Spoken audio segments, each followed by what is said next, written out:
Chapter 23. And struck the wall directly in front of him. The violent clap of thunder echoing all around was in fact the sound of Nai's fist drilling into the crumbling section of wall a once cornered Naruto had been shoved up against and was the very person he had intended to finish off with his final attack. The force put behind the blow was so intense, it caused clouds of dust and debris to choke up the air around him, as well as send the entire top section of barrier he had struck to crumble right before his very eyes, forming another noticeable gap in the perimeter. A magnificent display of raw power executed with superb technique. However, while his attack did indeed hit something and caused an insurmountable level of damage, it completely missed its mark. It took Nai a second or so to realize that his fist had not buried into the head of his target, but had instead brought to heel an inanimate object. His eyes widened as he found himself staring at an empty space. The calluses on his knuckles, initially expected to feel flesh splitting and bones cracking underneath them, were pressed firmly up against the crumbling crater that once framed his target. But he was no longer in sight, leaving the young man baffled with his arms still extended. What? No way. He had him. God damn it, the boy had him. Naruto was unable to move, he was pinned, cornered, and near close to losing consciousness. He had pretty much been slapped onto a silver platter and handed to Nai as an offering for all to see. So, while in a situation like that, with all exits blocked and pretty much all of the energy zapped clean from his body, where could a severely damaged shinobi at the age of 13 and no longer able to put up a good fight, disappear to? It just wasn't possible. Shock wiped across Nai's face as the wall of dust was replaced by the sight of a street and a swath of stunned villagers wandering the marketplace on the other side. Blinking away his stupor and ignoring the expressions of disbelief, the kickboxer turned his gaze downwards. There, leaning against the bottom section and remains of the wall, glaring up at him with gritted teeth from a crouched position, was Naruto, his left fist dropped to his belt line. Nai's eyes widened in horror when he saw that his opponent's lowered hand was vibrating, glowing and emitting a dangerous-looking aura. It was memories of his last confrontation with the shinobi that allowed the brawler to quickly identify exactly what he was staring at and fully realized his blunder. He was waiting for my corkscrew.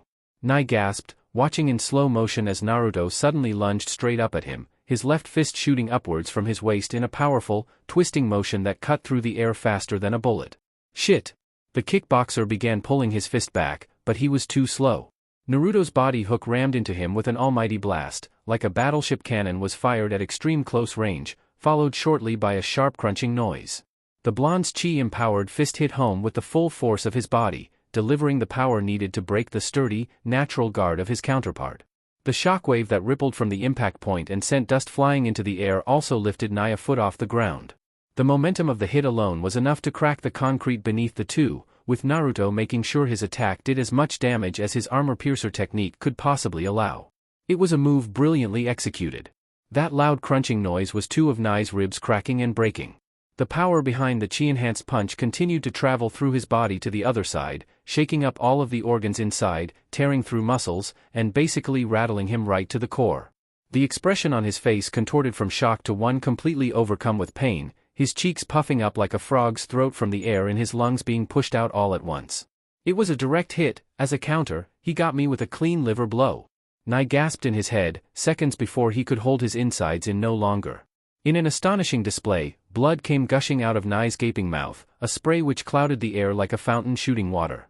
Retching and choking, the kickboxer stumbled away once his feet touched the ground, gripping his side with a horrified expression. Naruto staggered forward, gasping as well with his guard flying back up to his face. At the same time, both fighters reassumed defensive stances, one of them taking his time getting his wind back while the other was bent over in sheer agony. I got him. I finally got him. Naruto exclaimed, glaring furiously up at the pain-struck kickboxer now struggling to stay on his feet. How do you like that, you son of a bitch? A grin forming on his face, the blonde rose up to full height and extended his hands outwards into a perfect Wing Chun fighting stance. Though his legs were still trembling from his own damage, the hope that victory was possible for him started flooding back in, as if the colossal dam of doubt dividing him up had ruptured with the success of that one clean hit.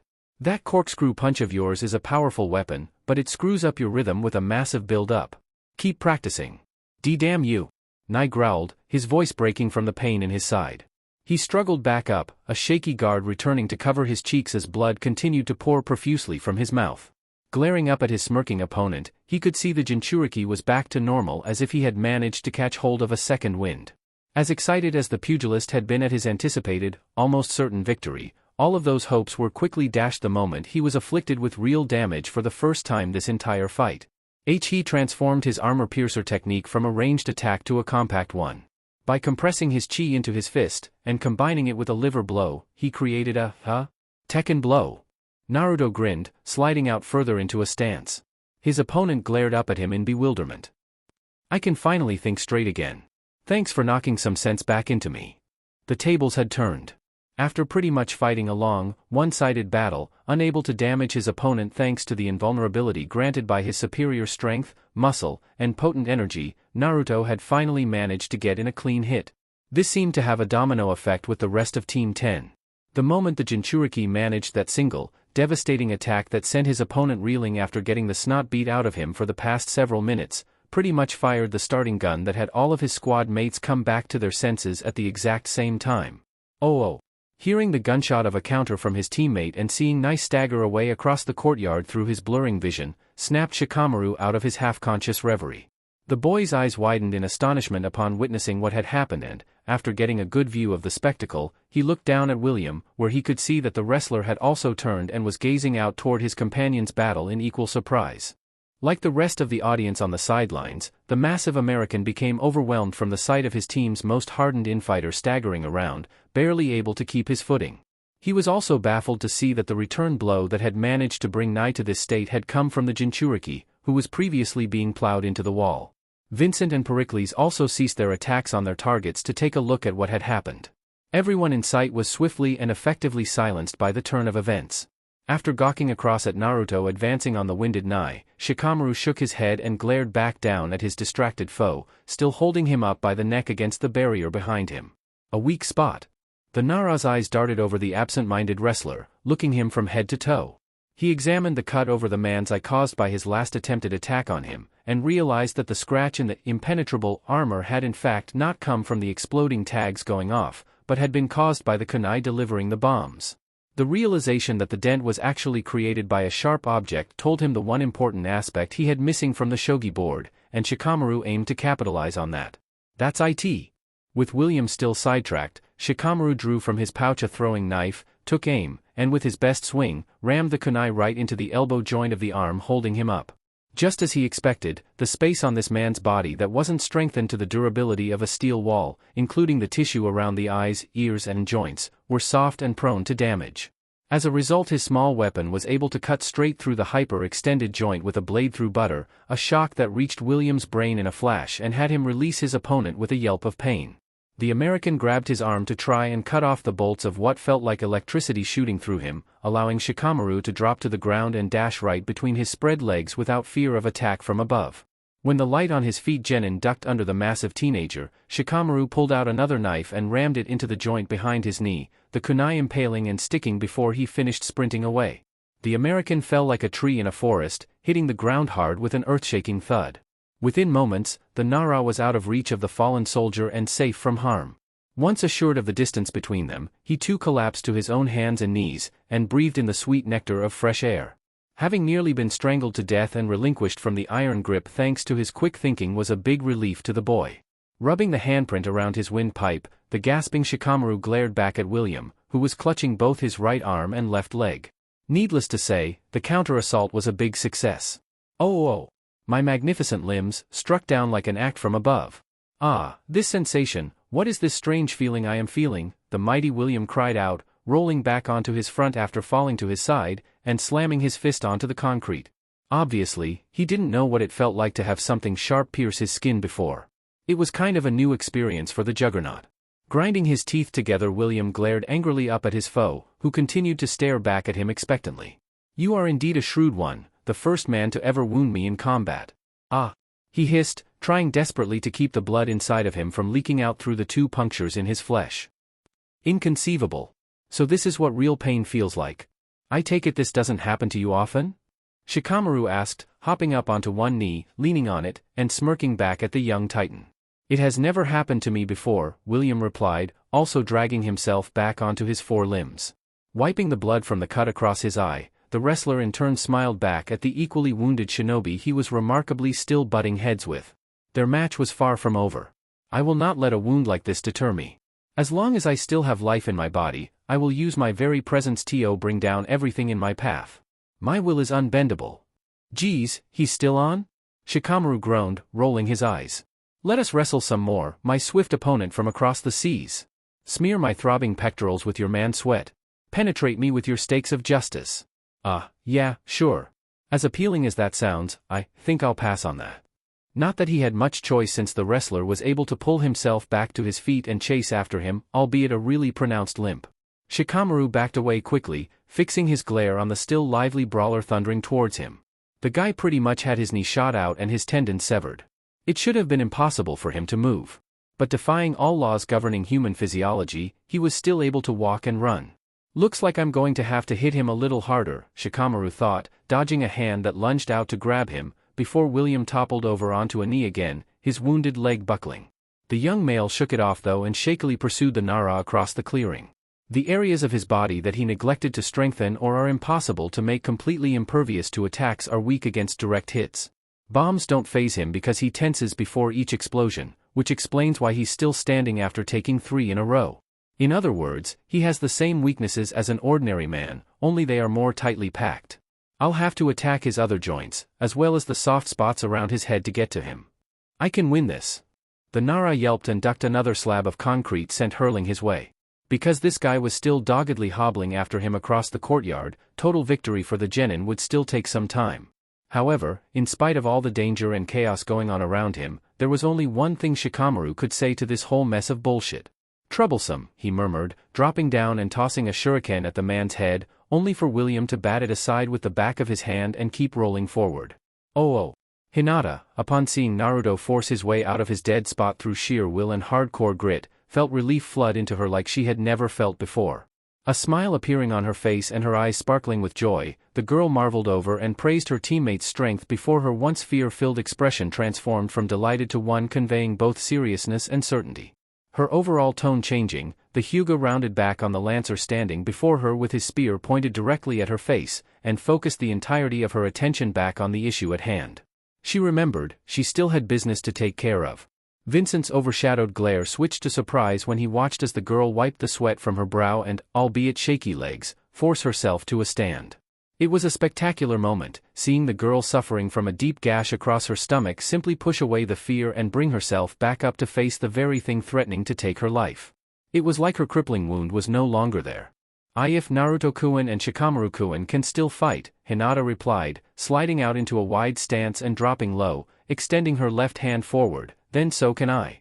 Frowning, Vincent spun his lance about and took it into a defensive guard, ready to lunge when ready. He could see the intensity in his opponent's eyes grow even hotter since getting back to her feet, which made him draw away a little. What is Ms. Hinata going to do now, I wonder? He had reason to be suspicious. That last hit she tried to aim for his kidney, though effectively dampened thanks to his own little secret, and the clean combination that followed turned out to be quite piercing, which worried him. She focuses her energy into her hands to strike at vital organs she can see through those eyes of hers, and can project that same energy out of her palms to reach inside of her targets. Her perceptive abilities are at a phenomenally high level, almost as high as mine. However, she's going to need more power if she intends to get through my defense. At the speed she's currently using, any attack from any angle at her current level is useless against me. He was still weary. A battle was not won until it was won, which was why he was staying on guard. Eyes scanning her target over, Hinata focused her attention on the chakra network she could see inside of him. While her doujutsu was not as powerful as she liked it to be at this point in time, it still granted her a lot of useful abilities, including binocular vision, the capability to see chakra and the chakra network, and a 360-degree field of vision. She made a note to herself to later strengthen this ability for better use out on the field, before refocusing on the more pressing issue, which had yet to be dealt with.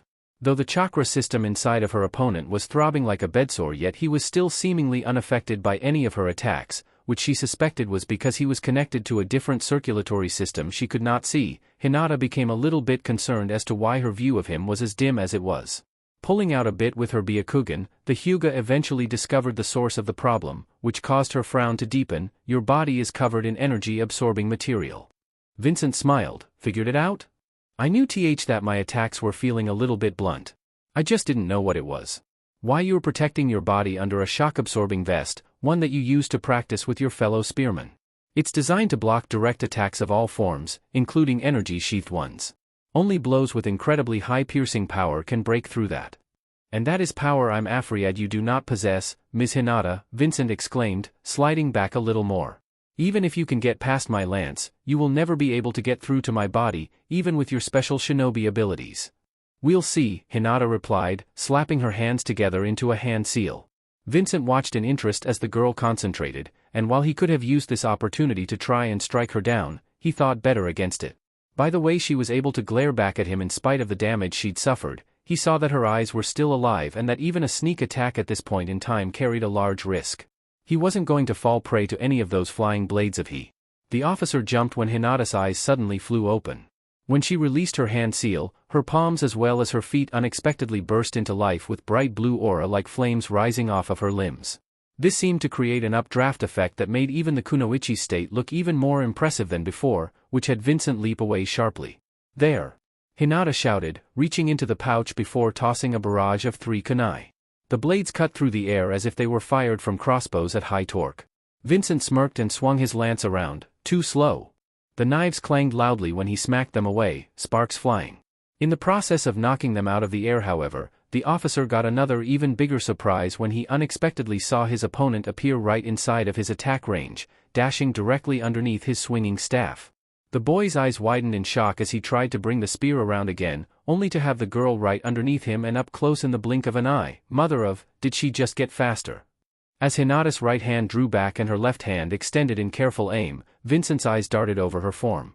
Not only was he able to see flecks of energy coming off of her palms like embers, but he could also see her energy-inflamed feet burning brightly. Adding 2 and 2 together, the boy cursed under his breath. I see. Using the same chakra she projects from her hands and uses to stick to surfaces, she can also use to increase her speed. The teen backed off hastily when she came swinging in. I didn't know she could do that. Before she could lunge in and upward with a palm strike, Vincent kicked off of the ground and threw himself back as fast as he could. His eyes widened further when her attack struck air and a blast of visible chakra shot outwards. For all he knew, that could have been his stomach or heart combusting like a boiler. He spun his lance around over his shoulder and took aim, just as the girl landed on the ground with her forward foot once more and dashed on with yet another burst of explosive speed. Oh no you don't. Vincent swung to his left, thrusting his lance out at the speed of a bullet.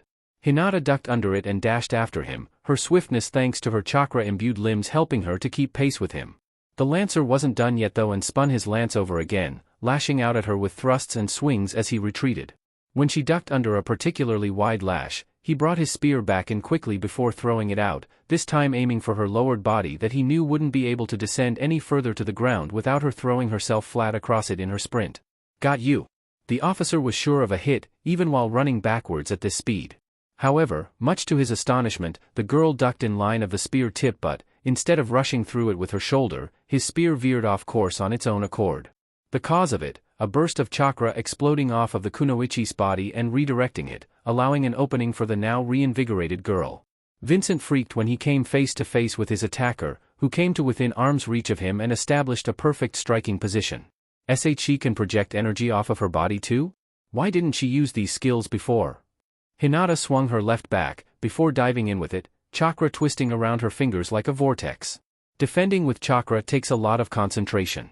I need to time each burst right to knock his attacks off of their intended trajectories. With her step in going deep thanks to her increased speed, the girl rammed a sharp finger blow into the boy's shoulder. When Vincent staggered with a wince, the girl followed up with a quick 5-hit combo with more finger strikes, followed by a spin-in. Chakra bursting off of her body to keep his guard open, the kunoichi then drove a double palm strike into the boy's stomach, a final shot of chakra blasting off of her hands, jukin. The shockwave echoed all around.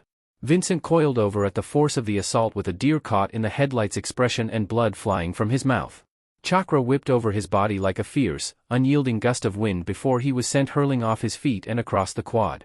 His feet slammed into the ground after a few meters of flight and forced his body to a stop. Drool and blood flowed freely down his chin as his shocked appearance faced the floor. Okay, now his insides definitely felt those ones. On top of the front of his jacket and vest being shredded, his organs felt like they were going to collapse in on themselves. Her increased speed allows her to develop enough power to get through my armor. Damn it, the surprise hurts more than her blows. Biting his teeth and cursing his luck, he glared up at the girl to see her walking around him cautiously. He considered putting on a brave face, but a lightning bolt of pain a second later had him hunch further over. No, wait. I changed my mind. This hurts worse than the shock. Upright, Hinata kept her eyes fixated on her target as she circled, watching him bring his spear around to aim it at her. Both sides inspected the other's condition, with the officer then turning his gaze southward on his opponent to see that her feet were still glowing brightly with chakra. Frowning, Vincent glared back up at her. Your energy emission state and control is consistent. In addition, you also have a surprisingly higher level of lower body strength from before, allowing you greater control over your increased dashing speed.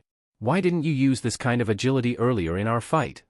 Hinata stopped in her tracks and turned to him fully, at the same time reaching up to the top of her jumper and grabbing the zip. And Naruto-kun and Asuma-sensei helped me to strengthen my legs, to make my gentle fist style stronger.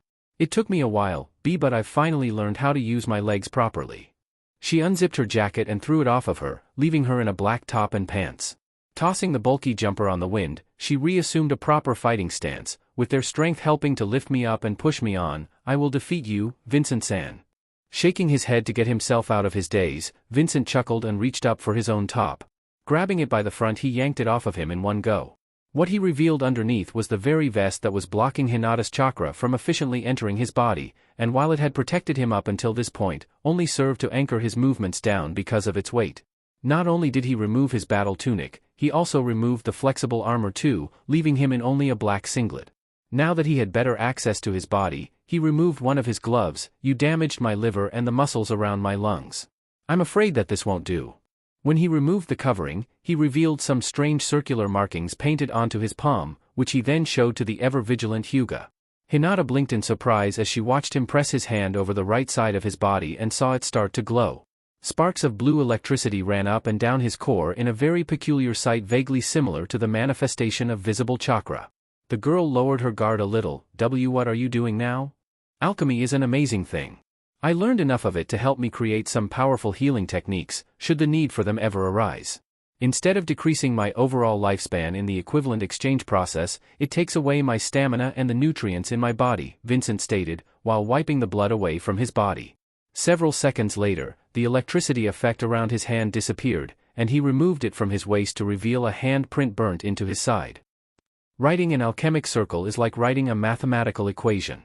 You just need the right numbers to administer the right effect, and can have disastrous consequences should you get it wrong. So this is your other skill, Hinata blinked, retaking a defensive stance after watching the teenager kick his lance back up into his hands and ready himself for re-engagement. I knew you were holding back. Unfortunately, Vincent sighed, feeling a little out of breath with sweat starting to drip down his forehead. I can only use it a couple of times a day. I'll need to replenish my energy supply if I am to use it again, but since I can't at the moment. His grip tightened around his staff as he rotated in, taking aim. My only option is to prevent you from getting close to me. This means that this will be our final round. Then I will do my best to beat you, and win. Hinata shouted, dropping low before dashing forward at full speed. Vincent also dropped low and moved forward, but not as quickly. With a yell he lunged out with his lance, which once again abseiled over Hinata's shoulder thanks to a burst of chakra, and the kunoichi dove in with a palm strike. Let's finish this, the kunoichi cried out, the chakra around her hand exploding against the man's staff when he swung it into block. Oh. Asuma, gripping his trench knives tightly, dropped into a sprinting start and held his arms back. Though it was an unusual stance to take since it provided one huge opening and very little defense, it did make his intentions clear to those watching. With his geas glowing from the supernatural energy allowing him dominion over the forces of nature within the atmosphere, Pericles noticed his opponent's strategy change and also slid back further in preparation. His sword flickered through the air as he brought it up, with its tip facing his foe. What does he think he's doing, the fencer thought, hardening his glare on the battle-readying Jonin. A full frontal attack? That's suicide against me and he knows it. Did his student's advantageous hit over his enemy give his companions some kind of confidence boost, the belief that they could defeat their opponents, defeat Britannia's allies? If that act did invoke a change in their approach from passive to increased aggression, then that blonde-haired boy had a lot more to him than a friendly grin and a magnetic personality. That genin had potential to do extraordinary things, the power to change the world. It's what occupied Pericles' thoughts for the brief as he stared down his now re-energized target. To encourage a turnaround from his friends, to give them reassurance, to push them out of their states of doubt and fear, That is a gift, Pericles considered, easing away as he watched Asuma's glare narrow further onto him. Even his teacher falls under the same light that radiates off of that boy. They all believe in him, they give each other hope, and support one another. Good teamwork. No question. I know what you're thinking, Pericles grinned, his blade flashing under the sun. It won't work. My wind can hit you from all directions. The control that I exert over this invisible force is unparalleled. No matter what you do, you won't be able to get to me. Asuma smirked. That remains to be seen. I haven't used up all of my cards yet. I've still got a few more tricks I can use. Focusing, the man then sprang from his position and dashed at full speed towards Pericles. The swordsman backed down sharply before bringing his weapon over his shoulder. He took aim and swung out with a yell, slicing wind blades. A powerful gust shot out of his sword at his will. The atmosphere being cut and projected by the strike was enhanced by his geas, which accelerated the forces and transformed them into an accurate vortex that whipped through the air down a single, straight path. It cut towards the charging Jonin at vacuum speed. Seeing it coming, the shinobi smiled, beads of sweat running down his face. Well, here goes nothing. Asuma was betting it all on this.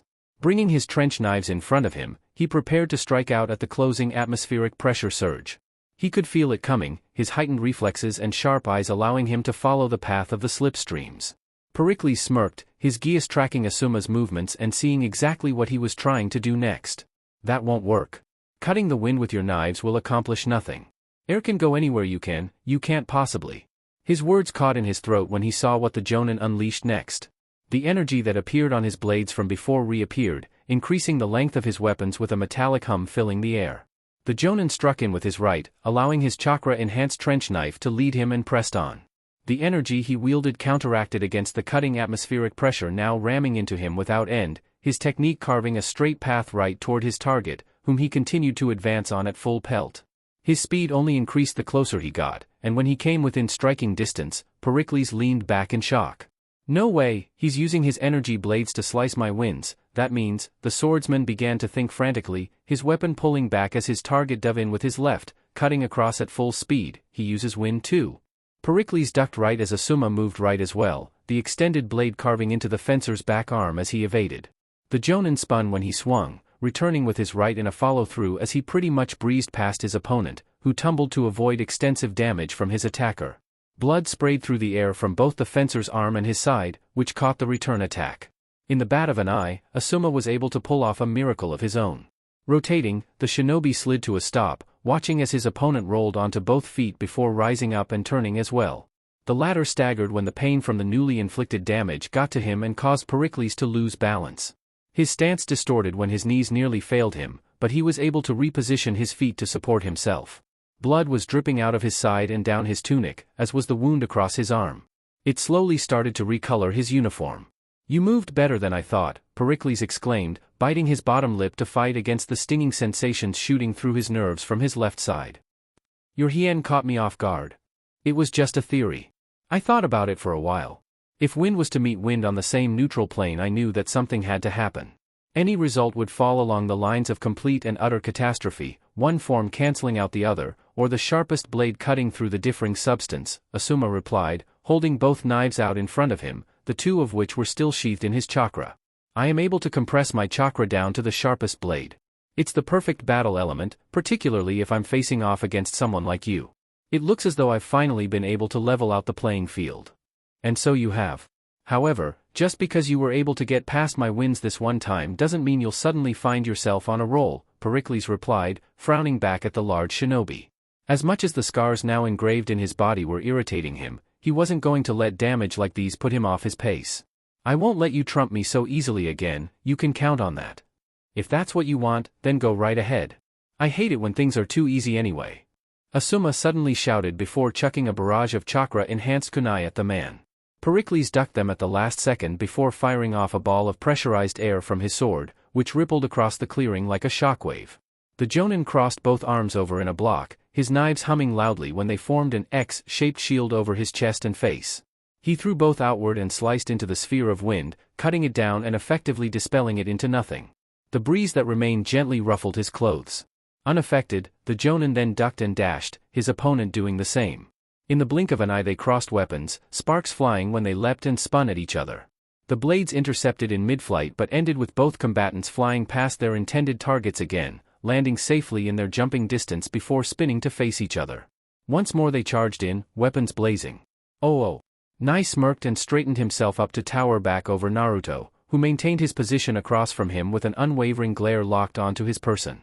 As a result of the mind-boggling body blow, the kickboxer presently had a visible imprint of a fist lodged in his side, which was black and swelling from the amount of power that had been put behind it, all of it aimed to take him down both externally and internally. As much as it was killing him right now with a set of broken ribs and a shaken liver, he was not going to let something like this slow him down.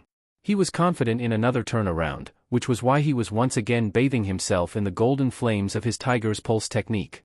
The flames started at the hands and feet, before completely enveloping him in a light aura that started to waft off of him and rise into the air, like some otherworldly phenomenon. Naruto made no attempts to stop him. Instead, he waited off on his side, waiting and watching to see what'll happen. It was clear his target was healing himself of his wounds. How this will affect his combat prowess was yet to be seen. Hell, the young genin wasn't even sure if Nai would still be able to continue fighting.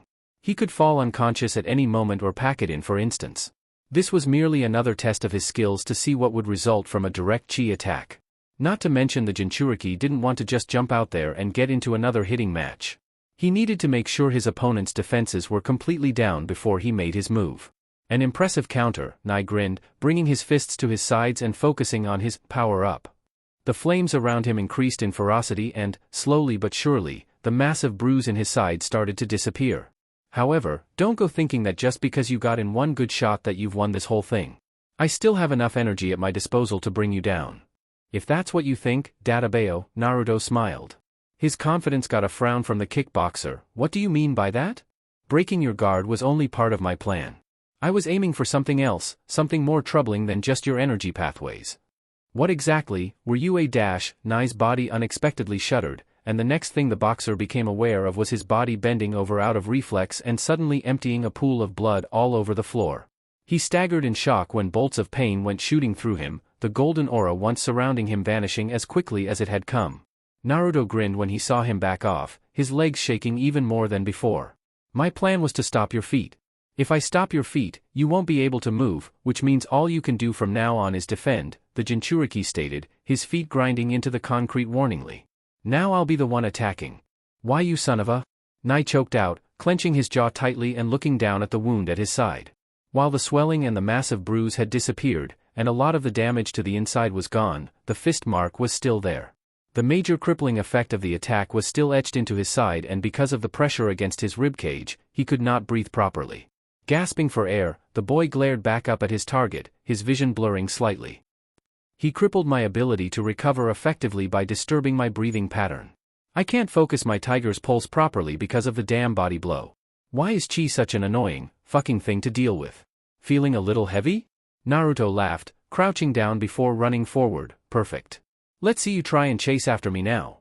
The blonde then dashed out at him, fists first and ready for battle. Still dizzy from the damage, Nai forced his hands up and jabbed out with his left, only for his target to duck underneath it.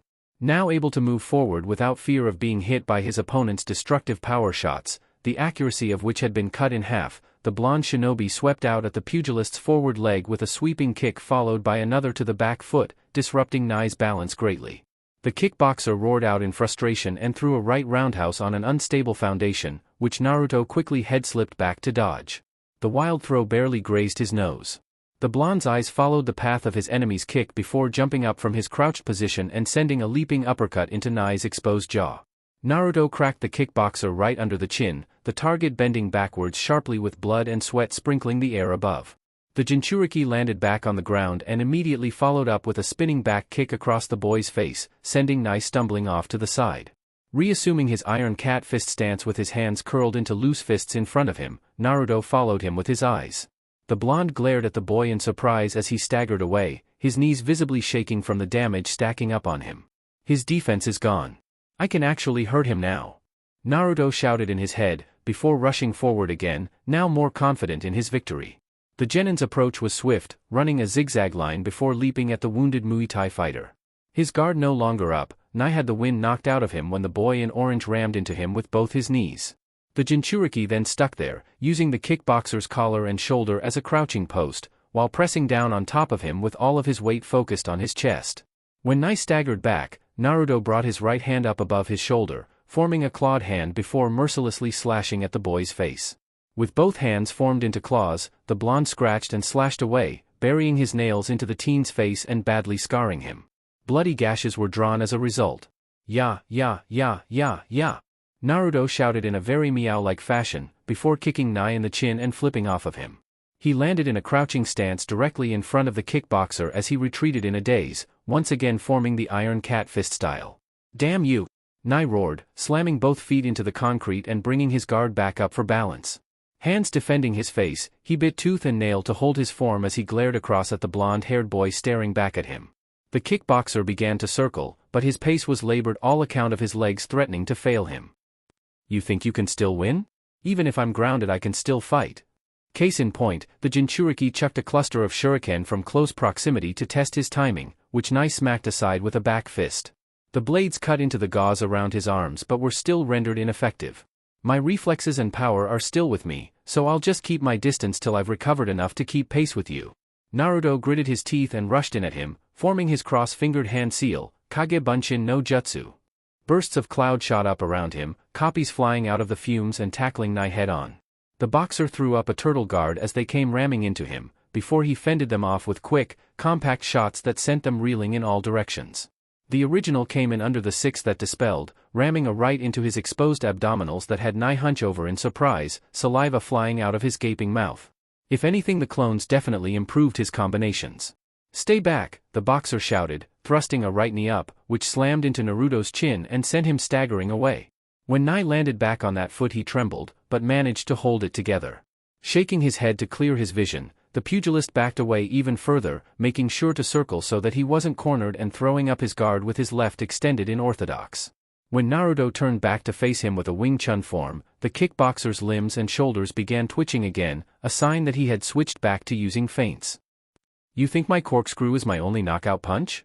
I'll get you with these." Even if I surround him with clones or try to circle, he can still swivel about using the same pivots he uses for kicks. He can break my rhythm with those damn feints. Naruto gritted his teeth and switched back to Iron Cat Fist. He hunched his shoulders to protect his chin from both sides and brought his curled fists up to protect his face, left in front of the right.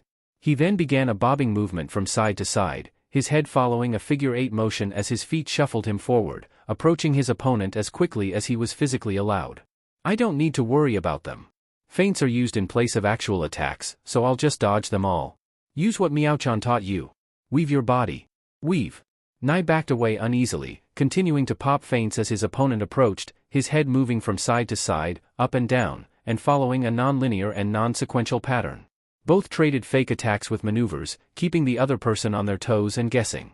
The situation actually made the kickboxer sweat as he couldn't get a bead on the boy's head. Naruto had started weaving so fast it looked as though there were 5 of him standing in the same place. Fuck, he took it up another gear. Nai growled, backing away wearily. His opponent used this tactic at the opening of their fight, but he didn't display this kind of speed before. He must be using his chakra to help keep his feet planted and legs stable in order for him to move the way he was.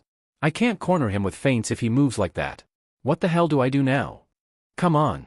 Naruto roared, lunging at his opponent suddenly once finding an opening in his feints, who also chose to do the same in order to stop him.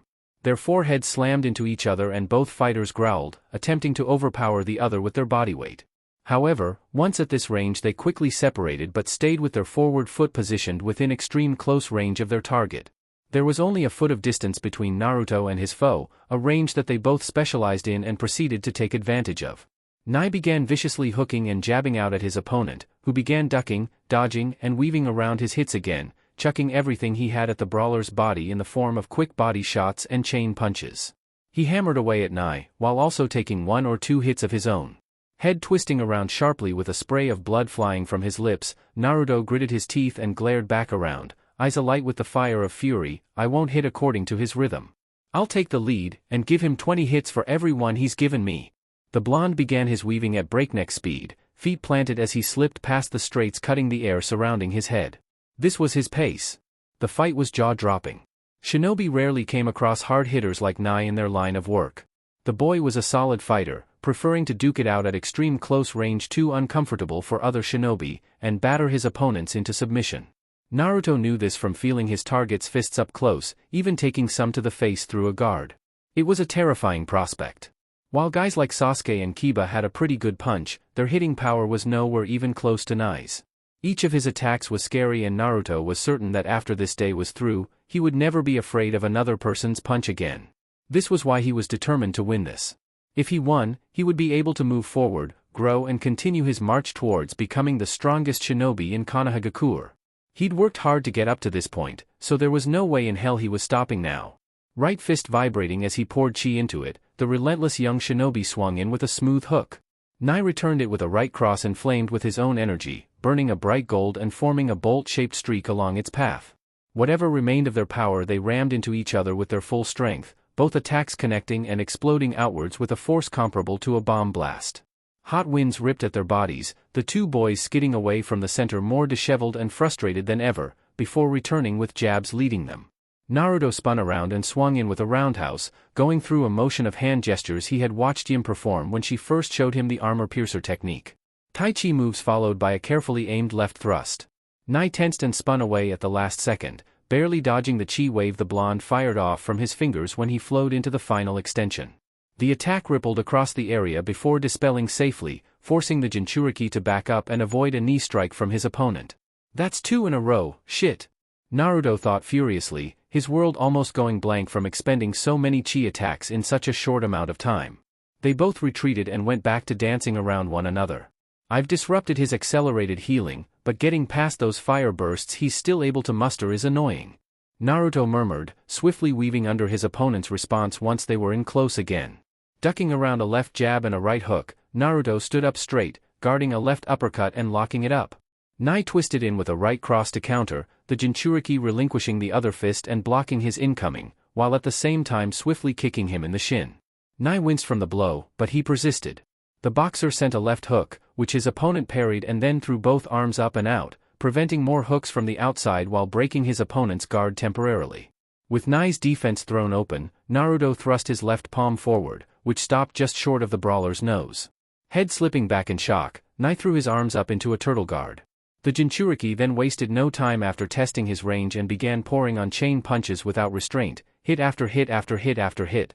His punches came in at the firing rate of a machine gun, battering away at the boxer's guard 20 hits per second and blurring into a single repertoire of continuous straights as a result. It wasn't long till the stinging sunk in and the barrage of hundreds upon hundreds of punches started to bruise the other teenager's arms, his feet sliding back along the ground at the show of force being exerted against him. Growling back the pain, Nai yelled out in anger and hooked out with a right followed by a left, breaking the boy's pattern. Naruto countered, parrying both before swiftly jabbing his foe in the face and uncorking under unrelenting stream of chain punches. The kickboxer's guard was up the moment the response broke into him, the Siam teen planting his feet to hold back the assault, driving what felt like miniature drills into his defense. The blonde-haired shinobi rained hell on him, beginning to circle the taller teen while ramming countless blurred punches into his body. The jinchuriki began yelling out in volume with the attack stream, as the amount of punches he was uncorking in the several seconds to follow started to cause his shoulders and fists to burn from the amount of effort being applied to keep up his insane pace. Come on, you son of a bitch. Show me that face. Break. Break. Break. Naruto screamed, walking a full circle around Nai while continuing the long chain punch combo. Fucking break. He went back to wailing on the guard, before finishing with a right cross. Spotting an opening at the base, the blonde grinned and rammed a left uppercut underneath and between Nai's elbows, slamming the boy in the chin. The Muay Thai fighter's head cocked back with a spray of perspiration. His guard split open. Naruto then sent a punishing right side kick into his chest, sending him stumbling back with a loud thud ringing out all around. Nai staggered to a stop, arms down, face still thrown upward and panting like an exhausted dog. On top of the bloody scratches forming a tic-tac-toe board on his face, his cheeks had also swollen up even after guarding against Naruto's lightning-fast, sharp punches. His assault had managed to pierce through the pugilist's defense. Naruto panted heavily from the combination he had managed to perform, his knuckles bruised and bloody as a result of pounding at a guard as solid as a steel wall. His own knees starting to shake, the blonde gritted his teeth and tried to form a hand seal.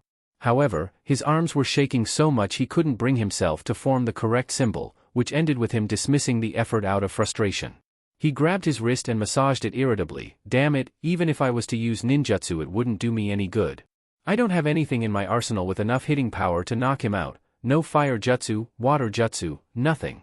He knocks away my clones in droves. I've spent all of my exploding tags on blowing up their camp and I've only got a couple shuriken left. After massaging his bloody hands, Naruto slid back into a Wing Chun stance. His opponent also reassumed his orthodox stance and both ended up glaring across at one another. Sizing up the other's damage, the two circled before measuring the distance between them. After seeing the kickboxer stagger, bite his teeth and try to hold his upright position, Naruto smirked. My legs aren't the only ones that are shaking, huh, the blonde thought, cursing at himself. That was stupid. The idiot can still dodge and counter my chi attacks at close range. I already used 3 so I won't do that again, not unless I'm sure I can hit him. Using the armor piercer drained him of his stamina. If he ran out of chi, he would pretty much be dead in the water. He hadn't used the energy source long enough to be able to recover from the fatigue that came with it.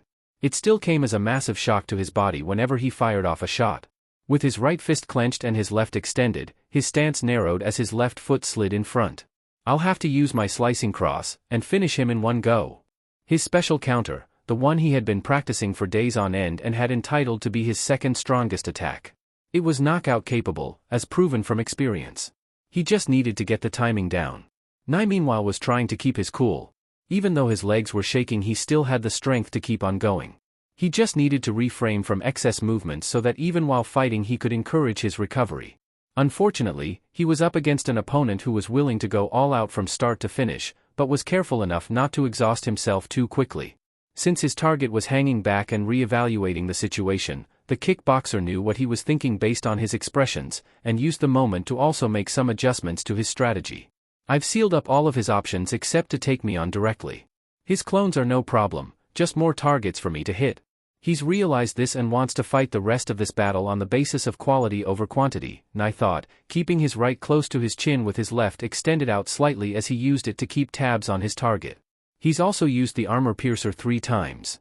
The fact that he's still standing means he's still got some juice left to burn, but I'll bet anything that he's going to be careful not to expend the rest of it carelessly. I'll keep him away using compact hits and stop his ability to counter me. The two paced for a little while longer. Then, right on cue, Nai suddenly moved in when the opportunity presented itself, allowing his jab to lead him. Naruto leapt back a little, avoiding the boy's sharp punches when they came snapping at him like a cobra.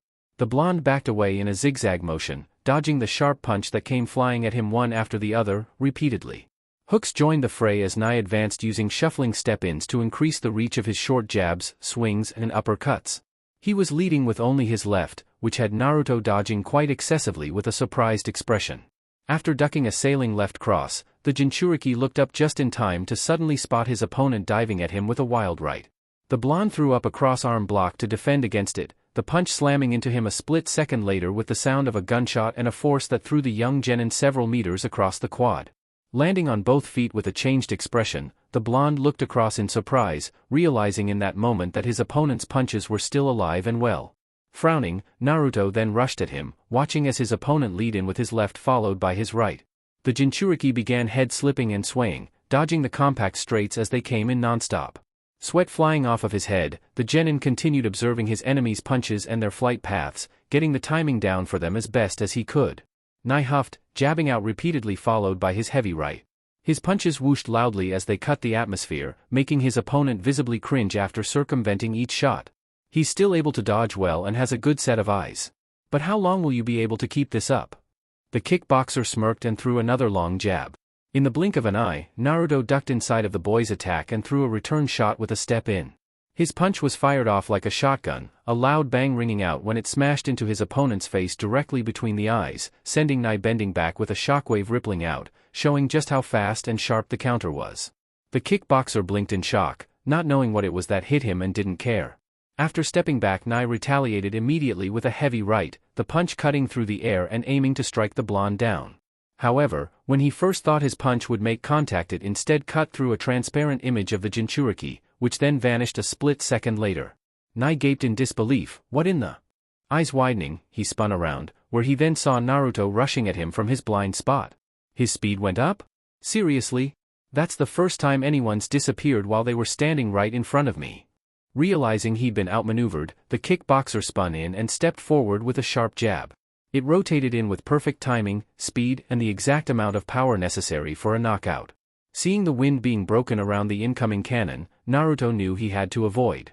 He also had the timing down perfectly, which got him to smile for but a moment before he suddenly ducked under the punch, using his left to brush it aside and redirect it and then step forward with his right foot. He followed up with his right fist, which cut clean across his opponent's still extending left, over his shoulder, before slamming with the full weight and power of the jinchuriki's body into Nai's chin. The blonde's lightning-fast counter impacted with a loud clap of thunder, which not only cocked his head across but also threw him off of his feet. Nai quite literally did a full cartwheel flip before slamming back first into the ground, bouncing. His horror-struck expression met Naruto's serious one as he withdrew his fist, the kickboxer bouncing like a pebble tossed along a lake's surface across the concrete quad several times before rolling to a stop 10 meters away. Exhausted and terrified from the effort, Naruto gulped in air and started panting heavily. Bending over, he gripped his knees tightly and glared up toward his fallen foe. Finally. How, did you like that, you bastard? The Jinchuriki sighed, feeling relieved that his battle was done and dusted. Didn't see that coming, huh? Yeah. Woo. This fight is over. I win. Unfortunately, he spoke too soon. Just as he was replenishing his air supply, the blonde looked on in bewilderment when he suddenly saw Nai push himself back to his feet. Albeit a great deal of effort, with his body shaking and blood dripping profusely down from his lip, the raven-haired boy with the bloated left cheek and cracked jaw managed to force himself into a weak stance. Similar to his attacker's bent-over condition, the kickboxer took in his own fair share of oxygen before straightening up and reassuming a fighting stance. His resilience to punishing attacks was reflected in his current state of consciousness, and his determination was just remarkable. You were saying? Nai exclaimed, massaging his jaw. Bloody hell, that nearly took my head off. Naruto was flabbergasted. How, what? He was able to survive an attack like that in his current condition? That just wasn't possible. Did this guy have several extra layers of bone or something? Maybe his brain had extra cushioning under it? No matter how hard he hit under his own power, that boy just refused to go down. How badly do you want to win this thing? More than even you can imagine, Naruto Uzumaki, that's all I'm saying, Nai growled back, stomping forward under the pressure of his trembling knees. I take it you want to try that again? Gritting his teeth, Naruto sprinted in, tossing 2 of the remaining shuriken he had left. Damn right I do. As many times as it takes. The kickboxer smacked them aside and led on with a left jab. Still possessing power enough in his punches, he began throwing it out at his opponent, who continued trying to get at him to finish him off while he was weak enough to be knocked down. However, while Nai couldn't move as well using his legs, he could still dish out punishing blows over and over, as emphasized by how his fist was cutting smoothly through the air like a blade and the sound it was making. The kickboxer cringed when the pain in his head and body caused his forward momentum to lurch back rather uncomfortably. However, he was able to keep himself from tipping over with a quick shift of weight, at the same time making sure his target was kept at a distance. Damn it, that cross-counter he used hurts like a bitch. If I take one more of those things, I'm pretty sure I won't be getting up again. Equally frustrated, Naruto danced around his opponent some more. Unable to find an opening, the genin created a bunch of clones to go after him, but Nai managed to brush them off as he did before by either beating them into submission no matter which way they came from, or using his tiger shot to dispense with them in a sheen of flames. When substitutes and waves didn't work, the Jinchuriki went back to dancing just outside or within reach of him, allowing Nai's left jab to follow through. While swaying and weaving around his jab, Naruto focused his best glare on his opponent, being careful to time his evasions. Using the same patterns he'd used at the beginning of their fight where this whole scene began, the Uzumaki planned to end this bout with one final hit. If one slicing cross isn't going to work, then I'll give him 2 or 3 more.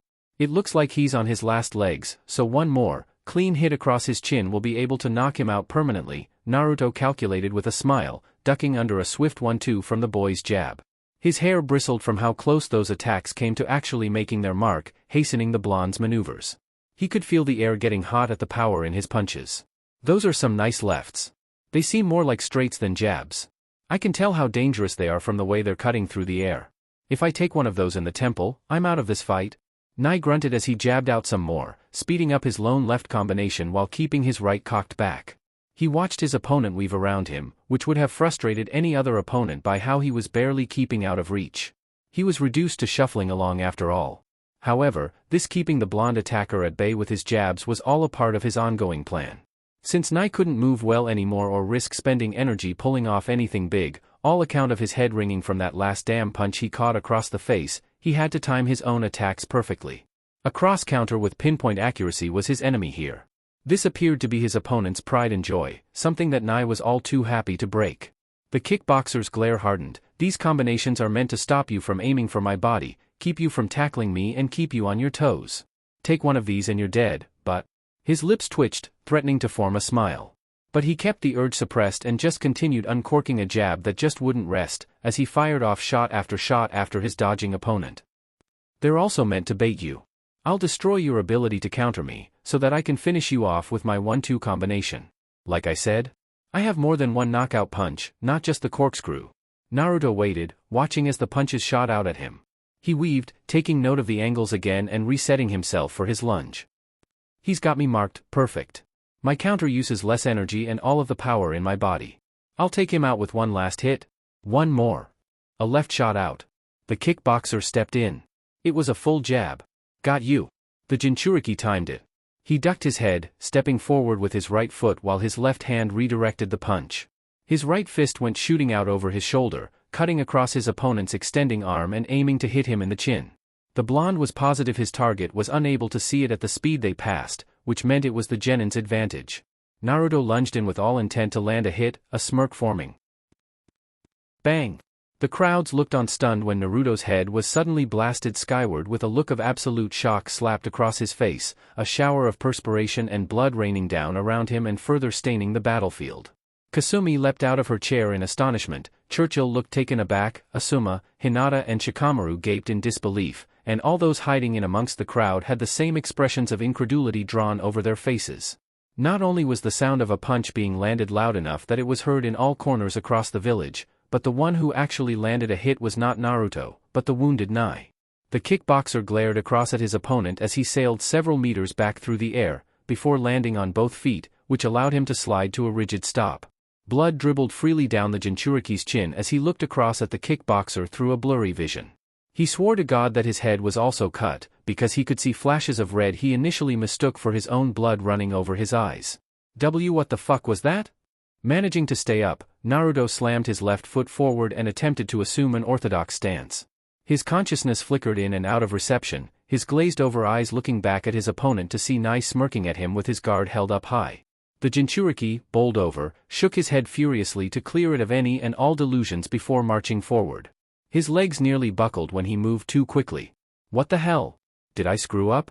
And no way. Naruto thought furiously, fixing his sights on his target, or both of them. Damn it. The damage that had traveled through his chin up into his brain was shaking him up something terrible. If he let up for even a second, he was out. I never miss with my slicing cross. But, did I? He tried to think back to what happened. Did I get clipped by his left? No. I dodged it. Audibly growling, Naruto took his Wing Chun stance again before moving forward quickly, opening up with a series of chain punches. He'd figure it out later. He was positive that he just got clipped by the left and didn't even touch his opponent. All he had to do was recalculate the angle of the counter and set it up again. If his opponent was only fending him off with his left and that was all that he could do at this time, judging by how his legs were still shaking, then he could use that to his advantage. Nai countered with his left again as expected, which threw the boy off his attack path and annoyed the genin further at his persistence, forcing him to dodge and move to the outside. The kickboxer led with his jabs, chasing after the blonde with it as he circled around, keeping on his toes. Leaping back, Naruto spun on the spot and back-kicked at the Muay Thai fighter, who lunged in with another jab. The kick was completely thrown off and the blonde missed his mark, ending up with his leg getting smacked away. Stumbling, the blonde leapt in retreat, avoiding another series of long-reaching jabs and tumbling across the ground. Dropping into a crouched stance, Naruto swept a kick at his opponent's foot, who kept it firmly planted on the ground and resulted in the ninja's low attack bouncing off of his shin. Frustrated at his opponent's tree stump-like foundations, the jinchuriki backpedaled out of the way to avoid a kick that shot up to knock him in the chest. Back-flipping, Naruto landed on his feet and sprang back at his opponent with a lunging right. His opponent parried and countered with a left, forcing the blonde to fall back into the jab race that had him bobbing his head about. This is stopping, right now. Naruto thought, evading to his left before spotting a long-reaching jab incoming in his opponent's footwork. He used the space between their feet to determine their distance, and matching it up with the speed of the punch, timed his counter. This time. For sure. It was on. Naruto repeated the motion like before, redirecting the edge of the punch shooting out at him before ducking underneath it and stepping deep toward the outside with his right. Naruto's head popped up on the inside while his fist cut around his opponent's arm, whose left continued to travel forward with the step in. This closed the distance sharply between both the jinchuriki and the boxer, with the blonde's confidence rocketing into the air and the victory podium standing plain in his sights. The jinchuriki could see it. The moment his right fist slammed across Nai's serious look and wiped it clean from his face, he would emerge the winner. His lightning counter was perfect. It shaved across his opponent's limb like an actual bolt flashing through the air, ready to make its mark across the shoulder. The timing is perfect. I win. Once again. He spoke too soon. In real time, the exchange happened in the blink of an eye. But through Naruto's heightened reflexes as well as Nai's, the two of them were able to fully comprehend the full picture of what actually went down between them. Just before Naruto's fist could make landing with Nai's face, all momentum in his punch suddenly forfeited when it was unexpectedly redirected. The elbow in his right arm was shoved violently outwards, and while the jinchuriki was still moving forward, he unexpectedly found his straight draped over Nai's left, which had pulled back into a partially bent position. The result was this. Naruto's right cross traveling over Nai's left to hit him from the outside over his shoulder, had been bent at the elbow by the kickboxer's extended left, which had pulled back at the last second and effectively changed the direction of his punch. It stopped the counter from hitting its mark and left the jinchuriki hanging on the inside, guard open and completely exposed. This was the exact opening the Muay Thai practitioner was waiting for. While it seemed like nothing impressive from an audience's point of view, it came as an apocalyptic shock to Naruto, who found himself staring in abject horror at his opponent. The altered angle of the punch would prove to be fatal. Nai smirked at him, bloody cross. Naruto's eyes widened even more so, his eyes wavering with fear and disbelief. It wasn't a mistake. He was aiming for this? For my counter? Son of a bitch. Before Naruto could begin to pull back on account of his body still moving forward, the counter Nai threw at him ran full circle with a punishing right uppercut to the chin, sending his head skyrocketing along with a geyser of blood. The genin's efforts all boiled down to nothing in 1 second flat when the kickboxer stopped his best chance of a one-hit success in their fight. It was painful too, in more ways than one. Unable to regain his sense of reality in time, the jinchuriki's head found itself being blasted from side to side by pulverizing hooks slamming into his face over and over again by his opponent. Punches aiming to crack open his skull rammed the defenseless jinchuriki from left to right with full power blows, pummeling him into submission. It was on purpose. Naruto thought desperately and in agony as blood flew free from his mouth. More left and right hooks smashed him about, with every fiber inside of his head feeling as though they were being ripped to shreds by the raw power of the swings Nai was pouring down on top of him. Nai, the bastard, baited me with his jabs, not just to stop me from using body counters, jutsu or getting extremely close, but he was coaxing a counter aimed for his head from the outside. He had an anti-counter ready and waiting for me, and aimed specifically for my slicing cross. Damn it. FFUCK. The punishment continued. Naruto's face was smashed into a bloody mess by Nai's punches and hooks that rained on him endlessly. The methodical beatdown lasted several more seconds, consisting with 1-2 power hits that would have reduced a full, solid boulder into a pile of gravel, before a final spray of blood was sent upwards when the kickboxer finished off his combination with a swift, roundhouse kick across the shinobi's head, seemingly marking the end of the fight. The full-on hit slammed with the full pivoting power of the brawler's body into the side of the jinchuriki's head, which not only sent him flying quite a distance across the courtyard, but also had him spiraling. A fountain of blood flew off of Naruto as the near-unconscious boy rolled and bounced painfully across the quad, before tumbling to a stop into a crumpled heap several meters out from the kickboxer's range. The blonde's body twitched as blood poured out of his mouth and formed a pool on the ground. Seeing him go down, Nai rose to full height and clenched his fists at his sides. Panting, he fixed his best glare on his fallen foe. The win goes to me. Naruto Kun. Kasumi screamed, running to the edge of the stairs from her chair, only to be stopped short by her right-hand man. Okita held her back, preventing her from running out there onto the battlefield. And Naruto? NNO. Oh. Get back here. Asuma roared angrily, blood flying out of his mouth as he ripped off his vest when the saber of his opponent slashed right through it. The Jonin yelled out in sheer effort as he lunged forward without stopping, swinging out with his chakra-enhanced blade while his tattered top flapped freely on the wind. Pericles growled back with equal vigor, his attack in slashing outwards ending in a close miss. However, undeterred from being thrown off his mark, while leaping back across the clearing, the fencer brought his blade back around and prepared to strike downwards, wind whipping around him like a hurricane. Before his sword could begin its new track to slice his opponent in half from the shoulder down a diagonal path though, the jonin managed to strike across with his own wind blade, aiming directly at the weapon. He batted it aside in a shower of sparks. No way in hell was Asuma getting skewered by this guy. Both shinobi and swordsman were beaten, cut up, bruised, dirt-covered and bloody. Most of this was on the Konoha shinobi though. His vest was tattered and barely clinging to his body, he had blood running down his forehead and eyes, giving him the appearance of a murderer who had just committed his latest caper, and he also had huge gashes across his legs, arms and body. In addition to the cut across his eye and cheek, he was feeling quite peachy. Okay, sarcasm. But he was pretty fucked up. The same could be said for Pericles. His geas glowing brightly, the man was giving it his all in this bout, unleashing blasts of wind mercilessly upon his target, ruining his already torn up and bloodied tunic, his body riddled with scars and burns. The jonin had managed to catch him with more than a handful of traps, including explosive tags and a fireball technique that just engulfed the entire area. However, the swordsman had managed to pull through all that hell, and was still fighting strong. "Take this," the Hellenic officer shouted, slicing downwards with a blast of wind following. "No way!" Asuma yelled back, ducking under the attack and swinging upwards. There was a sharp hum, followed by a loud clang when the shinobi's well-placed attack managed to slice clean through the swordsman's weapon. The silver, curved blade of the end half spun into the air, followed by a shower of blood from Pericles' chest getting cut. Though it wasn't deep, the wound still shocked the fencer at how close that energy blade came. The jonin was on the inside of his defense and his primary weapon was destroyed. This left him wide open. Asuma swung in with his other blade, his left carving downwards in a full swing.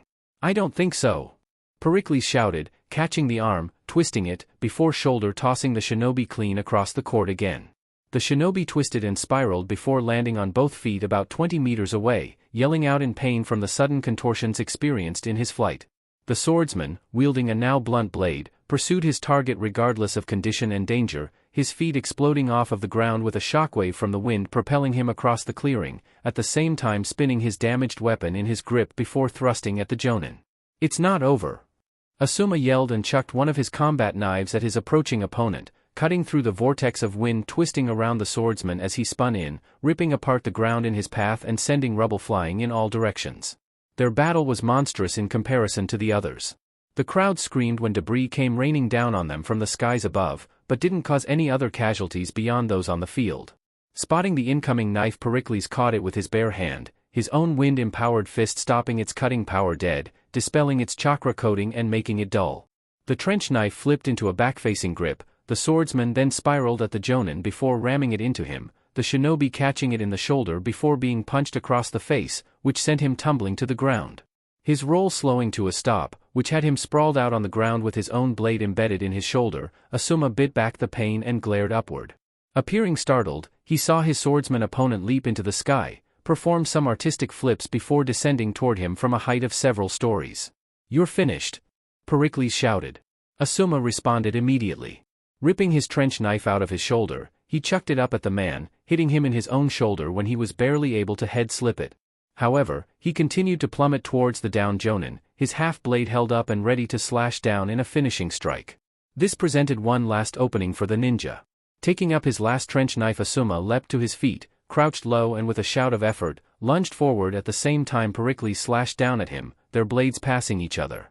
The shinobi finished in a typical samurai pattern, in a blink of an eye his blade flashing out in front of him and facing forward, the chakra sheath humming loudly.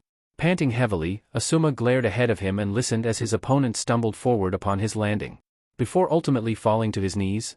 Slamming his blunt sword into the ground to support him, the battered officer with the massive scar in his side gasped in pain and gripped his body. Overcome with an electric feeling that pretty much stunted his movements, the man shakily glared over his shoulder at the ninja, who spun around to face him in combat-ready mode. "Why you? It's over," Asuma stated, rushing forward at full speed and bringing his blade back over his shoulder. His dash was marked as a blur. "I win this one." Pericles quivered, attempting to force himself back to his feet. However, with the amount of blood running out of him and forming a pool around his shadow, stacked on top of the rest of the damage he'd sustained from their battle, he just couldn't do it. The man yelped out when he collapsed onto all fours, his consciousness wavering as he glared up in time to see the Jonin soon upon him. In real time, their actions were untraceable. In their time, it was over? Unfortunately, Asuma wasn't able to finish off the swordsman that had given him the beating of a lifetime when all of a sudden the Jonin found his path blocked off by a girl with long green hair. The young interloper, appearing to be a couple years older than Naruto and wearing a kimono, suddenly materialized out of nowhere between the swordsman and the shinobi, her arms held out and a serious glare fixing on the man in the Konoha uniform skidding to a stop. The elite relented, backing off with his trench knife still active and glowing brightly with its extended blade. C.C. frowned at Asuma and spoke with a commanding voice that was heard all around, "That's enough." She then turned to look down at Pericles, where she saw the man glaring back up at her with a blood-smeared expression. "Your fight is over. Asuma Sarutobi wins." The downed swordsman huffed, seeing his opponent lower his guard at the announcement, "I don't need your help or your verdict, you troublesome witch. Be grateful that I stepped in when I did. I'd hate to see you diced up before your contract with me is yet to be completed. You still have a job to do, remember?" The wounded fencer hissed and shook his head, before looking up at the stumped Jonin overshadowing him. Pericles watched as the man lowered his trench knife completely from over his shoulder and cut the line to his chakra. The blue blade vanished with a whip, leaving the pair glaring across at one another with the mediator still standing as extra precaution between the two. Silence fell on their battle, around the same time the others' fights were starting to wrap up. Once realization of his situation dawned on the swordsman in contrast to his opponents, Pericles breathed a sigh and allowed his head to drop, looking down towards the ground in disappointment. "You win. I submit." The Jonin breathed out, tossing his trench knife away and crouching down. "About time, damn it." Shit, he was spent. The Sarutobi felt like he just finished a 5-day marathon, he was that exhausted. Cracking open a pack of cigarettes from his pouch, Asuma flicked one out and offered it to the swordsman. Pericles glared at it suspiciously for a moment, but then decided, what the heck, before taking it and accepting the gesture of a lighter to ignite the end. "You should have given up sooner. Now we have to endure this pain for the next hour or so." "Why didn't you?" the fencer asked, seeing the Jonin plop down on his ass with his own cigarette shoved into his mouth. C.C. stepped out of the way, glancing between the two as they convened. The crowds watching close by remained silent, watching and listening out to what was being said. When they were unable to catch any of their tunes being played, however, the audience then refocused on the other conflicts taking place and went on to watch the closing sequences to the other battles. "You were closer to the hand of death than I was. Why didn't you throw in the towel when you had the opportunity to do so, when your body was close to being utterly broken?" "Because, I'm just that stubborn," Asuma chuckled, glancing across at the man and seeing that both of them were sitting comfortably on the concrete. Their knees pulled up, the pair relaxed, in spite of the searing pain racking their bodies. They were still bleeding out after all. The Jonin then nodded over to his blonde-haired student's fight, which had just recently turned pear-shaped when he got hit with the second bloody cross-counter that Nai executed against him, and had seemingly knocked him out. Though things at first seemed dire for the poor kid, Asuma appeared surprisingly calm about it. He just stared for a moment before smiling when he witnessed a new development take place. "You can blame him for making me like this," the instructor pointed, clearly singling out the jinchuriki. "It's got to be some sort of virus he's got that makes other people want to march on. I have no idea where it comes from or how it's caught, but it's ridiculously addictive." Curious, Pericles looked across to see exactly what the man was directing his attention towards. His eyebrow rose when he saw what was happening. "Oh. Yup," Asuma laughed out painfully, coughing out puffs of smoke. "He may be getting the shit kicked out of him most of the time and, hell, he can be a bit of a knucklehead. However, I can guarantee you guys this, and that boy over there fighting for his life and the lives of his friends, will never, ever give up, not on himself or anyone. Oh. Fist slamming into the ground, Naruto growled and glared up at Nai, where he could see a look of pure stupefaction come across his face. Fingers scraping the concrete, the jinchuriki forced himself to a position further up, with blood and sweat dripping down his face and landing on the floor. Further staining the already ruined battlefield with drops from his body, the boy pulled himself to a trembling knee. There, he panted heavily and groaned out in pain, taking a moment to collect his bearings before the jinchuriki furiously shook his head. "What were you thinking?" the jinchuriki growled, loud enough for the kickboxer to hear and clearly expressing his displeasure at his ruined state. The raven-haired pugilist flinched, hearing the irritation in the boy's voice climbing. "Did you seriously believe that I was going to roll over and die from an attack like that?" Naruto suddenly shouted, looking up with a wide grin. His bloody teeth flashing in the light, the jinchuriki ran the back of his arm over his mouth and wiped away the excess juice. With his vision blurring and the pain racking him being so unbearable, he was only barely able to hold it all together. The pesky blonde nevertheless strolled through to recovery. Once he was upright though, he was able to smile clearly again with less effort on his part. Don't underestimate me. You may be strong, stronger than any person I've ever fought thus far, but I'm not giving up. Not on your life. You stubborn fool, Nai growled, spitting out the blood in his mouth and reassuming a stance. I get the impression that you want to have some more sense beaten into you. Don't you understand yet? You can't win against me. I'll knock you down flat. Well, are you gonna talk about it or are you gonna do it? Naruto asked, letting out a low groan as he pulled himself into a proper standing position. He smirked as he glared across at the boy, holding his left fist out to him in declaration. You won't win, because I won't ever give up. I will never give up. That's why you'll lose here today. Then, let's finish this, and see if your words carry true heart in them. Gladly. With that said and done, Naruto slid into his blocking fist stance, opting to finish this fight the way he started it, with the culmination of everything he'd learnt. He began bouncing on his toes, his hands moving about in front of him as loosely and as smooth as humanly possible. Once comfortable with his pace, the blonde-haired boy grinned and gestured for his opponent to bring it. Let's dance. Oh. Ramming yet another kunai into his opponent's arm and rendering it useless, Shikamaru then kicked off of William's knee, hiked up his shoulder and straddled his back. The wrestler roared out angrily, flailing his arms up uselessly to try and grab the monkey clambering over him. The Nara however managed to knock the hand closest to him away with a swift kick, before wrapping his legs around the man's chest, locking up his heels before wrapping his arms around his head. The battered genin growled as he began strangling the man from behind, feeling the American stumble about while trying to get the little insect off of him. It would, unfortunately, be all for naught on the big guy's end. You bastard, just go down. Shikamaru shouted, increasing the pressure and tightening his hold around the massive teenager's thick neck.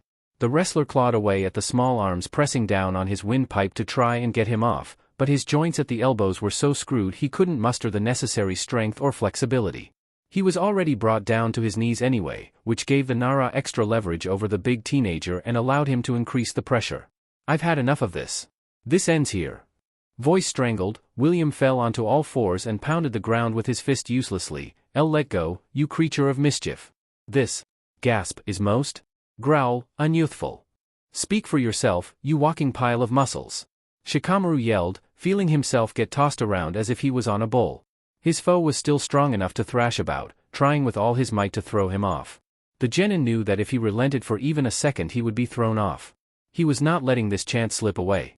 There's only one way that I can beat you and this is it? Now stop struggling. And go to sleep. William roared out some more, taking in desperate breaths of air as Shikamaru continued applying the pressure. The two of them had basically dished out an even beating throughout the rest of their battle. Though the smaller of the two was unable to damage the man with punches, kicks or explosives, he was still able to hit his soft spots, all account of him being smaller and more agile than the hulking American. He simply aimed for all of his joints. The guy's arms at the elbows had at best 3 kunai driven into each of them, with 2 under his left arm and 1 behind his right shoulder. The shinobi had also taken the liberty of disabling his legs, so William had at least 2 kunai driven into the joints behind his knees. He may have still been able to power on, all because of his rugged toughness and stubbornness even in the face of physical impossibilities related to the human condition, but he was still weakened. The fight thereafter allowed Shikamaru to plow into him with as many hits as he could land, before finally boiling down to this scenario. Figuring that he was unable to stop the train that was his opponent, the Nara decided to cut the power conduit which he figured out to be his air passage. Because he didn't possess the same flexibility of a shinobi, a small target would be able to latch onto his back and strangle him into submission with only minor problems. His back was his ultimate blind spot.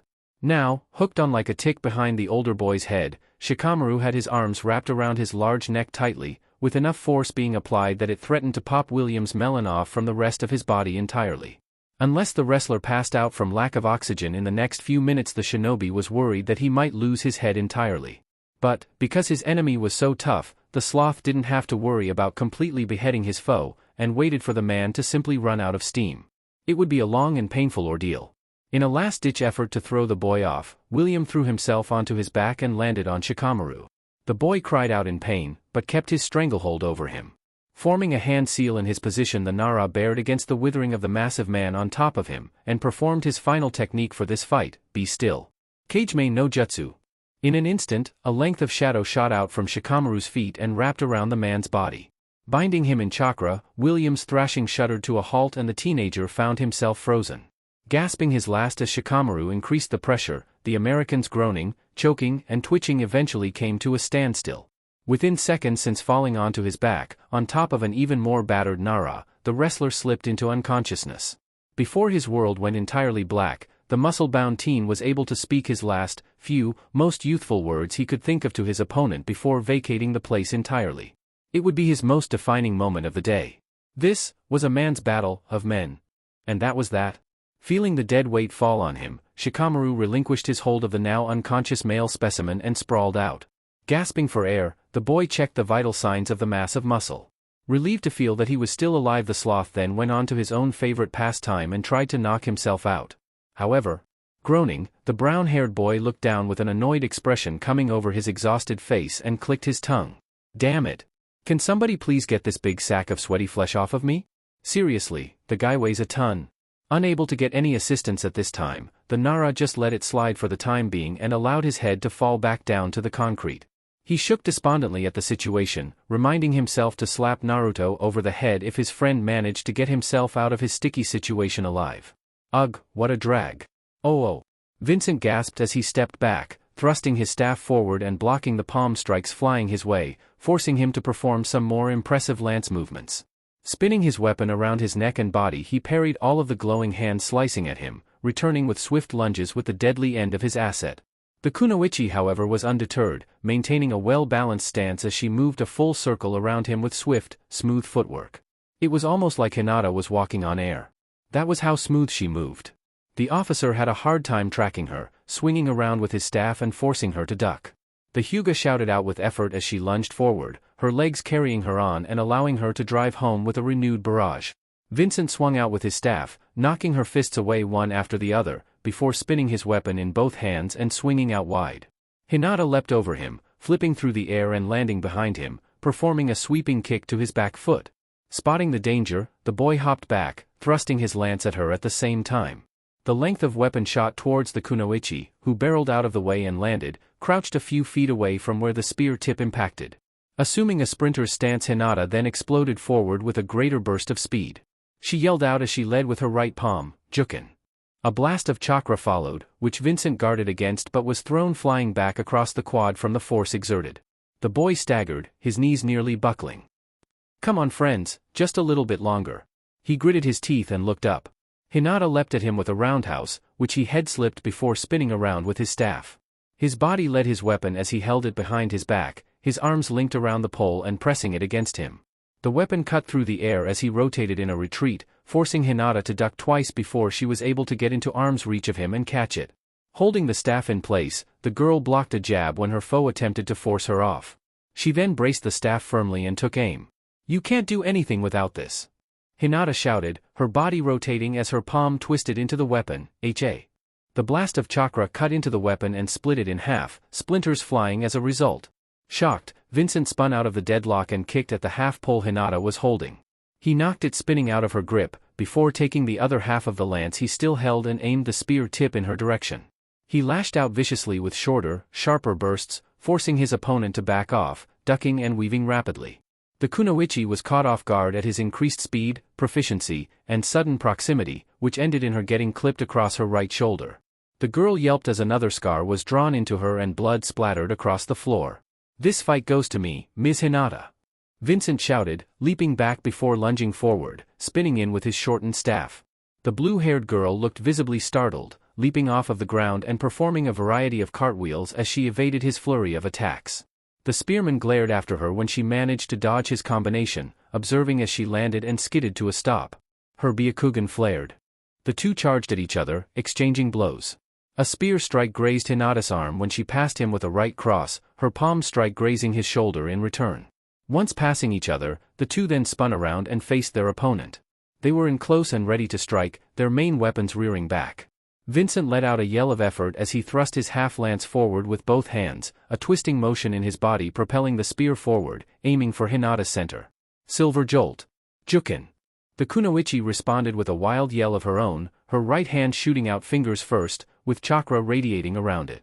The pair impacted against each other in a simultaneous exchange, a shockwave ringing out that had audiences rise from their seats and gasps fill the arena.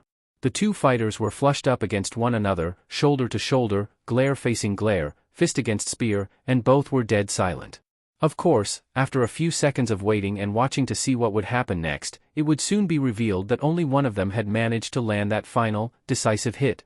Hinata cringed slightly, feeling the cut that her opponent had landed across her cheek open up and start bleeding. This was the only sacrifice she gave to allow her attack to bury itself right into the side of her opponent. The pair glared at each other momentarily before they both pushed off and staggered away from each other. The kunoichi took her gentle fist stance and glared at her opponent, who had also taken up another spear fighting stance with his lance ready and in hand. Vincent had missed, but that didn't mean he could try again. Unfortunately, continuing the battle was apparently no longer an option for his body, when his legs unexpectedly gave way under him and he collapsed to one knee. He bowed over almost submissively, his body trembling violently as he propped himself on his staff that he managed to bury into the concrete to lessen the impact of his fall. Eyes widened, the officer then began puking up blood, which splattered over the floor in a mess and showed everyone that the damage he took was deep, piercing, and conclusive. He was done? Hinata glared at him for several more seconds shortly before breaking down into heavy pants. Her arms fell to her sides as she collapsed to her own knees, allowing exhaustion and fatigue to take over. Breathing heavily, the girl locked onto her downed opponent to see him hanging onto his lance in relief and was currently smiling in her direction. It surprised her that he could still smile, in spite of all of the pain he must be feeling right now. "You got me," Vincent chuckled, shaking his head. "No one has ever beaten me at this game before. I'm shocked. You left your guard open. Your swing was also too wide," Hinata exclaimed, pointing out the error in his final attack, "and your center was exposed. Big attacks like that shouldn't be made when in close. Moves like those have always served me well up until now. Fact is, I've only ever fought long-range battles, and not close ones. My advantage over yours, Vincent-san," Hinata said, a small smile appearing on her tired face. But you were strong, very strong." Thank you kindly," the spearman grinned, blood dribbling down his chin. "But you were the stronger out of the two of us, Ms. Hinata." His eyes sparkled when he gazed across at the girl, admiration befalling his defeated state. "Your love for Naruto, for your companions and your friends, and your determination to keep on going, is stronger still, if not the strongest." Blushing, the girl looked away and rubbed her cheek bashfully. As much as she hated to showcase her affections, she could not hide it. The stammers that followed as she pressed her fingers together told everyone that Vincent spoke the truth. The boy could only chuckle at his misfortune for his loss, and allowed himself to hang where he was with his damaged weapon against his shoulder. He allowed his head to dip as the pair rested. "I couldn't beat you, because my conviction was not powerful enough." "It can be powerful, if you believe in it with all your heart," Hinata stated, looking across at the boy, who was on the verge of calling it quits. "And Naruto-kun taught me this.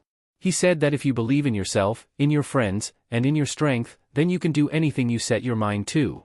Blinking, the perplexed officer laughed a little more and tilted his head at the genin. "And that's why you love him so much?" And maybe? I don't know." Hands massaging each other nervously, the girl looked away with red flushed up on her face. Vincent grinned, "So easy to read, my goodness." Eyes turning, both former combatants and contenders looked ahead to see how the last battle was coming about. It wouldn't be long now. Though the overall victor was already decided with 3 wins already, there was still one last fight that needed to be wrapped up. It was not only the longest and the hardest match being fought, but it was also the most interesting. More clones burst out of existence, with the one at the head of the pack being drop-kicked in the stomach and sent tumbling into the rest standing behind it, bowling them over and causing them to dispel. Following up his combination with a right hook, Nai finished off the last of his attackers before returning to a more stable form so that he didn't lose out. The original Naruto dashed around him in a circle, rushing at him with a left jab. His opponent sent a back fist around to intercept him, but the blonde leapt over him and kicked down at the boy's head. Nai blocked, watching his opponent flip and land on the other side, and lunge. The boxer uncorked his lightning-fast jabs, with Naruto parrying the last and sending a wild, swinging right straight across his face with a full wind-up. The massive blow had the raven-haired teen stumbling away, seconds before another right came around and hooked him across the melon, again before he had a chance to regain his footing. The jinchuriki didn't give him even a breath of space to recover, interlocking his fingers together and holding his hands down at his right side. "Eat this." With a roar of rage, the blonde thrust his interlocked fists right up into Nai's exposed chin. The blow slammed into the kickboxer's jaw and sent him flying back, stunned. He was still on his feet though, which allowed the blonde-haired shinobi to advance. Recovering from his stumble, the kickboxer growled and threw both hands out, slamming his palms into both sides of Naruto's head. Discombobulated, the jinchuriki yelped out and staggered forward, throwing a wild hook. The Muay Thai fighter avoided, grabbing his wrist and twisting him till he was locked against his chest, preventing the boy from moving. The boxer then used his free hand and slammed it into Naruto's side, his palm bursting into golden flames and beginning to burn into the genin. On top of his nails and fingers digging into the soft spot through his jacket, the pain just became searing and unbearable. Naruto cried out in agony and staggered back into his opponent, who continued to hold him in the lock. Biting his teeth together, the jinchuriki poured sweat before glaring furiously over his shoulder at the equally enraged Nai. Opening presented, the blonde-haired shinobi then brought around his free arm, jerked both of them forward so that his opponent stumbled across and then repeatedly slammed his elbow into the pugilist's face. The full cocking blow smashed up Nai's nose and face before sending him hurling back, blood pouring out of his orifices. The enemy released the jinchuriki, allowing Naruto to duck away and slam a kick into his abdominals. With the kickboxer standing on top of weak soil, the ninja took the opportunity presented to him and rushed around, coming at his opponent from the side where he presumed a blind spot to be sitting. The kickboxer sensed him coming up from his left and glared over. Emitting a loud yell, Nai side-kicked Naruto in the chest before he could step into his own striking range and sent him on his way. The jinchuriki yelped in pain and skidded to a stop, hands held up in defense and glare fixated on his opponent. The two fighters were soon back to square one. They exchanged death glares from where they stood, were bleeding profusely from the mouth and nose, and had bruises of all forms causing them endless amounts of tremendous pain. Overall, both of them looked absolutely wrecked. Trading hits with him is ending in nothing but a stalemate. I have to do something, but what? Naruto thought furiously, looking his foe up and down. Seeing the boxer's guard reset itself, the jinchuriki's eyes darted over his limbs from the throbbing veins of his biceps, to the immense fists hovering in front of him, to the bulky shoulders framing the rest of his incredible upper body. Overcome by their sheer enormity and definition of his limbs, the desperate and exhausted blonde began thinking that perhaps this whole ordeal might drag on for a little longer than either of them wanted it to. That was, until he suddenly became struck by an unexpected and inconceivable jolt of inspiration, something which came to him from a memory he remembered well, but had tried so desperately to put out of his mind. Naruto looked up in surprise when all aspects of that night from weeks before, the night where he had found himself cornered and so close to death, came back to him. My fight with Zaku? That's it. Nai shuffled forward, leading with a jab followed by a right cross. Naruto dashed around him, using his footwork from his blocking fist style to avoid. He took up position behind the kickboxer when they wheeled around to face each other again, the jinchuriki's glare hardening. He had a new point of interest now, which the Uzumaki marked out and decided to make his primary target. Until it was overcome, this standoff would last forever. With their insane stamina, it was a high possibility. He was going to put a stop to this right here and now. Naruto slowed his hopping, yet kept on his toes still enough to allow his opponent to make the first move. The kickboxer, furrowing his brow in confusion as to why his opponent was suddenly slowing down, merely shrugged his shoulders and readjusted his hand positions. Don't get comfortable. I'm taking this fight to you. Nai lunged, his right shooting out and aiming to hit the lightly guarded shinobi. You're mine. Feet suddenly starting to glow blue, Naruto dashed back at the man with shocking speed. The power in his legs allowing him to cover the distance between them much faster than the boxer anticipated, the blonde parried the opening punch, watching it retract quickly before the pugilist crossed with his left. As if seeing it in slow motion, the jinchuriki redirected and caught the punch with his right hand, before swiftly rotating with his own left and slamming his fist into the boy's bicep. The blow rippled across his arm, agitating the extended muscle greatly. Nai winced, returning with a wild right. Naruto blocked and chopped down at his bicep with an elbow, slicing into it with a crack. The boxer returned fire with another left hook, which his opponent elbowed in a counter before chopping at the boy's neck with two slight blows with both hands, before back fisting him in the face with his right. The kickboxer followed up with a wild right as response, one of the only attacks he was still able to muster, before Naruto slammed his fist into his bicep again, the muscle audibly cracking, and then chasing up the blonde with a left body shot. Naruto caught and locked up the left, his fist blurring when he slammed it into the joint and then elbowing the muscle. A louder crack was heard, with Nai yelping out in pain and swiftly bringing his stinging right arm up, and cutting across his opponent's face. The jinchuriki ducked and weaved under it, slamming a swift right hook into the bicep, intercepting it in mid-flight and effectively cracking the hard muscle again. He then hooked up with a swift jab under Nai's shoulder, his blow easily sinking into the soft spot and staggering the kickboxer.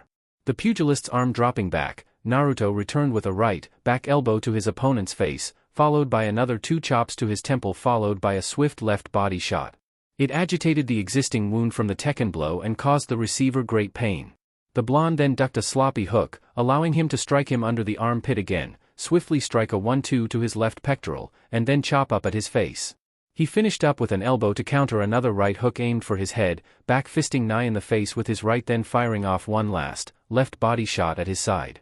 The lightning-fast combinations and counters to the boxer's body finally paid in dividends, and Naruto's efforts resulted in success.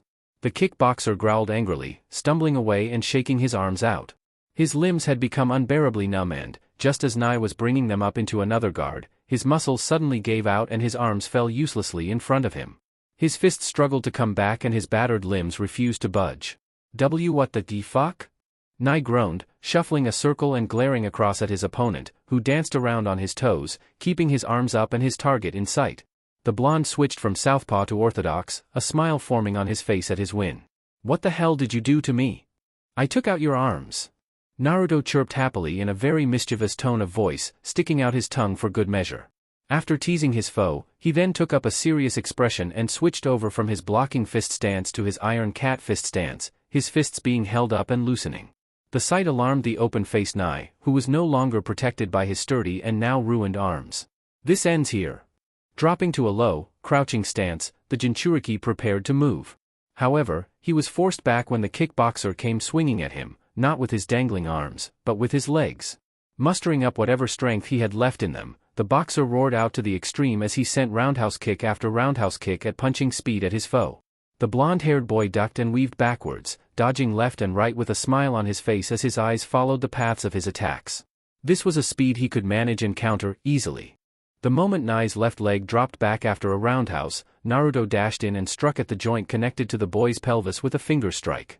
Using his knowledge of pressure points to his advantage, his hit effectively cut off all energy and chi flow to his leg, causing his limb to give out and plant, temporarily. He was officially grounded. Gasping in pain, Nai gritted his teeth and swung at Naruto with a useless right backhand, which dropped down to dangle at his side when he missed. He only had one good leg left, not something he could fight back on, but was damn well putting up the best one he could. Naruto leapt back, smirking before dashing forward with his head low and guard up. I have no time left, this whole thing stops right now. Then suddenly, it all happened in an instant. The moment the jinchuriki began his advance on the toppling kickboxer, Naruto was certain he would be able to bring the boy down with just one more punch. Just one more and that would be the end of this damn war. The score ends with the last man, the strongest man, standing. However, just as he was closing in on his bewildered foe with all intent set on one last combination, he saw a flash of fire suddenly appear behind his opponent's eyes under the shadow of his hairline.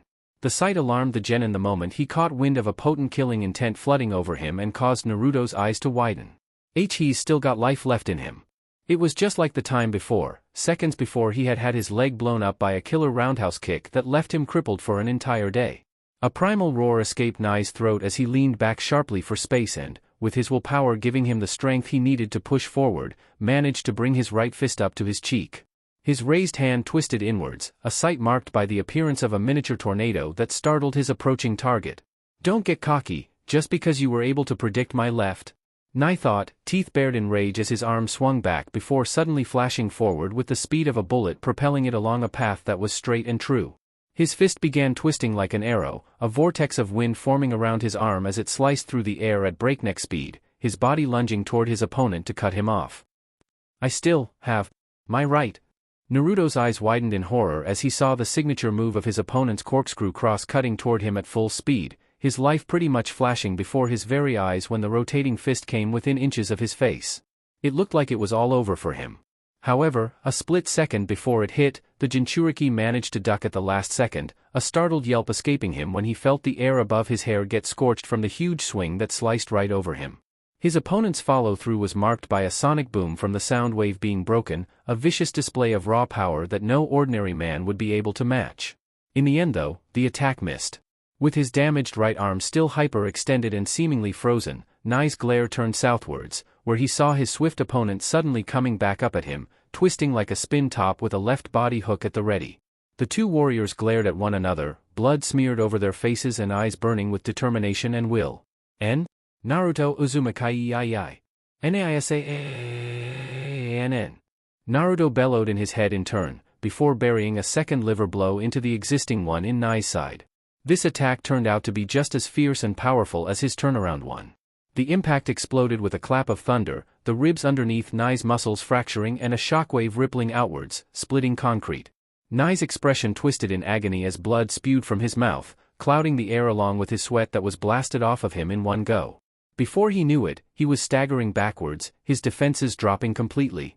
Coming up right underneath his opponent, Naruto yelled out with great effort and with his spirit pushing him forward, jumped at his opponent with a crouching uppercut, followed by a series of left and right blows which he slammed across the hapless boy's face repeatedly.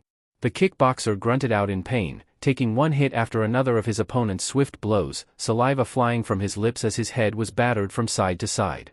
This was the jinchuriki's repayment for the beating he received from the bloody cross combo. Naruto ended with a right hook, leaving Nai standing with his head cocked to the side, swollen, and stunned. Seizing the opportunity, the genin then jumped skywards, flying right up and past his opponent till he was suspended in the air several stories above him. His shadow cast, the jinchuriki then took aim and plummeted down at Nai feet first, his dazed target looking up just in time to see the shinobi's legs open up into a split. But, when it first looked as though the blonde was going to slam into the brawler and hook his legs around his head for a toss, the agile shinobi instead spiraled down at the kickboxer before hitting the boy right in the face with a drop kick, landing on both his face and foot in a perfectly executed split. The impact was marked by a sound similar to a slap, only, it was one amplified 100-fold and looked 5 times as painful. The audience, Asuma, Shikamaru, Hinata, Kasumi and Churchill visibly cringed when the shockwaves rippled out and hit them, before they all looked back to see Naruto cartwheel off of his foe through the air, before landing gracefully several meters away. The jinchuriki knelt on the ground similar to a cat, smiling delightfully while his stunned foe staggered circles behind him. Mumbling all sorts of nonsense, Nai's eyes crossed before the boy inevitably fell to his knees, before falling flat over onto his front, hitting the concrete with a loud thud. Sure, it was not the ending everyone was expecting, but the jinchuriki ended it exactly how he wanted, with style. Damn. Blinking, the genin looked over his shoulder to see that his opponent was still conscious.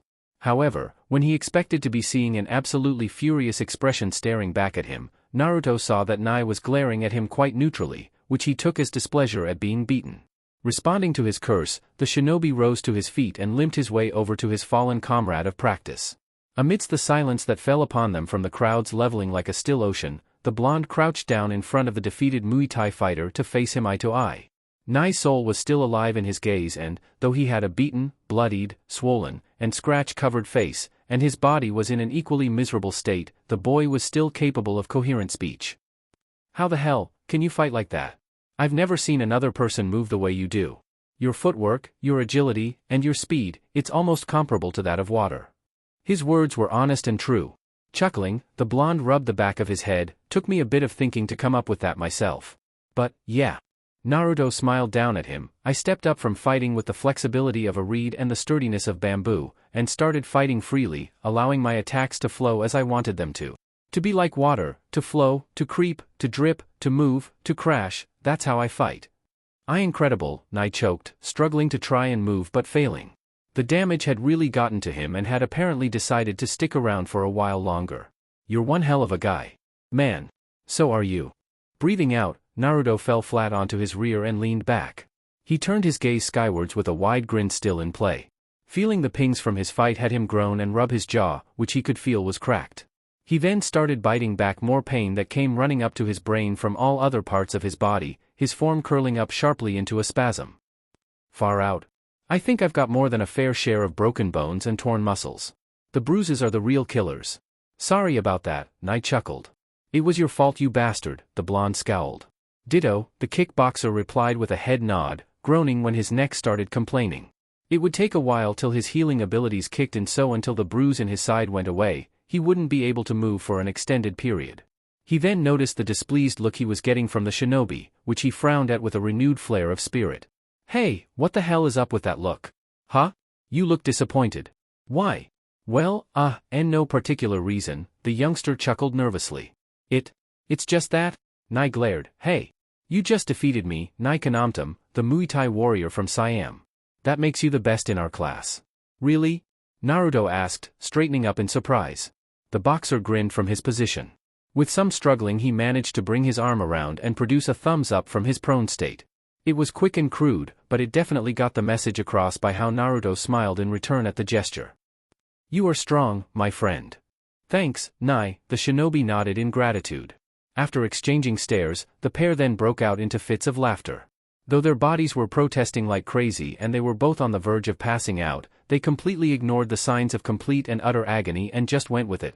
The sight of their grinning faces and sounds of their mirth filtered throughout the arena, reaching the audiences and filling them with senses of relief. The moment was allowed to go on uninterrupted, up until the start of the first round of applause. That applause then transformed into a storm, which rained down onto the courtyard and swelled the combatants' hearts with pride. While Asuma, Hinata, Vincent and Pericles were able to stand and accept their audience's cheers of approval, Shikamaru was still unfortunately being flattened by his opponent. The boy didn't voice a single word of complaint though, as he had permitted sweet sleep to embrace him. It would be some time till a medical team went down to collect the unfortunate fighters scattered over the ruined palace grounds here and there, so why not enjoy the peace? Though there was going to be one hefty bill for all the damages, Kasumi had no problems with paying it. She was also up and celebrating Team 10's unanimous victory, hands in the air as she clapped and cheered excitedly. Not even her assistant could stop her, as he too was smiling proudly at the efforts of their visitors. It was quite clear that they were grateful for the help. Churchill sighed and leaned back in his seat, breathing deeply on his pipe. "It's a shame. I thought that my team would be enough to bring my side victory today, but it looks as though I miscalculated." "You mean underestimated, Mr. Churchill, sir," the princess exclaimed, looking over at the man in the suit. She saw how downcast he was, apparently taking to his losses like a child, which amused the teenager somewhat. "Your men fought well. It's only fitting that you should congratulate and reward them for their efforts." "True. For all the injuries they sustained in this contest, they've earned themselves a leave of absence and a consolation prize for the trouble," the man stated, rising up and out of his seat. He laced his hands in front of him and smiled down at the raven-haired girl and leader of the Land of Dusk. "But more importantly, it was your victory today, Princess Kasumi. Thanks to this friendly competition I am now able to see the potential strength of the warriors in this land, so I am confident you'll be able to handle the situation." "I'm glad that we're able to come to an understanding," Kasumi smiled, approaching the taller individual and extending a hand to him. "I promise you, Mr. Churchill, we won't let you down." The pair shook hands before the cameras, the crowd still cheering wildly while those covering the segment informed all those watching across the world the results of the fight. It only made sense for the people back home to know exactly what went on down here and who emerged victorious. This was big news. It wouldn't surprise anyone if the hidden villages also heard about this. Everyone in this country was linked to everyone. Word was bound to get out one way or another of the amazing performances that had taken place here on behalf of Britannia and the elemental nations. Outside of the palace gates and making all haste for the nearest main road out of the village, Sakan and Tayuya both decided that they'd seen enough for one day and started for home. Barely sparing a glance over their shoulders at the crowds flocking the castle wall's entrance, the pair dressed in Otogakure colors kept to the sides where the traffic was thinnest, and dodged any and all curious eyes looking through the masses for unsavory activity. They used the blanket of celebrations and outgoers to conceal their escape. Huffing to himself with his arms folded, Sakan looked across at his teammate striding alongside him. "Some show, huh? No shit. Well, at least I'll be able to sleep soundly tonight knowing that the elemental nations were the ones who came out on top today, all thanks to those Konohagakure scumbags," the boy in lipstick replied, looking up and blowing the few bangs of hair hanging in front of his face. "Damn, that beginning half was irritating to watch. And here I was looking forward to a massacre." "You're just disappointed because there was no action for you on this mission," the kunoichi rebuked. "It was boring as shit in the practicality department, but I'm sure as hell satisfied at the end results," Sakan smirked, looking ahead of him sharply. "Orochimaru-sama will be pleased at the information we have to give. At least we'll be able to hand over some good updates on the situations here in these lesser countries and the current capabilities of Konoha's shinobi. Now that I think about it, he does seem to have his eyes set on a couple of them. Creepy bastard," glad I'm not in the main labs during the times he's actually dreaming up this shit, Tayuya scoffed, folding her arms. Sakan agreed with her wholeheartedly, it's a good thing I don't have any medical checkups coming in the next month. I'm all set for the rest of the year, thank you very much. Lucky you, Tayuya sighed, stopping in her tracks and looking back at the castle. Her memories took her back to the fights she had just watched and saw finished, not just the one with the jonin and the swordsman but mostly the one involving the boy with blonde hair and wearing orange.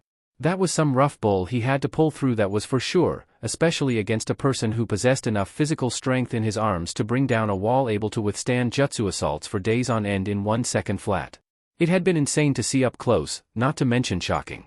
Still, Tayuya couldn't help but think back to how that spiky-haired kid with whiskers went from a cowering runt getting the life literally beaten out of him to a grinning, top-of-the-line, balls-to-the-wall fighter. His balance of speed and strength was unreal, he could create clones in battalions' worth, and the moves he displayed weren't at all normal for any shinobi she knew. That boy, he was something interesting. His grinning expression when he faced down Nai after his remarkable comeback stuck in her mind like a photograph.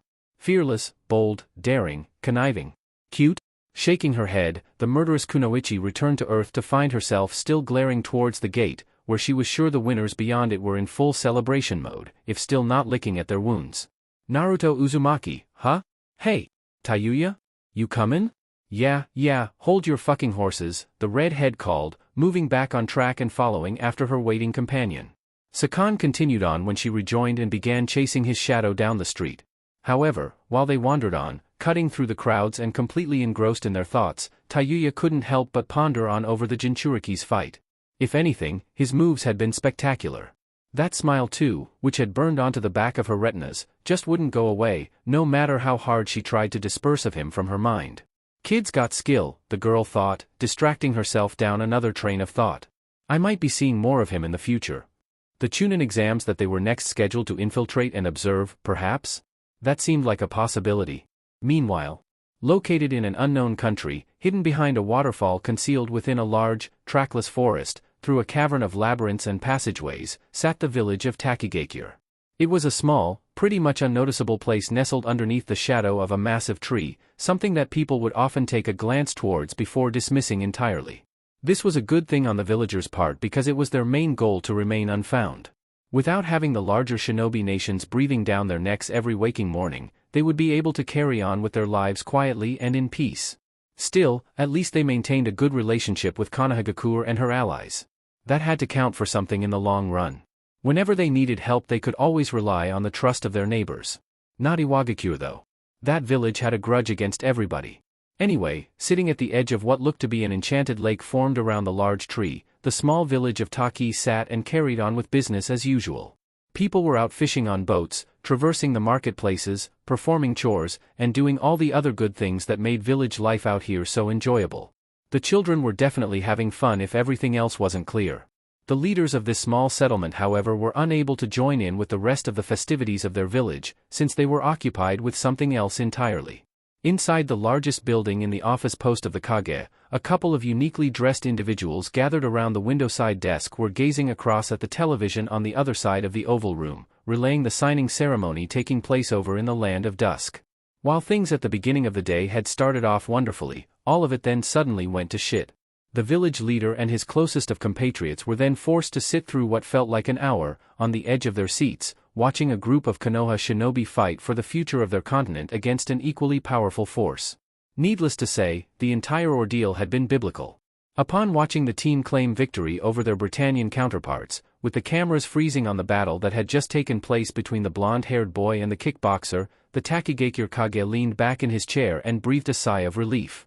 The old man wearing a beige uniform and the signature hat of the Kage around his neck ran a hand through his hair before looking up at his son sitting in the chair next to his desk. The boy with long brown hair and wearing a blue shinobi uniform with belts was also gazing at the television in awe. So strong, Shibuki blinked, having seen and heard everything that had taken place miles away through the magic box. His father chuckled, stroking the beard on his chin thoughtfully, brave too, not to mention incredibly skilled and resilient. Kind of makes you want to work even harder to stay as far ahead of him as possible, huh son? Well, the boy smiled meekly and rubbed the back of his head. I think I'm the one that has some catching up to do on this road, Dad. I mean, did you see what happened there? Both of those guys were practically demolishing each other, but Naruto ended up carrying on despite his damage and won out. It was a close shave for him. Either one of those kids could have gotten it.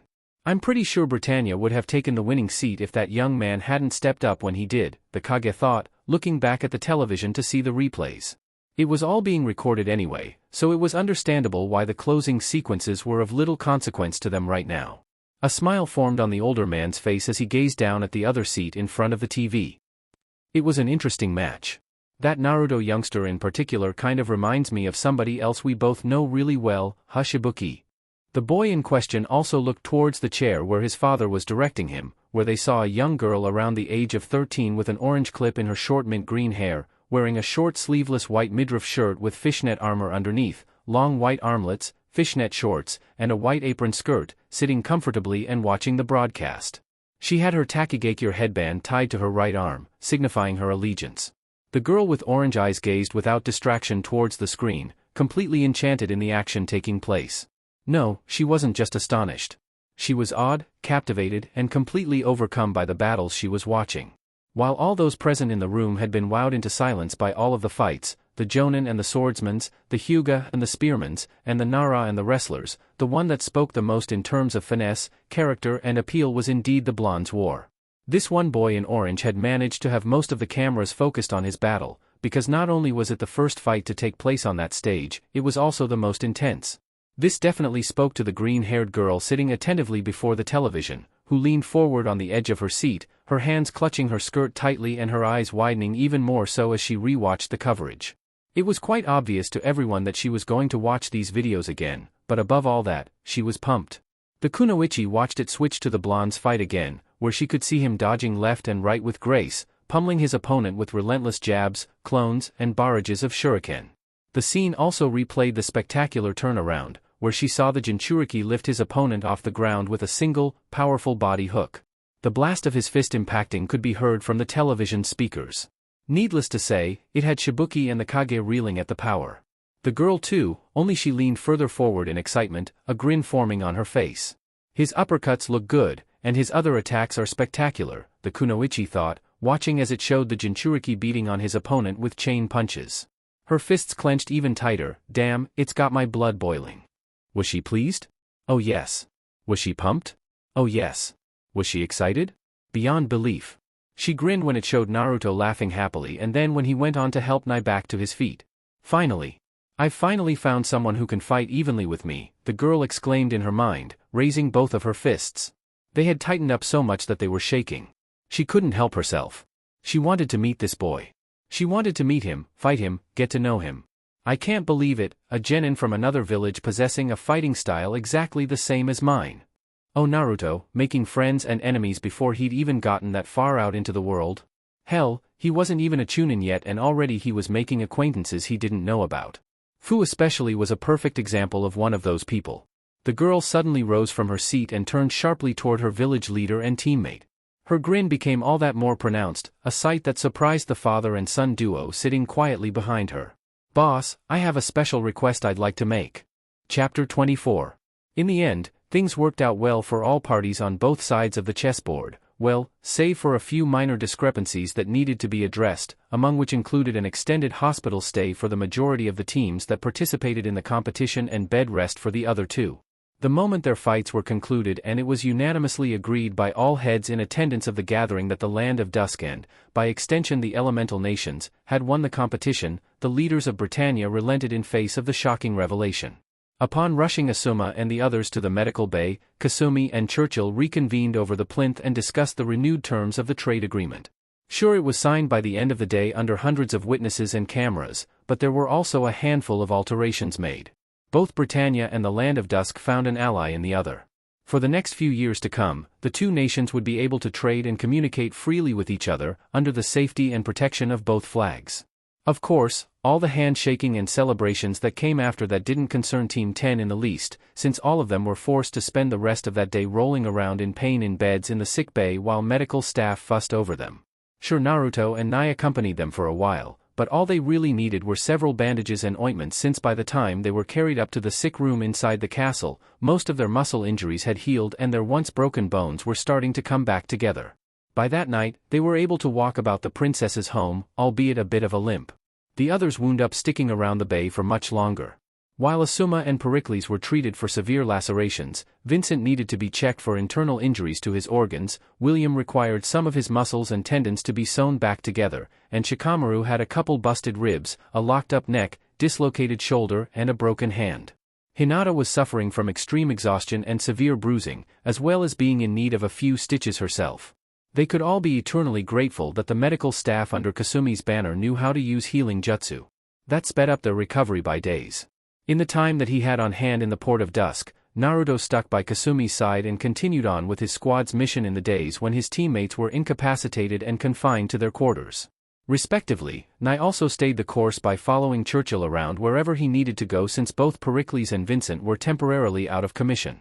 This allowed the pair varying periods of work and free time, which became pretty routine after 2 days of this. At her request, in a spread of over a few free days the princess of the village dragged the jinchuriki around wherever she needed and wanted to go, including the markets where the festival stalls were still set up, the cinema, the hot springs, the theater where a rendition of Phantom of the Opera was being played courtesy of the visiting Britannians, and the beach. If the blonde knew any better, he'd say Kasumi was genuinely taking him out on an assemblage of dates. Too bad he didn't know any better and remained completely oblivious to the raven-haired girl's attempts to get closer to him and have their relationship progress beyond one that was between client and bodyguard, as well as close friends. Still, it was fun for both of them and Kasumi continually thanked her blonde-haired companion for accompanying her. She enjoyed hanging out with him most and continually admired him from a distance, gazing at him whenever he wasn't looking and watching him train to get the strength back into his muscles after nearly getting pulverized by his opponent. Though she wouldn't admit it outwardly, she'd actually fallen quite a bit for the grinning idiot. By the 5th day of the week of festivities, Hinata, Vincent and William were finally able to get up and move around. Shikamaru, Asuma and Pericles joined them a full day later. Both teams got together at the final celebration, which was a feast held between the Westerners and the elemental nations inside of Kasumi's castle. Needless to say, it was a brilliant way to conclude a week of such high temp, with the two sides gathering at the one table and scattering themselves between seats to commune, to mingle and to gorge themselves on the exotic foods provided. Yet again, Naruto and Nai made a spectacle of themselves on their side when they seemingly fell into yet another vicious competition to show who the better man was. Everyone sat in silence and shock as they stared across at the pair literally sucking down all of the food lying out in front of them. The jinchuriki was consuming his fill of ramen by the truckload whereas the kickboxer ate everything in sight, not to mention everything he could get his hands on. Stacks of empty plates formed up on their spaces with very little wasted. Waiters came and went to help clear up the mess they were making regularly. Inhaling yet another bowl, Naruto chewed through a bloated mouth and grinned over his shoulder toward the waitress standing behind him. She, like every other person in the hall, gawked at the brothers from different countries sitting side by side and pretty much devouring the entirety of their kitchen. "Excuse me. Another 3 bowls of miso, please." Nai, after working a whole fried chicken down to the bone in less than 10 seconds, tossed the remains onto the large dish where it came from before waving a hand over to the same stunned waitress. "Me too. 3 more, please." Naruto grinned, using his chopsticks to go for a dish of spaghetti but quickly realized that it was empty. He blinked and looked over at the kickboxer to see him picking up 3 pork buns at once and shoving them into his mouth with his hand, followed by another 3. "Hey Nai, we're out of pasta." Swallowing the food in his mouth after 5 chews, the kickboxer waved back over at the same waitress about to shuffle away, "Pasta and egg rolls as well. 4 dishes. Oh yeah, and some dim sum if you've got any. Add some yakisoba to that if you can." The rest of the team sitting close by gaped when the pair tore through another wave of entrees, dishes and finishers. While Shikamaru shook his head and tried to hide his face from his companion's unappealing mannerisms, Hinata looked on in amazement and Asuma just propped his head on his hand and looked across at Pericles sitting opposite of him, visibly exhausted. The swordsman was trying to dine on his own meal, but had become distracted by the show their 2 most energetic team members were performing. The pair exchanged stares, both of them quickly acknowledging their little problems while trying not to make too big a fuss over them. "Welcome to my world," the Jonin said with a gesture. "I share the sentiment, sir," the fencer replied, both of them going back to picking at their food. After watching those 2 eat, they'd pretty much lost their appetites. Everybody had, with the exception of William eating nothing but stuff with high levels of protein and iron in it, Vincent trying to dine as he normally would with a gentlemanly air in his fork and knife movements, Kasumi delighting herself in her ice cream treat, and C.C. hiding on her side with 3 huge plates of pizza in front of her. The green-haired girl picked up a slice of Hawaiian and nibbled at it, sparing not a single glance toward the rain of food bits falling across the length of table from the jinchuriki and his friend plowing through the feast. She wanted to keep eating peacefully. Thank you very much. Nothing is normal in this fleeting existence. The closer you are to accepting that reality, C.C. exclaimed while taking another bite, the less surprises come your way. That's the secret. Was she breaking the fourth wall? Maybe, but that was just her being herself. Oh.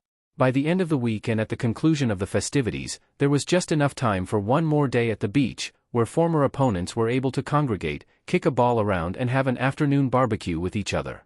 It was interesting for the youngsters to see their mentor and team leaders in a normal environment for once, and not one where they were brandishing a vest, a kunai, or a sword. Hell, Asuma had a whopping good time of his own in spite of the bandages he still wore tightly around his waist from getting kicked around earlier. Even Vincent lightened up a little, joining Hinata and Naruto on their little venture when they went into the reefs and explored the corals. There had been a whole bunch of activities that everybody enjoyed. Kasumi and Churchill also joined them.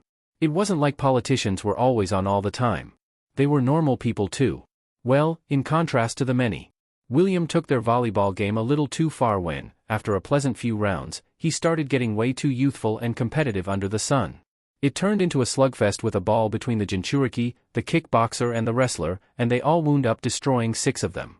However, it did little to detract from all the fun everyone was able to have, but soon though, it all had to come to an end. The end of the week had arrived. The agreed-upon time Churchill would take his armada back to their homeland and relay the good news. The soldiers and marines packed up all their stuff in just one day, and with all ships boarded they began making way for home. One by one, the freighters, destroyers and cruisers pulled out of the harbor and took up position just outside of the port. The last ship to leave was the HMS Hood, the capital ship, and the one that Churchill himself would personally escort back to their land.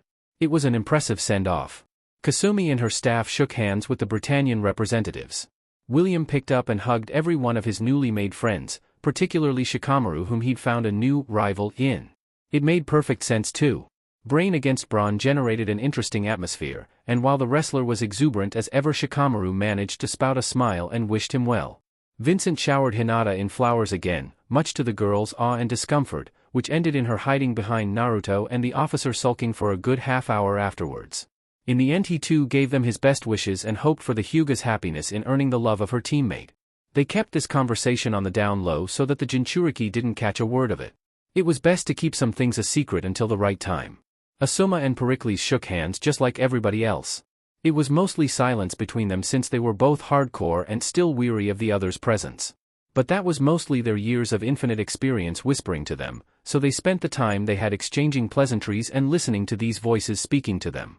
Nevertheless, they were proud to look another equal in the eye and expressed their deepest wishes to meet each other again in the future, but next time as allies and not enemies. Neither one of them wanted to feel the sting of the other's blade in battle, especially after the trial they went through. The whole departure thing showed that there was no ill will held between Britannian and shinobi. There were no things left unsaid and no bad feelings bottled up whatsoever. That was an excellent start to an alliance that was bound to last for many years to come. The heads of the Land of Dusk waved the Britannian officials as they ascended the ramp, William, Vincent and Pericles included. By the end of the hour, the ship was pulled out of port and slowly led into open water, seen off by fireworks, streamers, confetti and cheers. The crowds in the harbor stood there and watched as the vessels sailed over the horizon, with Team 10 positioned at the front where they would stand until the very last ship was gone from sight. Oh. Standing up on deck of the HMS Hood, Pericles stared out toward the shinobi mainland as it shrunk away into the distance. It would be some time before it vanished completely from view, but the distinguished team leader and representative had no problems with that.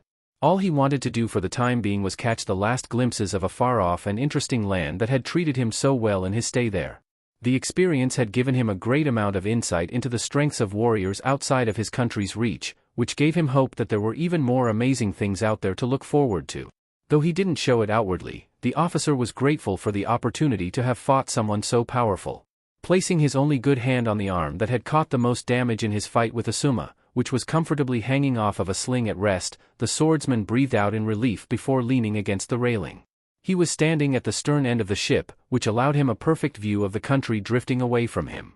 "I bet they're thinking the exact same thing, sir," a voice suddenly cut into the silence, drawing the fencer's attention around to see Vincent strolling towards him.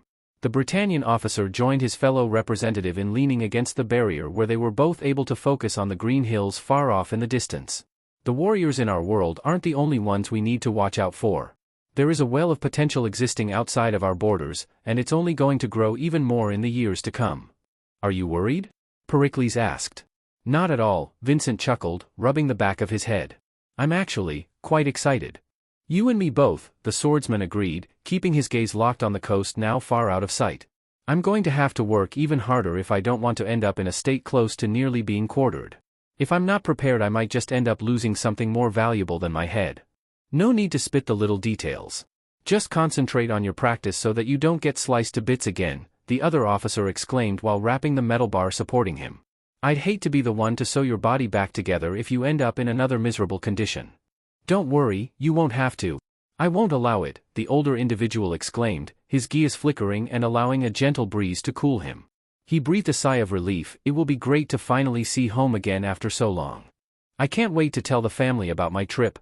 They're going to be absolutely thrilled, Vincent chirped, all of a sudden looking incredibly pleased. Everybody suffered from homesickness, even the most hardcore and composed of individuals.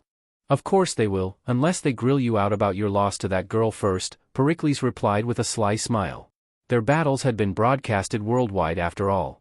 It wouldn't surprise any of them if they were greeted by old friends at the port asking them why they had lost and all that garbage. But those concerns could wait until a later date. Hell, they could hardly care at this point. They were alive, weren't they? Sensing a challenge from the older, stronger gentleman, Vincent scowled up at him in annoyance. You lost too, you know. Don't go trying to cover yourself when it was a unanimous decision all around. He received a grunt in response, which allowed him further time for thought on the matter. It was almost immediately upon reviewing memories of the day a whole week before that Vincent suddenly gave his fellow officer an inquisitive glance. By the way, what happened to that green-haired friend of yours that followed you all the way out here to these countries? Pericles blinked, remembering the other luggage he had ended up bringing along with him, and looked about momentarily. After a brief interlude that involved him scanning the decks for his traveling companion, the fencer then turned his gaze back out toward the mainland, where he could see the mountains beginning to sink over the ocean line. His worried expression transformed into one with a smile, which had the man run his hand through his hair and laugh good-naturedly. Oh, that girl. What am I ever going to do with her? Will she be all right? Vincent asked, coming about to the fact that she was gone. The swordsman shrugged before pocketing his one good hand. She never did like sticking to one person for an extended period. She'll be fine. Oh. While heading back towards the castle to pack their stuff and to make their formal farewells to Kasumi and her staff before their departure, Naruto and his team suddenly found themselves confronted by Nai standing at the front gates. Leaning against the wall off to the side with one hand in his pocket and a travel pack slung over his shoulder and held by the other, the boy was glaring ahead of him patiently and silently.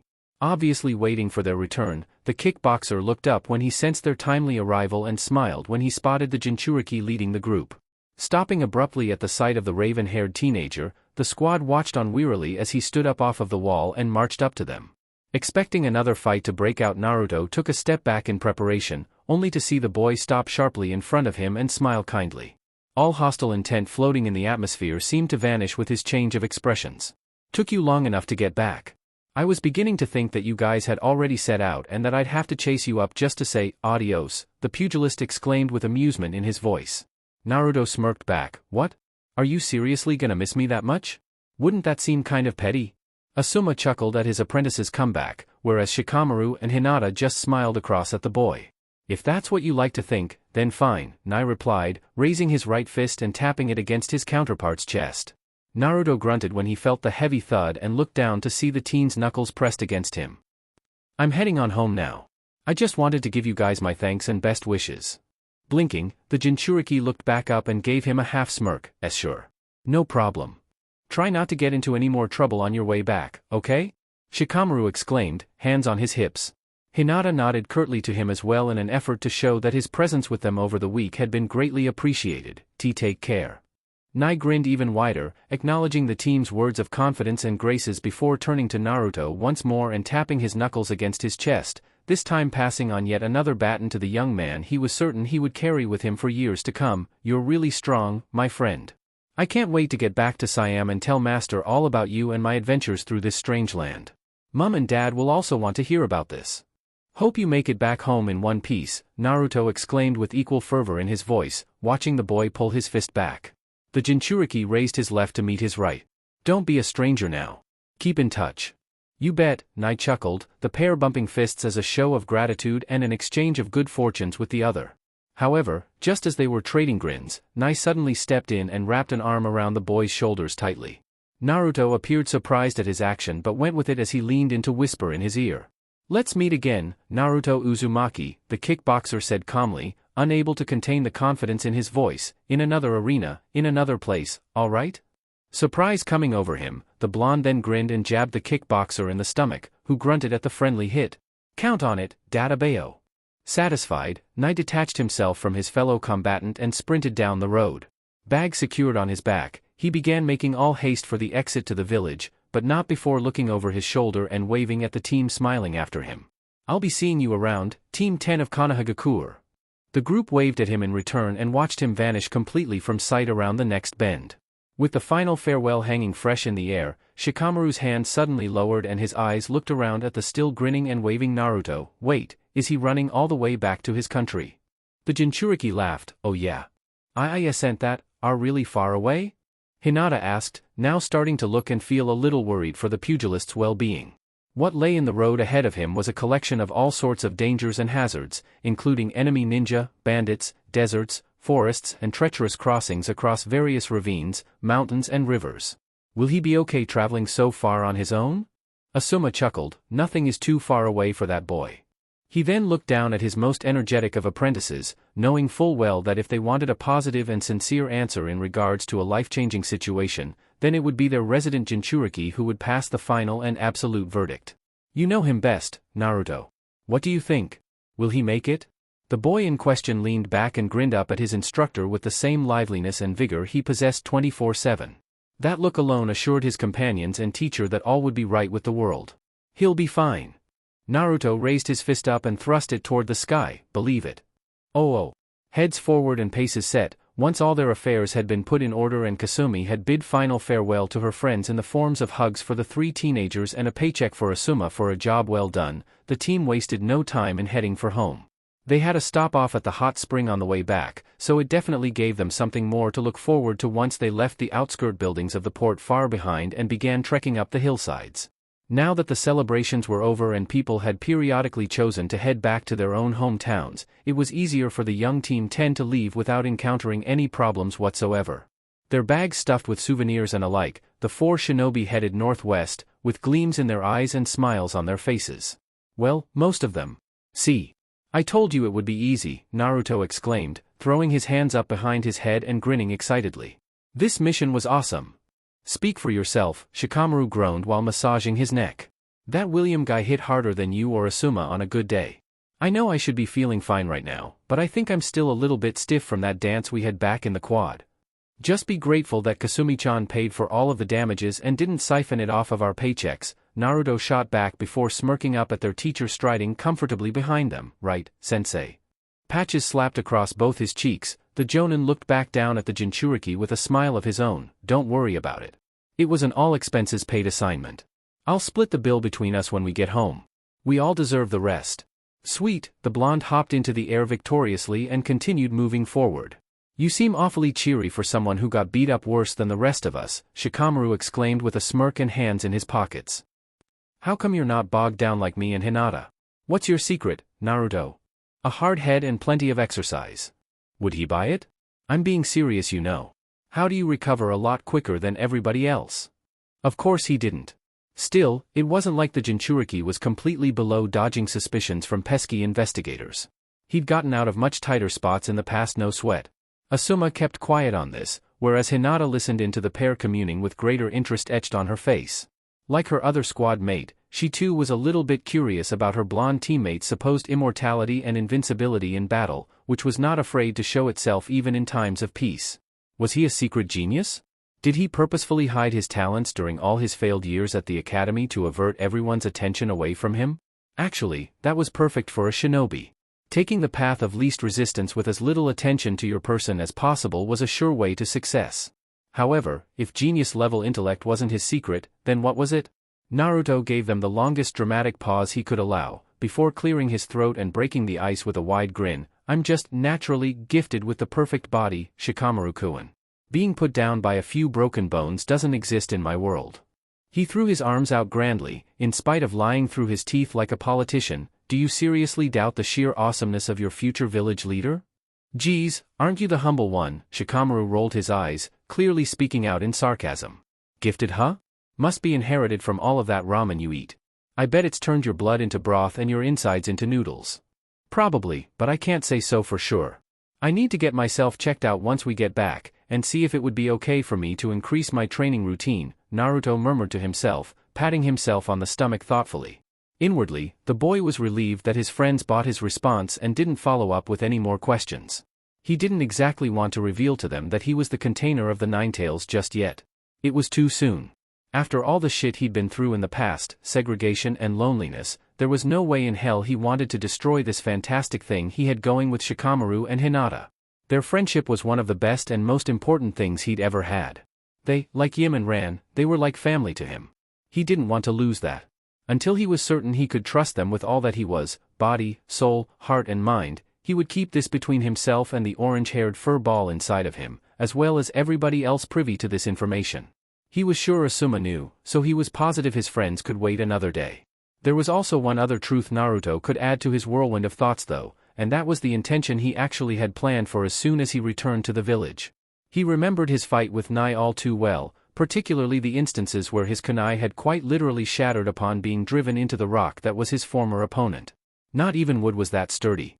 This memory had Naruto frown with envy at his opposite's good fortunes and how he had been able to stand through all the punishment that he had without even falling to his knees. That grin on Nai's face would stick in the blonde's mind as a confidence booster for future battles to come, he just knew it. Naruto clenched his fists tightly and smirked, I want rock awesome abs too. The moment I get back to Konoha, I'm fixing my schedule. Don't kill yourself, Asuma chuckled, hearing every word from his young apprentices flooding back onto him. While they were on the topic, Naruto suddenly blinked when he turned his eyes skyward and scratched his chin. In spite of it having remained far outside of his mind for the duration of their mission, once reality started coming back to him he couldn't help but stew a little more. I wonder how Yim-chan and the others are doing? It's been over a week, my house had better be in one piece.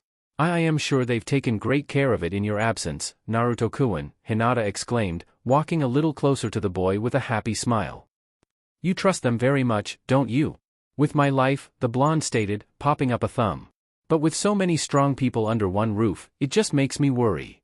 Come on, it's not like the world is gonna end with the destruction of your new bachelor pad, Shikamaru inputted helpfully, also trying to get the boy to veer away from the idea of witnessing potential catastrophe should he head for his domain the moment he marched through the front gates of their village and find it in ruins. Not that I'm praying for the end of the world on your part, it would just mean that if something like that were to happen to you, then you would pretty much be branded the most unlucky person on the face of the planet. Naruto groaned in abject despair, always a joy hearing your words of comfort, Shikamaru. That's exactly what I'm here for, moral support, Shikamaru said with a lazy pat to his friend's back. Asuma snickered back a laugh. Isn't that Naruto-kun's job though, to lift our spirits when we need it the most? Hinata asked. Exactly. But it's share around in our group or so I figure it, especially after what we've been through, the Nara replied with a tired yawn. Among many of his other quirks, Naruto's positive vibe seems to spread around to all of us and not just those he affects directly. It sure as hell helped me a lot back in my fight, Asuma spoke under his breath while scratching the patch on his cheek. Obviously he had hoped his words would go on unheard since he had his attention focused on the woods passing them, but when he looked back to refocus on the path ahead he saw that his young team had indeed heard him and were looking over their shoulders at him with curious gazes in play. Jumping a little at seeing 3 pairs of eyes fixed on his person, the Jonin waved a hand out in front with a nervous grin. I mean, all 3 of you supported one another well. That's what I really meant. The man cleared his throat, good job. Whatever you say, sensei, Shikamaru replied with a small smirk, and you're welcome. Tisk, troublesome kid. The Jonin muttered. Smile widening, Naruto closed his eyes and strode on, taking very wide and very rigid-looking steps that allowed him to cover way more ground. Let's just say it was a team effort. Right? Why yes, it was, Hinata said pleasantly, sharing this expression with Shikamaru while their teacher sent them his compliments silently. It definitely was. We completed our mission and at the same time saved this world from another war. Go Team 10, the boy with whiskers continued without skipping a beat, raising his hand into the air. His companions reciprocated his action with all four of them raising their fists toward the skies, each with varying levels of excitement. A crisis averted, all thanks to them breaking the rules of diplomacy and engagement just for the sake of one job. Credit for the opening could go to Naruto. Whether or not he'd be punished or rewarded for his actions back home was unknown, but both Shikamaru and Hinata vowed that they would be there for him. After all, he'd stuck his neck out for them and gave them all hope many times before. The least they could do was support him in times when he needed it. They were pretty much inseparable. That night? The last place that any shinobi in the world ever wanted to find themselves in was inside the walls and corridors of an inescapable prison, especially the one situated somewhere on the edge of Kusagakure known all around the continent as Hozukujo Prison. It was a depressing place, a large, dark castle situated at the top of a cliff overlooking an ocean filled with dangerous currents and whirlpools that had the capacity to suck up any would-be escapees. This along with the unique imprisonment technique used by the chief warden of the institute that would reduce anyone to ash the moment they strayed too far from the grounds, made escape virtually impossible.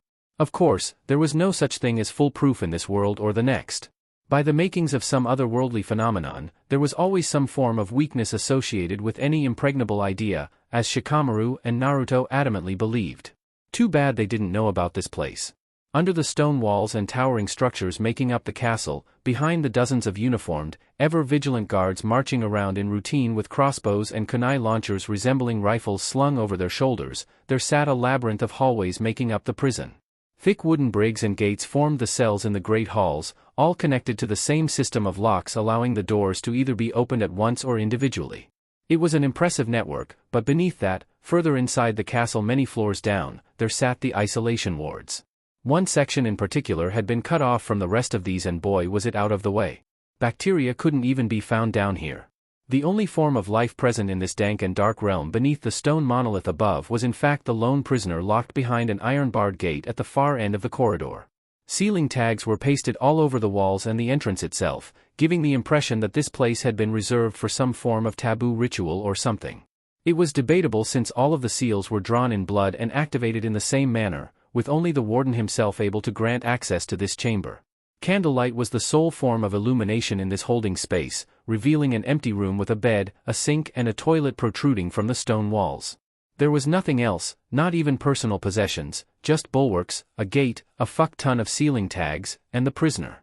With long orange hair draped over their shoulders and wearing nothing but a large tattered shirt and undergarments, the pale, slightly dirty form of the criminal lay comfortably across the bed provided for them.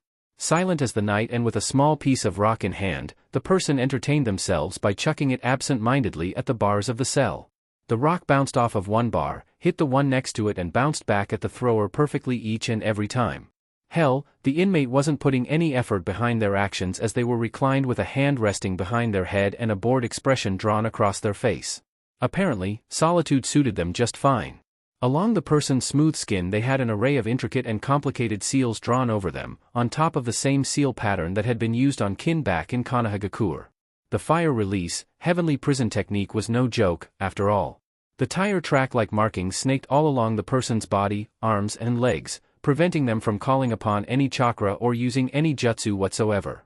The fact that such a complex array of seals had been drawn on their person showed just how dangerous this individual was. Still, it wasn't like they were showing any hostile intentions now, and they didn't really care. They seemed pretty content with just lying where they were, contemplating on life's greatest mysteries. Like what was for breakfast tomorrow? Rice? Gruel? Potatoes? You know, the little things. While they were busy bouncing the rock off of the bars and glaring down the corridor with a stoic scowl across their face, the prisoner suddenly stopped when they spotted an eerie shadow step out from behind one of the pillars down the runway. Head tilting, they watched as the figure strolled towards them from the darkness and stopped just short of the gate and the row of tags lying out across the floor. They took careful note of the security and focused on the prisoner lying behind the bars. Visiting hours is from 10 to 4, Monday to Friday, the inmate spoke in a very calm, very feminine voice. It wasn't much of a surprise since the person was clearly a woman. She looked back at the bars uninterestingly and continued chucking the stone at them, the loud clanging continuing to echo throughout her lonesome universe. Still, since you're already here, what can I do for you? The person in question stepped out of the shadows at their address and revealed himself to be a man with long, raven black hair wearing dark samurai robes, a sword at his side and a straw hat on top of his head. The wide brim hid his face from view, which was noticeably very sharp and pale. The woman behind the bars continued chucking the stone until she was able to get a full glimpse of the individual visiting her, which caused her to stop abruptly and look him over. She didn't need a history or bingo book to tell her who this person was exactly. Years of experience and inherited knowledge told her everything she needed to know about the entity staring back at her. Blinking in mild surprise, the orange-haired woman then chuckled, tossing the stone up and down in her hand a couple of times before catching it into a firm hold. "Well, isn't this a surprise? In all my years I never once thought that I'd ever see your face around here, at least, not in my lifetime," the suddenly cheerful prisoner exclaimed. The grin on her face became an even cockier one as she glared across at the shadowy man. "A lot of people say that you're dead. They can say whatever they like about me. But whether they choose to believe in my existence or not is of little concern. The fact is that I'm back," the samurai replied, his own face procuring its own harsh smile, "back and ready to bring this world into a shiny new era of glory and peace." "I see," the woman chuckled, "so you're still set on making every single person on this continent bow before your iron fist? I heard your proficiency with a blade is truly one to be feared, especially for the very man who not only fought against Madara Uchiha back in the days but the great sage himself." She glanced up at his concealed face, fear and terror absent from her mind. Whereas anybody else would be trembling at this point, she knew no such thing. "On that note, you age rather gracefully, my friend. I'm jealous. You appear to be very familiar with my history and intentions, Fuma Kotaro," the samurai exclaimed, his lips twitching into a small grin as he gave name to the woman behind the gate. "That's good. I expected nothing less from the only shinobi in history who was able to defeat the almighty Hanzo of the Salamander in his prime and have the good graces of mercy to allow him to live. Your astuteness means that I don't have to waste any time explaining to you why I'm here." Kotaro let out an amused laugh and swung her legs up, hooking one over the other while continuing to toss the stone in her hand up and down. Holding it between her two fingers, she then stared at it while continuing to engage her visitor in conversation. "If that's the case, then speak. Just like everybody else, time is of great importance to me, even all the way down here where the sun no longer shines." The samurai extended a hand to her. "I would very much like for you to join me." It was an offering he made with the sincerest of tones and the most meaningful of intentions. "It would give me great pleasure to have the legendary Fuma Kotaro standing by my side on the day that I finally establish my throne over this continent and its people. Is that recruitment I hear knocking on my front door? Your terms and services are negotiable, of course, but only under the condition that you swear your undying loyalty to me." Of course, it came as a bit of a surprise to the Dark Warrior when all he got in return for that information was the sight of the woman brushing his offer aside with yet another laugh and a dismissive wave of her hand. "What? And play sidekick to the devil and see that all of his goals are met to their utmost? You may have an ambitious plot in store for the elemental nations, but as fun as that sounds," Kotaro breathed while closing her eyes in delight, "the demon of the shadow windmill works only for herself. I always have and always will." The samurai frowned, lowering his hand back down to his side when he registered completely to her reply. "So, you're rejecting my proposition?" The kunoichi sighed and brought the hand holding the rock up to her forehead. "It seems that way, doesn't it? Sorry to inconvenience you. I strongly urge for you to reconsider," the stranger interrupted, an even darker and colder shade stretching over him. It enveloped him like a hand and gave off an aura that could be smelt before it could be seen, which failed to even shake the prisoner behind the iron barrier. "You were once revered as the greatest leader of your generation, one who sold their allegiance to the side you saw fit for glory. You should know better than to dismiss what I have to offer you. It's a fool's choice to say no. I promise you eternal magnificence, riches, and a place at my side as a god." "A god," the woman murmured thoughtfully, pursing her lips in mild interest. "Yes. It is your dream, is it not, to be remembered for all eternity for your actions and to leave your mark upon this land as a warrior? Wasn't that the reason why you led your entire clan into battle against the land of lightning and defeated the invincible Third Raikage? For honor and for glory?" The woman let out a boisterous, almost maniacal laugh, which had even the demon of a samurai flinch at the hilarity evident in her vocals. Kotaro grinned across at the figure, her eyes sharpened and irises shrunken in a creepy showcase of paranoia. "I think you've got me all wrong." She waved her hands above her in a flowing gesture, showing how flippant she was of his point of view while also expressing her own feelings on the matter. "My motives aren't so sophisticated as honor or hatred or any bullshit like that. The reason I went on that suicide attack against Kumogakure and had all 10,000 of my fellow clansmen slaughtered by the strongest Raikage was because I wanted to." Her grin grew all the more so, showing just how empty the deepest pits of her soul really was. "I wanted to see who the world favored the most, the old generation desperately clinging onto the ways of the past or the part desiring the unending forward march of time and the passing of the torch on to the next. Whatever is left of my family, lies scattered on the winds of fate as it was decided by their choices. They mean nothing to me now. Hearing the resolute tone in her voice had the samurai smirk under his hat. Grabbing the brim of it, he lowered it further over his face, concealing his amused expression. Both parties on either side of the bars were amused in some way, shape and form, but it had been made quite clear to them now where this had all ended and where each of them now stood. With a courteous bow, the samurai then began backing away, back into the shadows from where he had come. "That's too bad, Fuma Kotaro. That really is too bad," he whispered with a shake of his head. "I had such high hopes for you, but I guess they were all for naught. Perhaps in our next meeting you will be more compliable. Good day." Within seconds his body dissipated into the wind like a phantom. His form dematerialized into what could only be described as black smoke, which caught onto the draft blowing up into the vents and back out into the world beyond.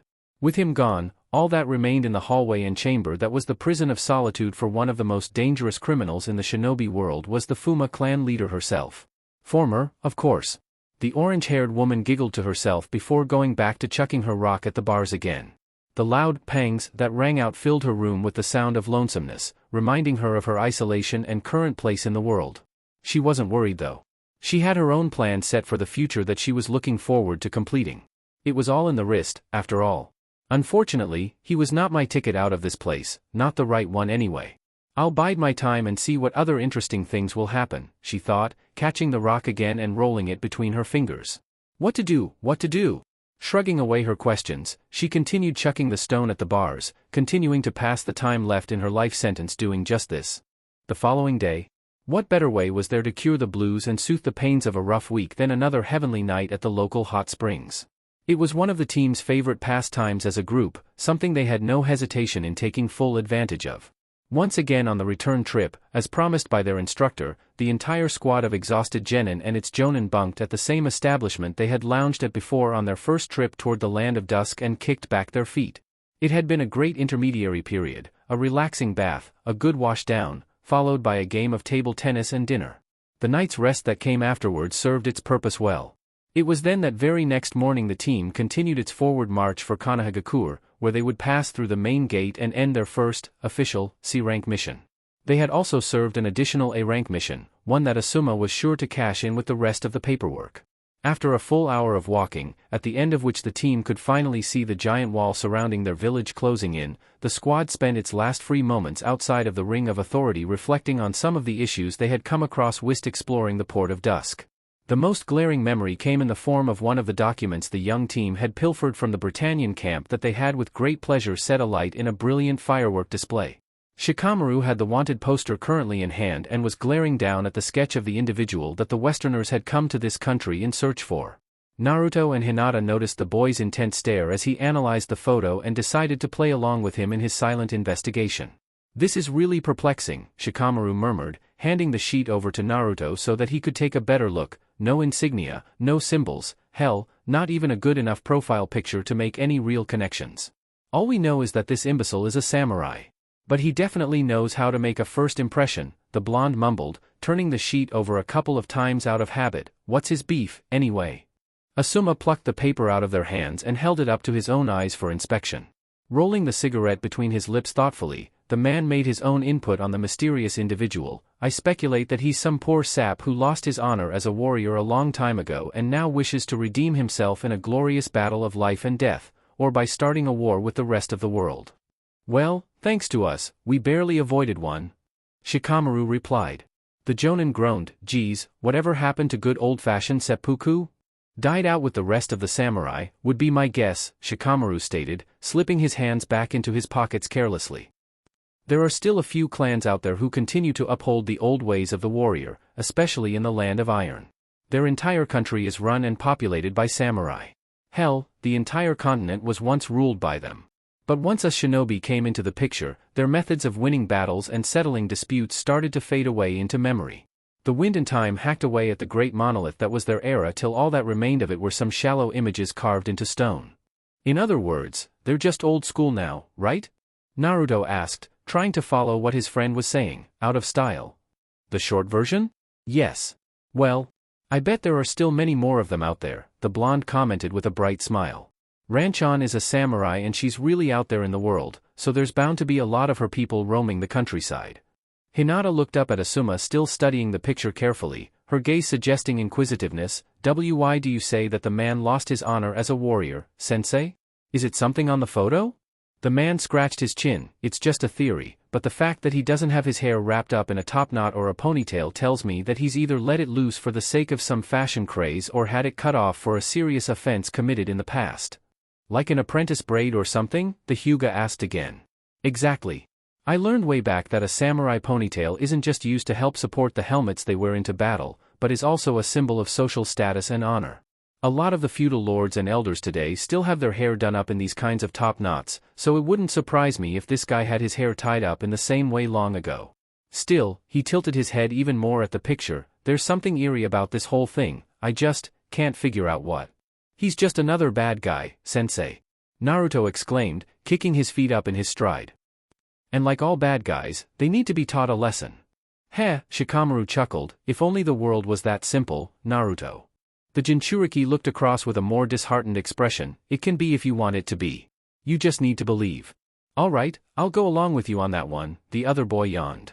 Take things the way they are with as little resistance as possible. Go with the flow. Explore the path less traveled. Make your bed and sleep in it. All that stuff. Hey, that's a surprise, Naruto exclaimed while nudging his comrade in the side. It's one of the first things we've ever agreed on. Oh. Yeah. You're right, Shikamaru laughed, returning the gesture. See. Easy.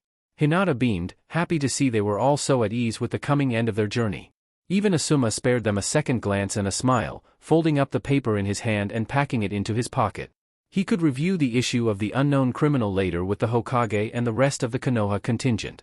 For now, the team needed to focus and brace themselves for the orchestra they were about to face, which would be coming up soon in the form of the east entrance to the village. Konohagakure was a figurehead in itself, so it wouldn't surprise any of them if they found a welcoming party waiting for them. Sure enough, as soon as they were in sight of the large gate permitting access to travelers and alike, the entire team was immediately confronted by the familiar sight of the long-reaching shadows of the Hokage, his two advisors, their bodyguards, and surprisingly enough all of the rookie teams that had graduated from the academy along with Naruto, Shikamaru and Hinata. Drawing ever closer, the baffled Jinchuriki also identified Tenten and bunch of other guys whom he quickly deduced to be her own squad, which had him do a double take at the full turnout. What was this, some kind of lynching? He sure hoped not. They'd had enough to deal with back at the Port of Dusk. The team stopped a comfortable distance from the crowd, just meters out from the archway. Within seconds, the atmosphere became thick to the point that a person could choke on it. It transformed into a standoff familiar between enemies, in spite of all participants there being friends. This didn't sit too well with the members of Team 10 of course, who already knew why they were getting this kind of a reception. Collecting themselves as best as they could and forming an orderly line before the glare of the Hokage and those from the patiently waiting teams, Asuma then stepped forward with his hands at his sides. He looked the Hokage dead in the eyes, his father wrinkling his nose out of reflex. Welcome back, you four. It's good to be back, the Jonin nodded in greeting. The old man's frown deepened. I hope you have a damn good explanation for what went on over in the land of dusk, Asuma, Hiruzen breathed out, canceling out all other emotions save for the formalities.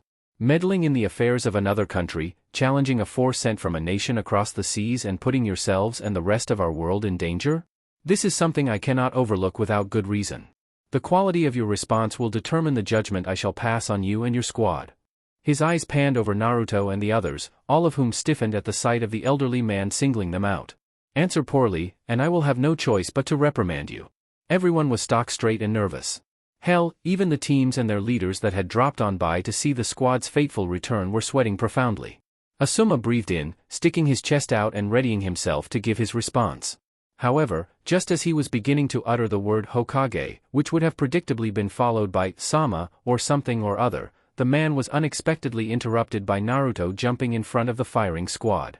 He stood before his instructor and the eyes of the Hokage and his associates, a move that surprised his team, the rookies and their squad leaders. It's my fault, Hokage Jiji, Naruto spoke up with a combination of directness and certainty. A loud slap echoed out in the silence that followed, which notably came from Shikamaru slapping himself in the face from the way Naruto opened up his statement. God damn if he knew how to speak to figures of high authority, which he didn't. Now they were all screwed. However, the jinchuriki had no intention of letting it end there. Sticking his chest out and marching forward, the boy stood uncharacteristically at attention and looked the village leader dead in the eye. Everything that happened over there at the ceremony was my doing. The others had nothing to do with it. The entire thing happened because of my agreement to a fight with Naikuin, and he sighed in resignation. Even I will admit it was a stupid call to make. And Naruto-kun, Hinata whispered out in worry and admiration. She and Shikamaru stepped forward to back him up, but as soon as they got within reach of him they were stopped when they saw him wave back at them firmly. The Jinchuriki's sudden turn to glare also had them stop in their tracks, which told them and Asuma that he wanted to deal with this himself. Looking back, the boy reached up and untied his headband. Both serious and firm, Naruto walked up to Hiruzen and held out his headwear to the elder, as if ready to drop it into his hand at his order. The third, however, had failed to bring his hands out from behind him, and just continued to stare down at the boy as he stood before him as the mastermind behind the whole incident. Well, not exactly mastermind, but the one who took the entire shinobi world's well-being upon his shoulders and challenged a whole other world across the seas. It definitely made an impact with all those watching, and astonished his friends at his admission. "I'll take any punishment you have planned for my team. Don't blame them," Naruto finished, his glare fixed on the old man's, after which a deathly silence once again fell. All those on the sideline swore the almighty third Hokage was about to drop the whole book on top of the boy's head. By how he'd responded to these kinds of infractions in the past with other shinobi and the way he looked now, anything was possible at this point, from a life sentence in prison to public execution. Of course, both were a long way off for a genin. The worst thing that could happen to Naruto was that he had his shinobi title stripped from him right then and there, and he'd be barred from ever interfering in shinobi affairs again. However, much to the shock of the council members Hamura and Koharu, Kakashi, Kurenai, and everybody else there, the third Hokage suddenly faked a cough and looked away. He cleared his throat as he turned his gaze to the tree line nearby, bewildering the focused crowd. "I'm surprised, Naruto," the elder spoke while seeing the blonde visibly flinch at his words. "I never noticed how much you'd grown in these past few months." Huh? Naruto murmured intelligently. Even Asuma and the others were dumbfounded. Wiping the ridge under his nose with his finger, Hiruzen then looked back down at the youngster with a conflicted expression. It was a mix between disgruntled and awkward. "You may have stepped out of line on that day, accepting a challenge on behalf of a whole country so readily. But of all the moves that could have been played in that moment, when every single weapon in that square had been pointed across that thin line drawn in the sand, ready to fight a war that would have claimed the lives of thousands, you stood as a wall before the shinobi nations and the Great Flood, and held firm." Naruto blinked in astonishment, a moment before the Hokage brought his hand up, rested it on his extended hand, and pushed his headband back toward him. The elder smiled. "You did good," Hiruzen exclaimed, nodding in praise to the boy before smiling gratifyingly up towards his team. "All of you." "But, Hokage-sama," Koharu began to speak up, only to see Hiruzen lift his hand and stop them before they could mount a protest. "Neither you or I was there, so do not try to argue against the decision I have passed. The only people who could possibly tell us what really transpired in Lady Kasumi's palace were those who were directly involved," the third said, earning a withdrawn gaze from the woman and her companion. "Whether it was sheer luck or fate that prevented the flames of war from igniting I cannot say for certain. But the tension that had stood between the two completely separate worlds, now allies, has been skillfully unwound by the team of youngsters you see standing before you. They showed initiative, skill and strength worthy of a shinobi team, and should be praised for their efforts. So offer them your gratitude and allow them to reflect on whatever mistakes they may have made on a later date." The council members relented and fell back into line. This left Team 10 air to breathe once again, with Naruto left staring up at the now smiling Kage gazing down at him in awe. The old man patted him on the head and chuckled at his bemused expression. "You have one hell of a punch, Naruto-kun. Keep working on it," Hiruzen commented, lowering his hand back down and nodding at the headband in the boy's grip. "You can hang on to that for a little while longer. Just try not to jump into something hair-raising like that again. Think it over a bit more carefully before taking action, and if you do that, I'm sure you'll make Chunin in no time." The old man winked. Catching on to that last bit, Naruto's face lit up and he nodded enthusiastically. "Why yes. I will. Thank you, Aji-san." He immediately slipped his forehead protector back on, seconds before he was reunited with his teammates. Shikamaru punched him good-humoredly in the arm, Hinata stood close and Asuma just ruffled his hair as he normally did. That was pretty much the signal telling everybody else that all was good and settled. Almost instantly, Naruto and his team were swamped by the rest of the rookies, where the Hyuga was able to trade pleasantries with Shino and Kiba when they approached her, and the Nara shook hands with Choji after a long while since having last spoken with him. The three straightened and separated when one of them was approached by a converging Team 7, with Sasuke at the front and the others gathering up behind him. The Jonin leaders gave them some space so that those in the same age group could convene comfortably without adults breathing down their necks. Heck, even the Hokage gave them a wide berth and decided to watch how things transpired for them from the sidelines. "I saw you get your ass kicked on the television, Naruto," were the first words out of the Uchiha's mouth when the smug-looking genin stood before the blonde with his hands in his pockets. His greeting earned an immediate frown from the Jinchuriki. "What do you have to say for yourself?" Naruto grinned cockily in a counter. "What, aside from the fact that I'm a lot stronger than I was before and that I picked up a couple more tricks on my trip? Nope. I'm afraid that's it." "Positive? Oh yeah." The blonde slammed his fist into his open palm, a gesture made double certain by his glare. 100%. "Who knows, I might just surprise you if you're not too careful, Databeo." "Well, if you're so certain, then I take it you won't mind having a little spar with me over at your place to test drive your newly acquired abilities?" Sasuke asked, earning surprised glances from Sakura, Hinata, Shikamaru and a lot of the others standing nearby. "I'm sure you remember, don't you? You said to me back at the academy that if I was still interested in a month's time, I could find you and challenge you to a match." His hands clenched inside of his pockets as his smirk hardened. "It's high time I collect on that agreement." Naruto looked back at him coolly. Just as he was gathering up his grin and the words to respond, Sasuke was suddenly nudged aside by Kiba stepping up to the plate. The boy's clawed fist was thrust right in front of the blonde's face, who leant away sharply at the unexpected abruptness of the motion. "Don't forget about me," Kiba snarled with a smug look. "I've still got my own score to settle with you. I had my name down on the list first anyway, so you can wait your turn, Sasuke." The raven-haired boy grunted indignantly at being pushed out of the spotlight, but maintained his composure in spite of the offense. Things started getting much more interesting for those watching, Shikamaru and Hinata included, when all of a sudden Shino stepped up to join the pair facing the orange rundown. Still dressed in his usual attire consisting of a high-collar jacket and shades, the bug user tipped his glasses further up his nose and nodded curtly to the Uzumaki. "I believe I too have a stake in this," the Aburame said in a monotone voice. "I wish to test my mettle against you, Naruto Uzumaki." "Yeah?" Kiba exclaimed, elbowing the boy in the chest with a shove. "Well, get in line. I'm first, Sasuke second, and you're third." "Shino too?" Sakura murmured questionably while pointing from one boy to the next. Not only is Puppy Boy psyched to lock horns with him, but Mr. Quiet and Sasuke-kun? What's going on here?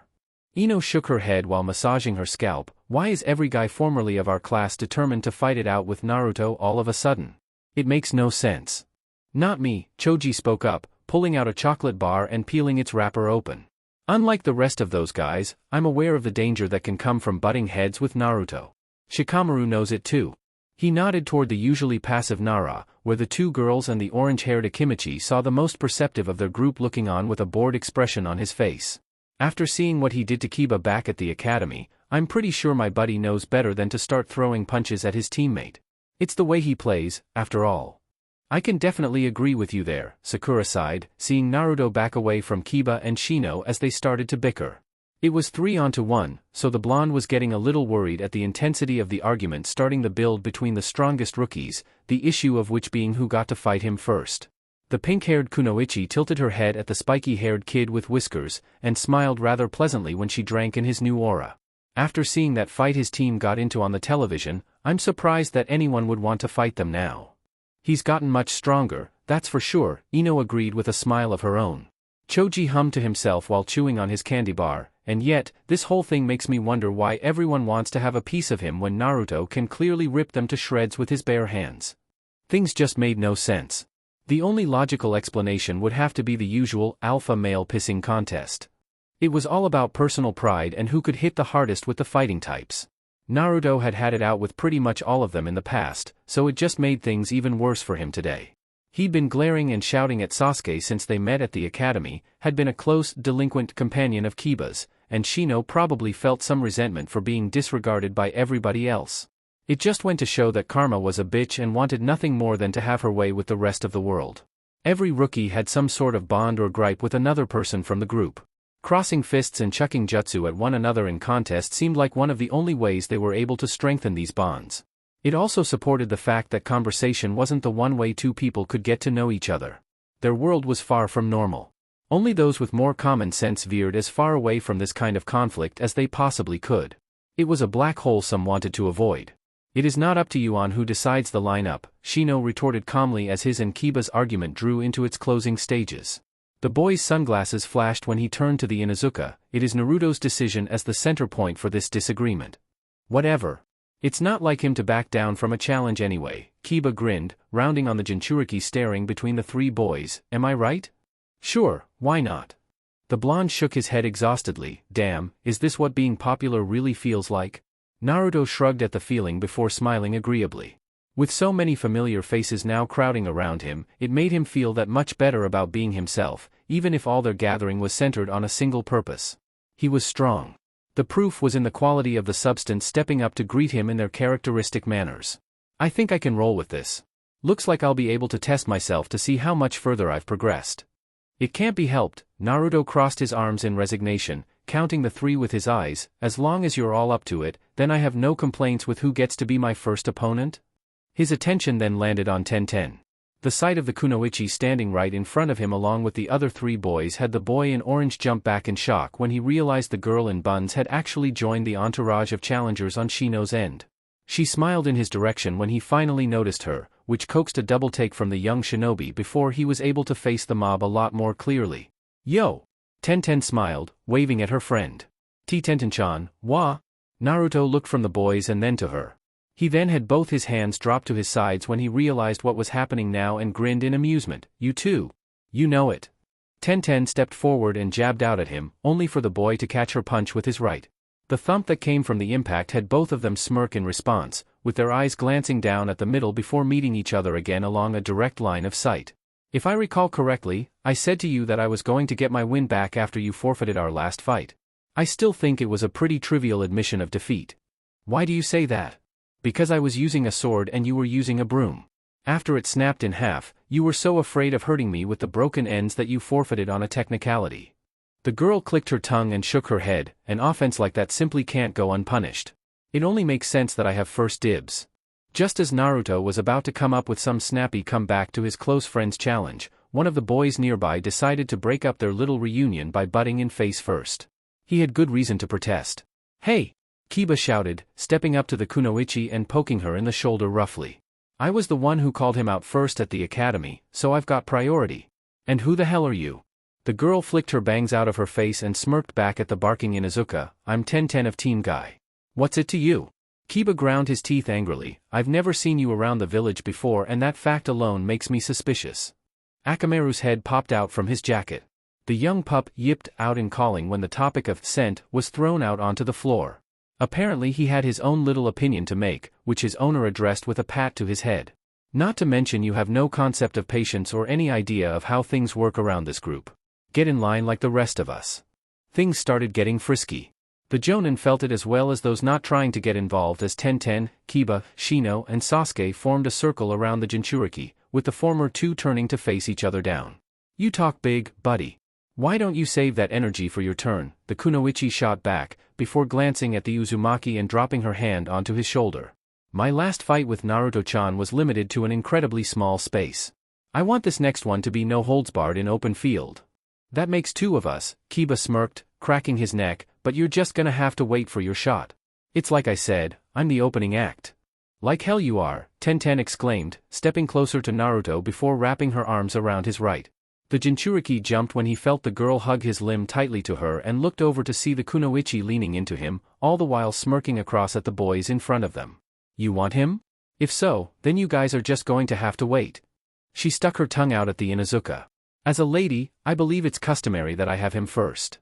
Unfortunately, her message didn't exactly get across the way she intended since all the boys in the circle were more than a bit surprised at her incredibly direct attack on Naruto. This went double for the girls standing around. Tenten just latched onto Naruto, which instantaneously set off a cluster of alarm bells. The Jonin chose not to say a word for their benefit and merely stared across at the pair huddled up against each other, one grinning and one looking a little bit thunderstruck.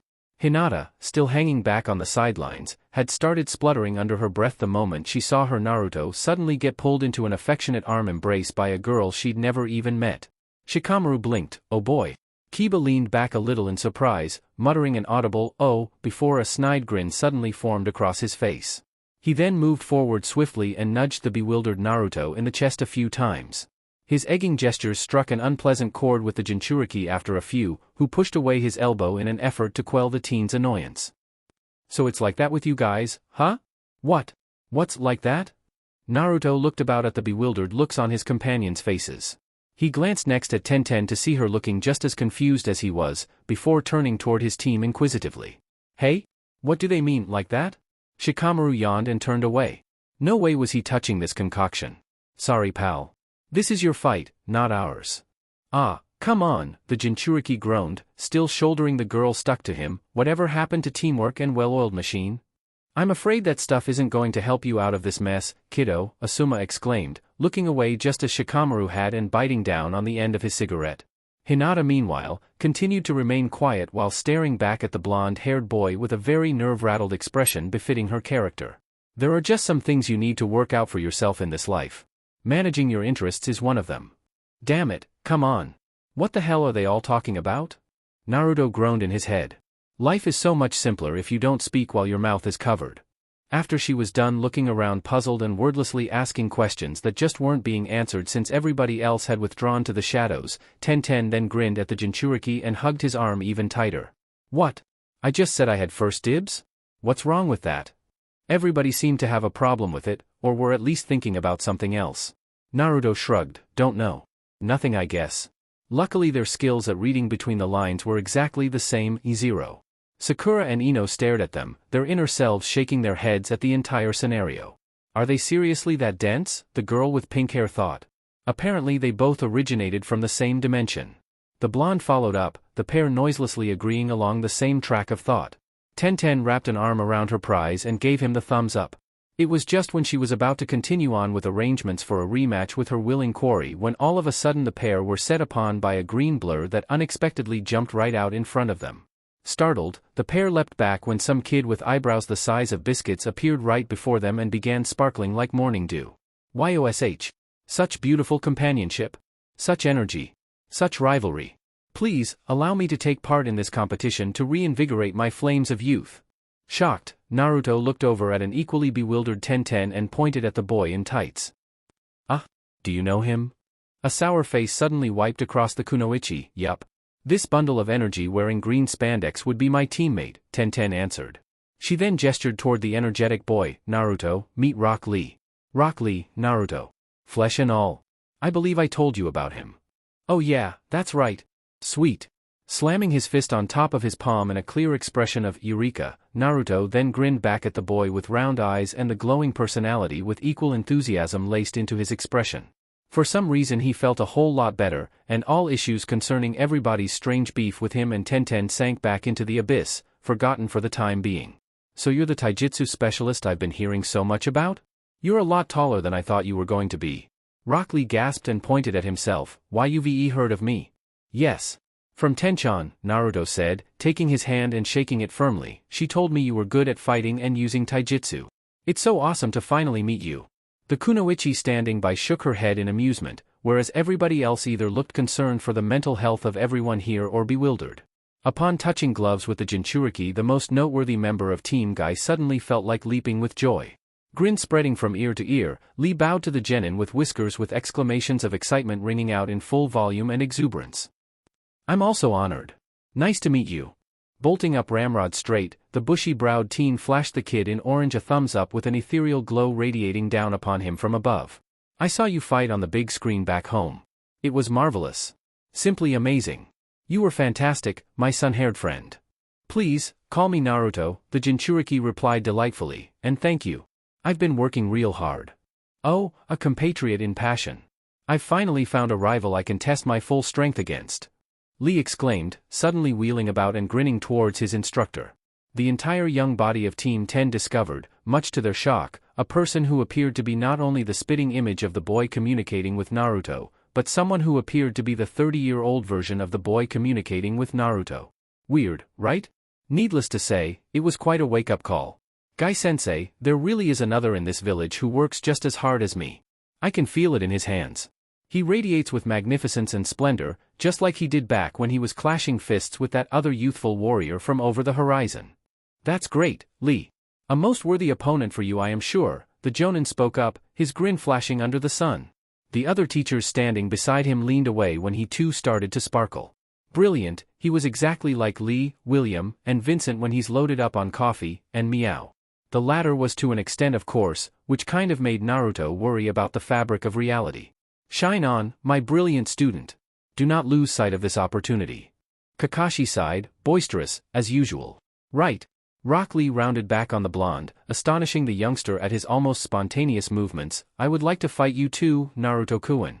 You and me. Man to man. Shinobi to shinobi. It will do me great honor to battle with a person as powerful as you. His shouting had Naruto reeling, but the Jinchuriki was able to recover from the shock quickly and grin back at the bushy-browed teenager. I would like that very mudash.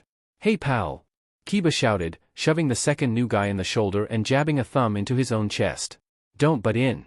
Weren't you listening to anything we were just saying? We've practically been shouting about who gets to fight the brat first for the past 10 minutes. And what a splendid twist in time this is, Lee exclaimed, also turning to the boy with a cheerful smile, to think that we would all gather with the same purpose in mind. Don't look too into it. It's just purely business between us and him, a matter of pride and a leveling of the playing field. We each have to take turns.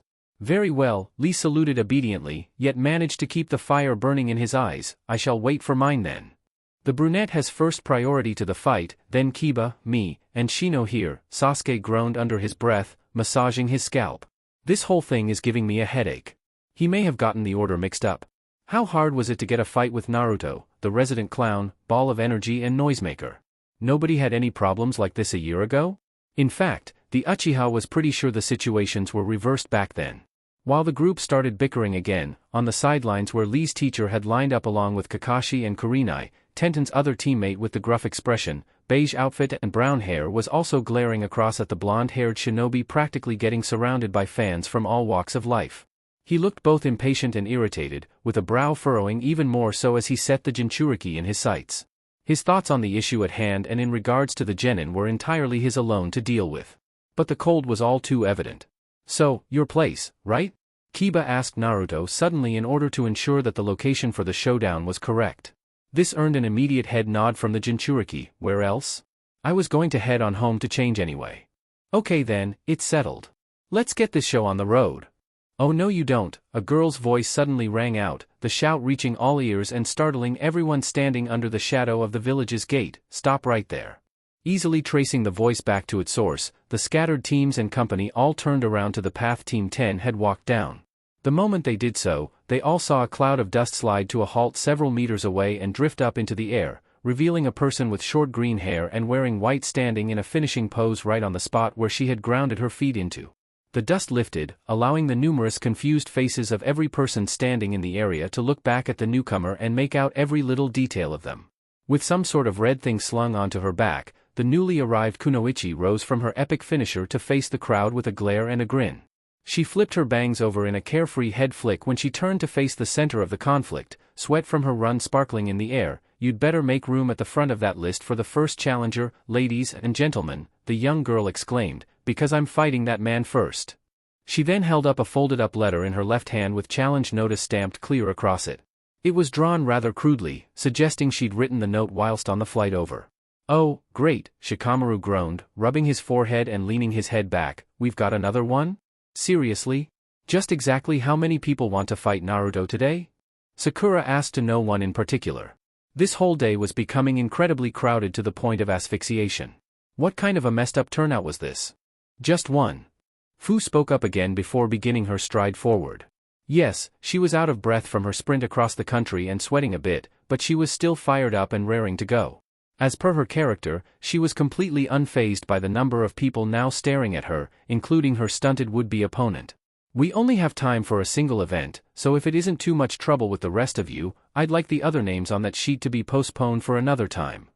Hamura, standing behind the poker-faced Hokage also staring at the girl, leaned in to pass on information he was probably missing out on. That is Fu of Takigakure, student of the Waterfall Village leader and squad member to the Kage's son, Shibuki. We received a message from one of their hawks that she would be dropping by for a surprise visit. The letter also mentioned that she was in a big hurry, Koharu whispered, watching as the stranger stopped dead in front of Naruto when the kids in front of him parted slightly to make room for her. Apparently, the young upstart left the safety of her home immediately after the signing ceremony had ended in order to meet with the boy she saw fighting in the tournament segment. The third nodded, I see. It was glaringly obvious why she was here. The object, the being, and the very trophy she had run all this way here for was standing right in front of her.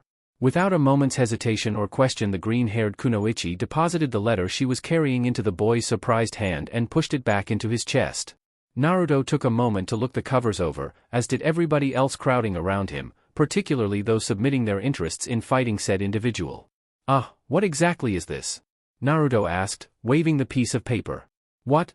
Fu giggled, placing her hands on her hips and coming to stand clearly in front of the youngster a comfortable distance away. You should know. Aren't you familiar with how exams and private competitions are organized between shinobi villages? I may have overlooked the fine print on that one, the blonde replied with a lopsided grin. This was the first time this happened to him, not to mention he had no idea who the hell this person was. See, could you help me out? Sure, no problem, Fu replied, brushing her hair aside. It is customary for people in competition to write an official notice citing that they've agreed to the contest's terms and agreements. By extension, it can also function as an invitation. An invitation to what, exactly? The blonde asked. Sasuke rolled his eyes and tapped Naruto's shoulder, getting his attention. To a fight, dope. What else? Normally the raven-haired teen didn't express his impatience physically, let alone vocally. However, this whole roundabout, seven-way discussion was starting to get on his nerves, particularly since a request to a duel was going into overtime. Naruto looked at the words written on the front and tilted his head at the words. Oh, right. It says so here. Breathing out a sigh, the blonde genin then looked back at the girl waiting eagerly in front of him. She had her hands in front of her and was bouncing on her toes with a sunny smile on her face. He noticed her headband wrapped around her arm and blinked, taking note of the symbol. You're from Takigakure? That's right, the kunoichi exclaimed while jamming a thumb into her chest. The name's Fu. And you're Naruto, I take it? Yes, but how did you know my name? Great. Fu cheered, ignoring his question and breathing a sigh of relief. I'm glad I caught the right man then. Pointing at the youngster, she stepped a little closer to him. I saw your fight on the broadcast from dusk. It was breathtaking. Ah, really? Naruto chuckled, rubbing the back of his head with a bit of a blush. Well, I don't normally get complimented for beating up on people, but thanks. Don't mention it, the girl replied while leaning forward. I love guys who know how to throw punches and kicks properly. It means that they can pull their weight around the place and push back when the world starts to get rough on them. Well, shit happens, I guess. Things just seem to work out better if you're able to throw your opponent's weight back at them and not get hit yourself. It's also funny to see them when they stumble. Damn straight, Fu exclaimed, tilting her head at the boy in orange.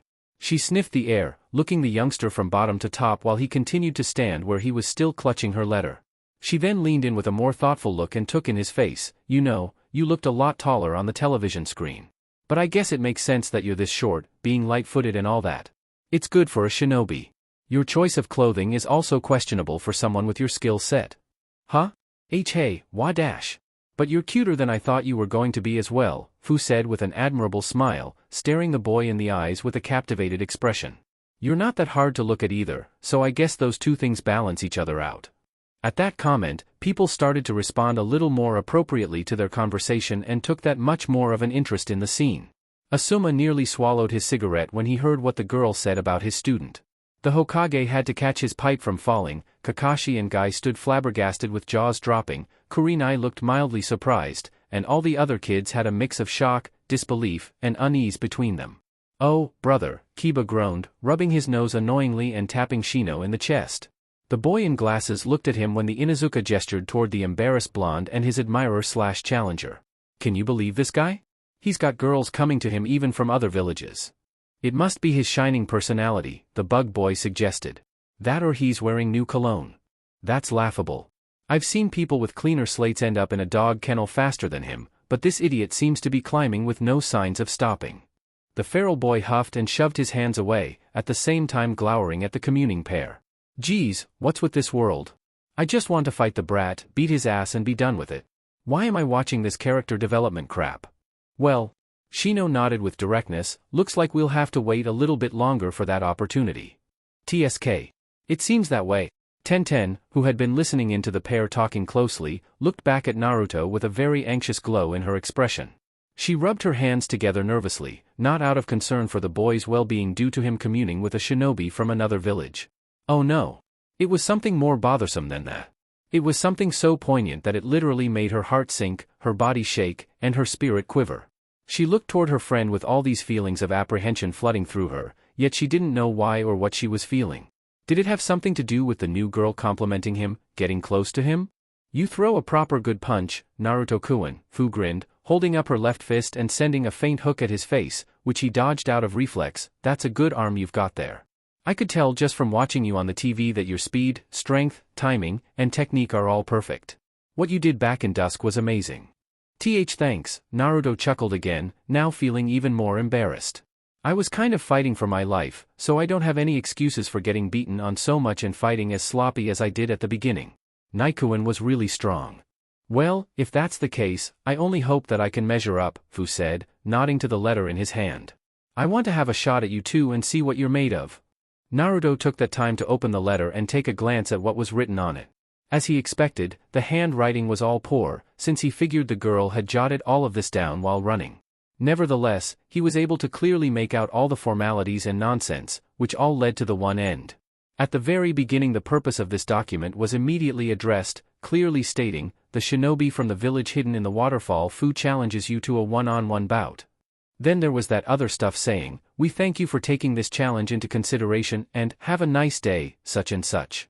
Raising an eyebrow, Naruto looked back up at the girl still gazing patiently at him. "So, you came all this way from your village to challenge me to a duel?" Fu extended a hand to him, "An honor I hope you will grant me while I'm here, Naruto-kun." Drawn to the gesture, the boy hesitated for a moment. However, after moving between both her pleasant smile and her kind official greeting, the jinchuriki was quick to arrive to a decision and acted upon it. What the hell? There was nothing wrong with making a lot of other friends outside of your home village, and you earn points for being polite. I mean, it wasn't like his world was completely closed off. A friendly match with another village's shinobi would be a great change of pace for him. Returning her smile, the boy reached out and took her hand in his. However, the moment his hand made contact with hers, Fu's eyes shot wide open and her hand flew out of his in a heartbeat. The girl staggered back in shock, her breathing suddenly coming out in rapid pants and her heart hammering away at her chest. Her action had Naruto and his friends look at her in utter bewilderment. It was almost like an electric shock had run through her system. The response to making contact with him had been that potent. Managing to shake off the numbness though, Fu looked down at her palm to make sure it was okay. After seeing that it wasn't burnt or anything, she then realized that it was no physical reaction that had caused her to recoil back in alarm. No, it was something else entirely. This feeling? I know it. Fu thought, looking up at the jinchuriki to see him glancing down at his own hand in confusion. It didn't take her long to figure out exactly what the sensation had been and where she'd felt it before. And so, putting two and two together, the kunoichi was eventually able to figure out exactly what it had been and who this boy really was. She didn't know this from watching his fight, but now that she was able to shake hands with him, everything finally made sense to her. He's a jinchuriki as well. Just as everyone was starting to scratch heads at the unexpected phenomenon and began wallowing about in a river of questions, Fu decided to break the awkward silence and approached the boy once more. This time, however, instead of withdrawing in horror, she took his still raised hand in hers and held him to her tightly. She also stepped in close, so close that it not only had Tenten's hair on the back of her neck stand on end but it had Hinata visibly bristle as well. Shikamaru jumped a little when he felt a sudden cold breeze drift over him from the kunoichi standing to his left, which had the Nara step a little further back from the eye of the storm beginning to form. Naruto and Fu stood at the center of it. "You're one of them, aren't you?" the girl asked with a grin, her eyes sparkling. "Huh? One of what?" Naruto blinked. The girl let out a laugh and wrapped an arm around his shoulders, pulling her head next to his so that they butted. From the guy's point of view, it looked as though the two of them had suddenly become the best of buds, but from the girl's point of view, well, let's just say Tenten and Hinata were now glowering with flushed cheeks and clenched fists. "That girl?" they both thought irritably. "You and me, Naruto-kun," Fu exclaimed, wrapping her other around him and hanging off of his shoulders like a second bag. "We're going to have a whole lot of fun together." "I know it." Asuma, scratching his head, breathed out a sigh as he looked between Naruto and the girls now glaring at the pair nearby. You didn't need a degree to figure out what was going on between them, but the other kids did. Oh dear. Oh. An hour later, Naruto's home. The blonde-haired jinchuriki groaned as he leaned against the entrance of his own house, glancing disagreeably over his shoulder at the crowd of shinobi that had followed him here.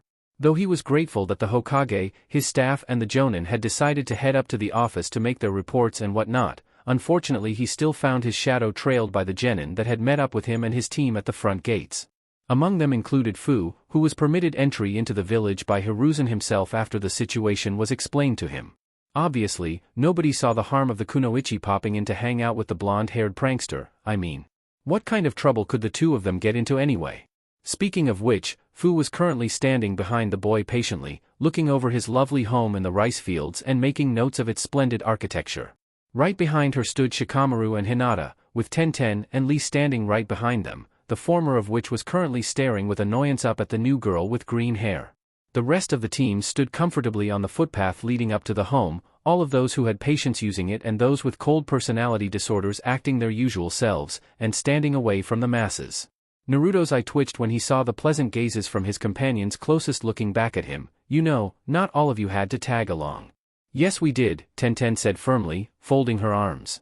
We're all friends here, Choji spoke up from the back. Yes.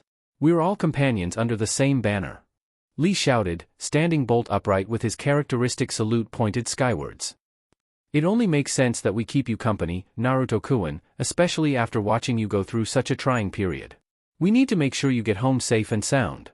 Not to mention we were all curious as to where you now live after hearing about what happened to your apartment, Shikamaru exclaimed, looking up at the house with an impressed nod. Not bad. I figured you'd be hiding out in a place like this. It suits you. What? Because I make everyone's lives miserable back in the residential districts? Naruto asked with an agitated crinkle in his nose. Damn right. Kiba yelled suddenly, pointing up at the blonde leaning against the door. I still remember that fungal infection, you bastard. Not to mention that fucking flea circus you positioned in the middle of our damn compound, complete with orchestra and trapeze. Wait, that was your doing, Naruto? Ino asked, at first looking taken aback before suddenly looking thoroughly amused. Oh, now that was a good one. Sakura also giggled when she remembered the day that Kiba came into school covered in gauze and what every person in the world knew as a flea collar wrapped securely around his neck. The fact that Akamaru wore one as well made the whole scene even more hilarious. In fact, the memory was so recognized it had both the pinkette and her blonde-haired companion bowling over with laughter, with Sasuke snorting under his breath. Their chorus of cheerful chortles resulted in Kiba looking more irritated, the grinding of his teeth filling the air. Ooh, I'm so going to get you for that, the Inuzuka hissed up at the jinchuriki, who was still looking exhausted at the high number of his company. Whatever, the blonde muttered and turned around to knock on the door, knowing that either Yim or Ran would open it up for him. However, realizing he had the key himself, he quickly dismissed that task and fumbled about his pocket for it. Come on, where is it? Fu murmured approvingly as she looked the porch over, hands on her hips and eyes gleaming. So, this is the home of Naruto Uzumaki, the strongest genin in the elemental nations? I must say, it is a fine nest. Humph, strongest. Sasuke murmured questionably when his ears picked up on her comment. I beg to differ, Niji also spoke up with a disapproving scowl, perhaps the first thing he'd said all day. Apparently Shikamaru and Hinata heard him, both of them looking back at the stoic genin a little bit worryingly. Why did they get the feeling that he also had a score to settle with Naruto, even when he only met him today? Anyway, just as the jinchuriki was prepared to start rummaging through his backpack, he was suddenly interrupted from his task by the sound of music coming from his backyard just around the corner. He identified the source of the disturbance as his radio, prompting him to quickly disengage from his search for the keys to his home and go off to investigate. It would be some time before everyone realized he'd gone around the side of the house and followed suit. The noise became clearer once everyone made it around to the back, where they saw Naruto's house guest Yim Wingchun sitting on the porch drinking tea and playing shogi with Ran, both of whom were watching another girl out on the lawn. Most of those in the group had no idea who the third one was, as all they saw was a person around their age with long, raven black hair tied into a high ponytail, wearing gray pants, blue sandals, and a dark green midriff v-neck top, shadow sparring on the spot. She had a radio playing music nearby and seemed to be dancing to the rhythm, when she was in fact sparring to the rhythm. Naruto smiled when he recognized kin training, the girl having followed up on his helping hand and words from earlier that month about practice. Apparently Miao and the others had also been aiding her in establishing a good fighting form for herself, which the jinchuriki noted to have changed rather drastically since he last saw her. She was using a style and rhythm he'd never seen before. Oh, Naruto-kun. You're back. Yim exclaimed, waving when she spotted the boy and his friends standing at the far side of the yard. How was your trip? Did everything go alright? Hey, Yim-chan. Everything went great. Naruto replied, rushing over to meet with her and ran to give them a proper hello. When he came in close though, he backtracked suddenly when events from earlier suddenly came flying right past his face. Wait, didn't you watch the broadcast? We sure did, Ran answered from her spot, shuffling one of her shogi pieces forward before smiling in her student's direction when he stopped beside them. You did well for your first life and death fight outside of the village, especially against a Muay Thai practitioner. Well done. We saw the whole thing, Yim stated. Your opponent was a brawler and a hardcore infighter, a very difficult person for anyone to bring down. You especially, since he was physically stronger than you and hit harder than any opponent you're bound to come across. Naruto plopped his bag down on the porch, so I noticed.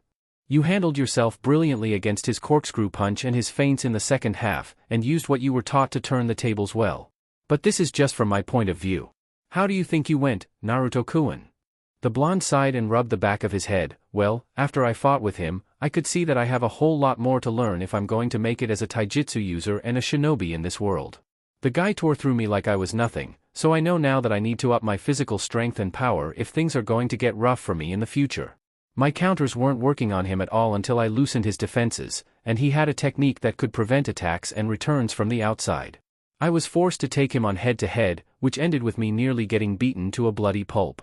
Yim's smile faded slightly and she nodded toward him, a bloody cross anti-counter.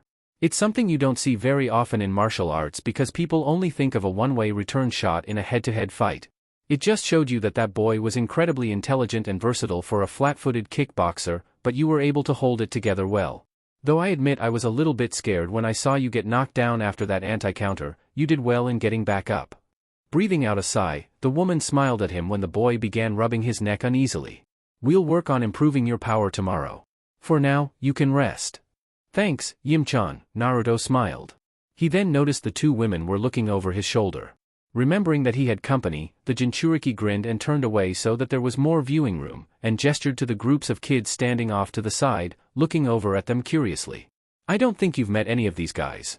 They're my classmates and friends.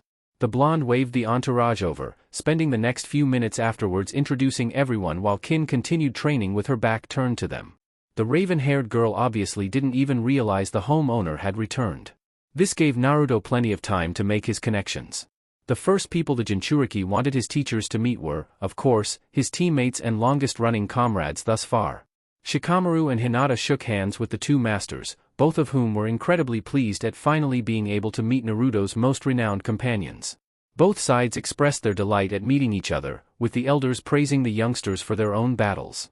They had practically been the headlines that made the broadcast the biggest thing since the creation of Jutsu, with 3 of the 4 contestants that had won standing in their presence. It made the two travelers more than a little bit pleased to make their acquaintances. As usual, Hinata blushed and stammered with much gratitude to be sputtered, whereas Shikamaru smiled pleasantly and tried to shrug their congratulations off by calling things troublesome. After that, Naruto introduced Tenten and Lee, with the latter expressing great enthusiasm in acquainting himself with his rival's life. Though the former had been friendly and polite in her approach, her teammate was both delightful and in your face, which sort of mortified Ran at the revelation that there was a third person out there exactly like Meow. Sakura, Ino, and Choji were next, followed by Kiba, Shino, and then a reluctant Sasuke and Niji, both of whom said barely a word but nevertheless nodded curtly so as to not appear rude. While everyone made their impressions with the Grand Masters and full-time travelers, Naruto took his time in making his way over to where Kin was. It was the ruckus that everyone had started together that distracted the kunoichi from her session, causing her to turn around sharply upon losing her timing and glare to see what was going on. She got quite a start when she came face to face with the blonde-haired boy that had so kindly offered a place for her in his home. Hey Kin-chan. Working hard? Holy dash. Kin jumped back in shock, taking a defensive fighting stance with her face heating up a bit at the sight of him. And Naruto? You're back. The blonde looked down at his body, patting his chest a few times before grinning, apparently. I take it Yim-chan and the others are training you hard? Why yeah. On that note, the kunoichi took a glance down at her own attire. The music was still playing, she was sweating, and she was also wearing quite a tight top. It was a new look she had adorned specifically for practicing, but for some reason the exposure she unexpectedly found herself in had her cross her arms over her front and turn away from the boy in eye bat the moment she fully realized his presence. What the hell? You should have told us you were coming home. The least you could have done was mail us. What? It was just a 2-day trip. Wouldn't that have been kind of bothersome organizing a hawk to fly out a letter at the end of such a short assignment? You were gone for at least 2 weeks. Naruto shrugged. A mission is a mission. You can't blame us if things suddenly go into overtime. He gazed at her kindly, his piercing stare causing the girl's face to blush more and have her turn away coyly. The least I can do is apologize for dropping in so unexpectedly. Sorry about that. That's okay, the raven-haired girl murmured, brushing a few stray locks of hair behind her ear before turning back around. She traded a few very furtive glances with the boy, but continued to look away under his intense gaze. Though it didn't appear as something unusual to the blonde from the get-go, since he'd been hanging out with Hinata an awful lot, something must have happened over his time of absence from the village that was making Kin act the way she was. She was twitching and shuffling on the spot like his teammate did, but at least she still had that aggressive bite in her words Naruto knew her well for and could easily identify her in a crowd. Rolling her shoulders, Kin looked up at the jinchuriki with a small smile. What did you think? About my fighting style, did you like it? Kin asked, looking the boy in the eye and drawing an air. I've been training really hard since you left. Since it's been so boring around here without you, I had to distract myself with something constructive. Oh yeah? Naruto grinned, nodding his head affirmatively. Well, I think it's great, your fighting style I mean. You were pacing on the spot and leaping in time to the music, right, to get the rhythm into your footwork, flourishes and follow-throughs. Kin gazed at the boy happily when he was able to work out her exercise on his own and nodded her head quickly. Miao has been teaching me Duan Quan. She's been a terrific help, despite how scary she can be.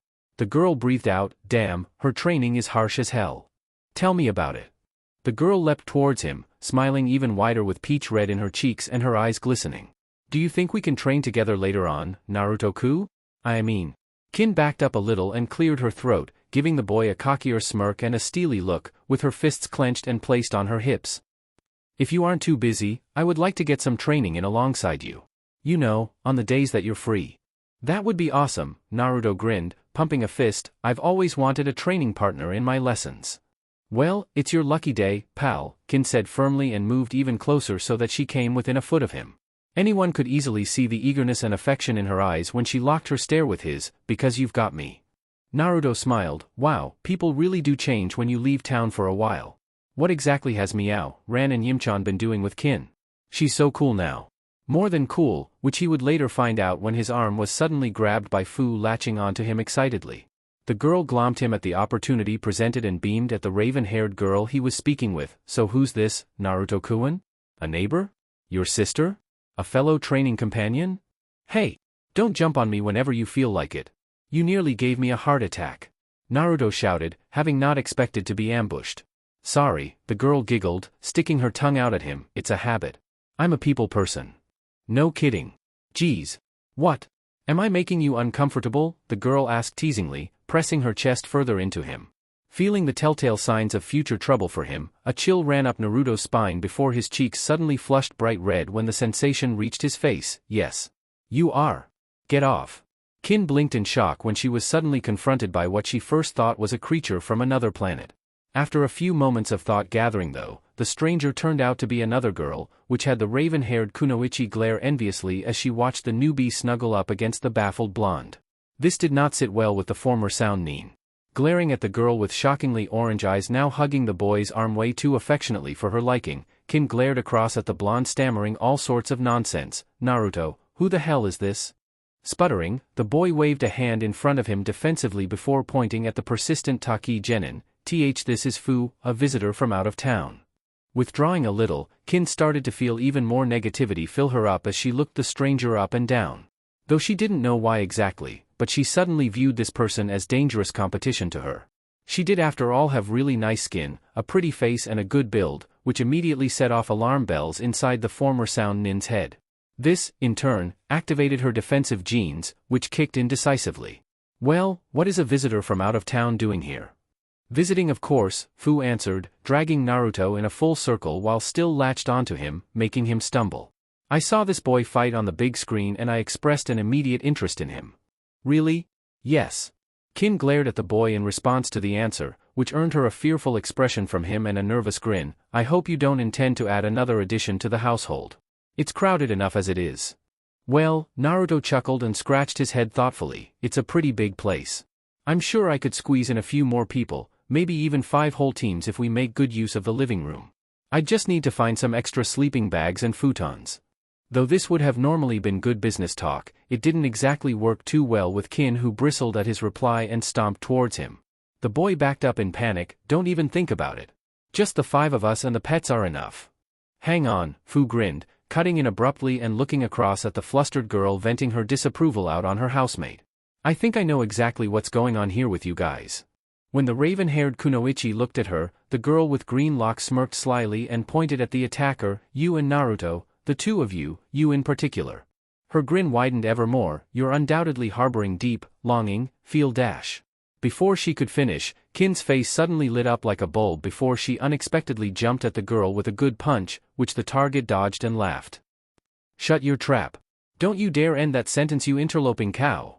A merry chase then began between the blushing red sound Nin and the visiting Taki Kunoichi, both of them utilizing Naruto's body and the space around him like a totem pole and pursued each other relentlessly. Tenten, drawn to the scene of the disturbance, also flashed her disapproving gaze when she caught sight of a second girl. Clenching her jaw tightly, she stormed forward and came to a rolling stop right behind the jinchuriki. She tapped his shoulder to get him to wheel about and face her. This had Naruto look even more worried than he had been seconds before. And who is this girl, Naruto? I don't think you ever told me about another person aside from your teachers living at your place. Listen, Naruto chuckled hurriedly, waving his hands between them. I can explain, you see. You'd better, the shuriken user huffed while flipping her hair out of her face, otherwise I just might have to work out the answers to this myself, and believe me, it's never pretty whenever I get directly involved in something I find very suspicious. Right, I trust you on that, Naruto gulped with a nervous laugh. The squabbling continued of course, with Tenten tapping her foot at her stammering blonde-haired target while Kin continued pursuing Fu in circles with a vengeance. They started such a racket that every person congregated on the back porch and engaged in friendly conversation was drawn to the scene, where they could see the merry-go-round that was Naruto and the 3 girls along for the ride. It took a moment, but all faces in the vicinity were able to pick up on the problem, with those carrying high hopes for the jinchuriki smiling mischievously, those who knew him best shaking their heads with pity, and those in the other category frowning in distaste at the scene. A love square? Sakura asked Ino suggestively, her arms folding.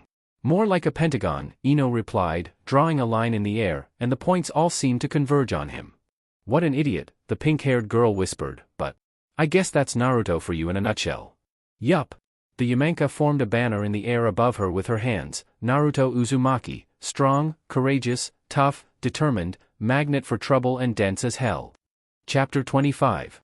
After managing to break up the girls from their little scuffle and burn up all the excess fuel from the heat he was catching because of some odd score all of these people had with him, Naruto was finally able to catch a breath of much-needed air and sit himself on the back porch. Since getting home it had not been as quiet and peaceful as he was hoping for it to be. He wanted his home time, damn it. Unfortunately, the world had other plans in store for him, which pretty much involved the blonde sitting awkwardly in the most uncomfortable spot imaginable between a still peeved-looking Tenten and Kin, and a smiling Fu sitting directly in front of him like a child in class. To make matters worse, Naruto could also feel the intense glares from a whole bunch of other people, including an impatient Kiba, an ever-inert Shino, a scowling Sasuke and a glowing Rock Lee, all of them standing off to his left in full session. The Jinchuriki had attracted quite a crowd from those keen to interact with him right now. All those outside of the equation, however, kept their distance. On that note, Sakura and Ino had decided to pull themselves away from the show and had situated themselves around a table kindly set up by the ever-gracious Ran on the porch, the 3 of them kneeling around it, sharing a pot of tea and trading small talk to pass the time. While Shikamaru had wisely chosen to keep away as well and was lying back on the deck a little ways further down the line along with Choji, the pair unfortunately found themselves unable to ignore the ice-cold breeze they could feel coming off of Hinata sitting beside them. The girl had apparently tagged along with them to reacquaint herself with her usual spying distance safely away from prying eyes. Using the Akimichi as a sort of barricade, Hinata spent the time that was given to her staring across at the girls flocking around her Naruto-kun with a powerful aura of jealousy wafting off of her timid form. It was making Shikamaru incredibly nervous. Why does Naruto have a knack for attracting a lot of trouble? Is he like a human magnet for that kind of mojo or something? Choji asked. Who knows, Shikamaru murmured. Ever since I joined the team I've been trying to figure out the answer to that question myself. It's been driving me nuts. Well, that's funny. You never have any problems with solving mysteries as palpable as that, his friend exclaimed, pulling a burger out of his pocket and unwrapping it. I figured that by this time you would have cracked it already. Unfortunately, this is not a mystery I can solve so easily on my own. This is something that will take a lot of time, effort, and years of graying hair to try and at least gain a certain understanding of, the Nara groaned, trying to push away the throbbing waves of negativity still coming off of the blue-haired mouse sitting on the other side of him. The napping teen cracked an eye and glanced uneasily up at the girl. Could you let up on the fumes a little, Hinata? You're kind of freaking me out. The Hyuga glanced down at the boy, the waves of killing intent seemingly evaporating the moment her mind was taken off of the path of competition. What do you mean, Shikamaru-kun? Once again encountering the unstable and unpredictable character of the female mind, Shikamaru let out a tired sigh and judiciously decided to close his eyes again. Nothing at all, Hinata. Broken from her hypnotic trance, the girl went back to staring across at Naruto and the gang. Though her glare had shrunk back into the shadows, the shrewd boy beside her wasn't counting out the possibility that her inner self would start acting up again soon. No matter how much she appeared timid and delicate, Hinata did have a certain way of conveying her other, less physically seen emotions. It's what made her so good at playing the part of deception in periods unexpected. Clearing his throat uneasily, Naruto smiled and looked up at the people sitting around him. So do any of you guys want some tea and biscuits? Yim-chan is cooking up a fresh batch if you would like any. All he got was silence from the girls, grunts from the boys and white noise from everything else. The only ones who did manage to respond and break the awkwardness of his situation were Lee and Fu, both of them raising their hands straight into the air in a sort of affirmative salute. I would like some, the green-haired girl chirped. Yes please, the boy dressed in spandex exclaimed. This only seemed to make Naruto feel that much more uncomfortable when he heard Tenten and Kin grumble. Shuffling in his seat nervously, the blonde teen chuckled and looked up at the boys. As of right now, he felt like he didn't really want to deal with two potentially dangerous females and decided to focus on somebody who would probably give him a more dignified response than a fist or a kunai. Though Sasuke and Shino didn't really make for good conversation, he was sure Kiba did. Hey, did any of you guys take any interesting missions while we were gone? Naruto asked, hoping for something other than more silence. I bet the workload was stacked. The Uchiha huffed, other than that mangy feline that keeps running away from its owner, not really. That Tora has some serious issues, Shino inputted in monotone, earning a nod of agreement from his raven-haired companion. Although, there was that one mission where we had to escort this ostrich back to his homeland, Sasuke added in at the end while rubbing the back of his head at that particularly painful memory. That was an excruciatingly annoying job. Picking up on the gist of what the Uchiha was saying, the blonde smirked and shook his head. Just stick a seed bell on your head next time and you'll be fine. Wouldn't that just encourage the problem? It all depends on the bait. Sure, it might get the attention of a lot of the other birds out there, but at least they'll focus on the food and not your cranium. Sasuke grunted indignantly and folded his arms. Seeing that he wasn't going to be getting anything else out of the supposed coolest cat from the academy, the resident boy in orange decided to pick on the other known animal, and that was Kiba. The kid was still scowling unpleasantly, much like a couple of the others, which Naruto failed to comprehend completely in his follow-up question. What about you, Kiba? Anything interesting happened to Dash? Are we going to fight or not? The Inuzuka suddenly barked, cutting off Naruto mid-inquiry. What the hell are we all standing around for? Well, Naruto murmured, before deflating both mentally and physically. And here we go, the topic he had been trying to avoid with both the girls and, to an even lesser extent, the boys. Naruto could deal with the brunt force, blood, and sweat exerted by the guys and regulars from his class, but dealing with the girls? That was just plain scary and most likely to lead to suicide, no matter how he tried to face the problem. We didn't come all this way just to stand around and chat, Kiba stated, with his companion Akamaru barking in agreement. He slammed a clawed fist into his open palm. We followed you all the way out here to settle business, and I for one won't be satisfied with just a meager promise made. You have to live up to it. Put your gloves on, Naruto. Do you really want to do this, like, right now? The blonde asked with a groan. Yes. Ugh, alright then, since you're so fired up, Naruto said while rising to his feet, looking around at the scattered cast. The tense atmosphere he could feel clouding around him, all due to Tenten and Kin glowering at each other respectively, started to lift. For the first time in the last half hour, the boy could finally breathe easy again. Which one of you guys am I taking on first? I kind of lost track with all the shouting and crowding. That would be me. Fu hopped to her feet from directly underneath the boy's shadow, startling him when her nose brushed up against his. While Tenten and Kin bristled, the green-haired girl brought up her right fist and shook it right in front of her fellow Jinchuriki's face. Let's get this over with. Oh no you don't. Kiba shouted, grabbing the kunoichi by the shoulder and yanking her around so that the Inuzuka was glaring directly at her. You threw your name in last, so it's only fair that those who submitted first fight the kid first. Fu smirked at him. What's the matter, afraid that I might soften him up too much for ya? This earned a bit of a nervous laugh from Naruto, who simply stood by and watched the pair resolve the dispute of first come, first serve. If you're so set on fighting Naruto-kun, then show me how badly you want to get your ass kicked. Are you saying that I might lose? Kiba snarled impatiently. Oh no. I'm not just saying you might lose, I know for a fact that you will lose, period, Fu exclaimed. Your fangs are dull and your claws are blunt. It's like you're going out into battle armed with a spoon. It just doesn't work. The one currently being assaulted in their banter raised his hand and bared his primary weapons to the world. His nails flashed dangerously under the light when his fingers flexed. I can rip through solid rock with these? Want a demonstration? Now that would just be a waste of valuable energy, wouldn't it? Scared? Fu waved a hand toward her mug. Do you see any fear on this face, Inuzuka? Please, my insight is 10 times better than your nose. You don't have a hope in hell against me, let alone Naruto-kun. You know? I'm getting the strong impression that you have a bone to pick with me, the feral teenager exclaimed with a cocky smirk forming across his lips. If so, then bring it. Let's see if you can dance with the top dog. I wouldn't even have to break a sweat against you. I'm not afraid to hit a girl. The feeling is mutual, Fu grinned, earning an irate smirk from Kiba in kind. You're just a pup. You're no threat to me. Then put your game face on. Let's go a few rounds, Kiba shot back, cracking his knuckles one after the other. Don't try to pet the same dog whose tail you just stepped on.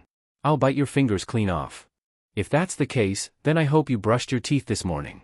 The bickering went on, which had Naruto looking uneasily between the visitor and the upstart of the village ready to start lashing at each other's throats. As much as he'd like to see who was the stronger in order to get the best challenger out of this, he didn't want to see anyone get sent to the hospital. Sasuke and Shino backed up a little just as the Jinchuriki did when they saw electricity begin shooting between the two pissed-off genin. The verbal jabs flying through the air also caught the attention of Sakura and the others in their corner, and Shikamaru and his small band over on their side.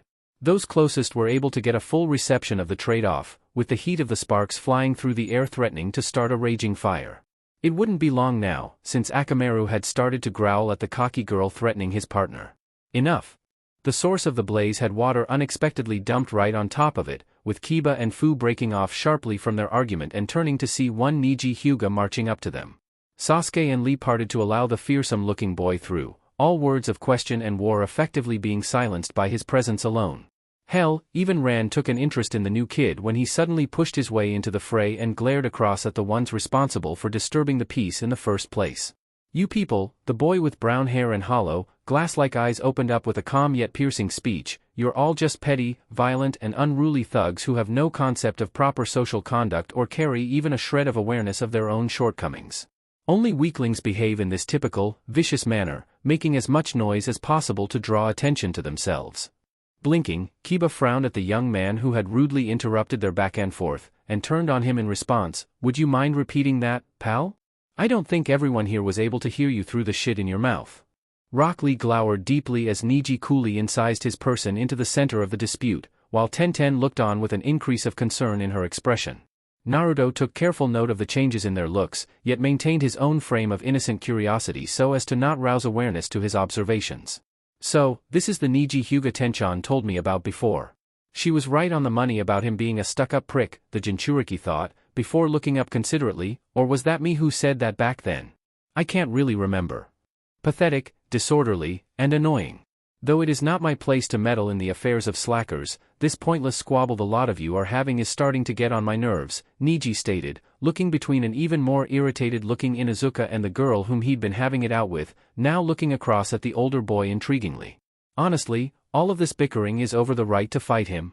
The party crasher turned his gaze and focused it on a perplexed Naruto, who was the cause of all of this nonsense. You think yourself special because of a single act that just happened to impress a collection of short-sighted individuals? If that's really the case, then you're even lower in class than these trivial upstarts you view as companions, Niji spoke, furrowing his brow at the blonde. His words hit home with Naruto, who immediately glared back at him when he fully realized that the teenager was addressing him directly. My teammate told me all about you and where you come from, Naruto Uzumaki. Niji, don't. Tenten spoke, rising to her feet while the Hyuga continued to glare across at the blonde.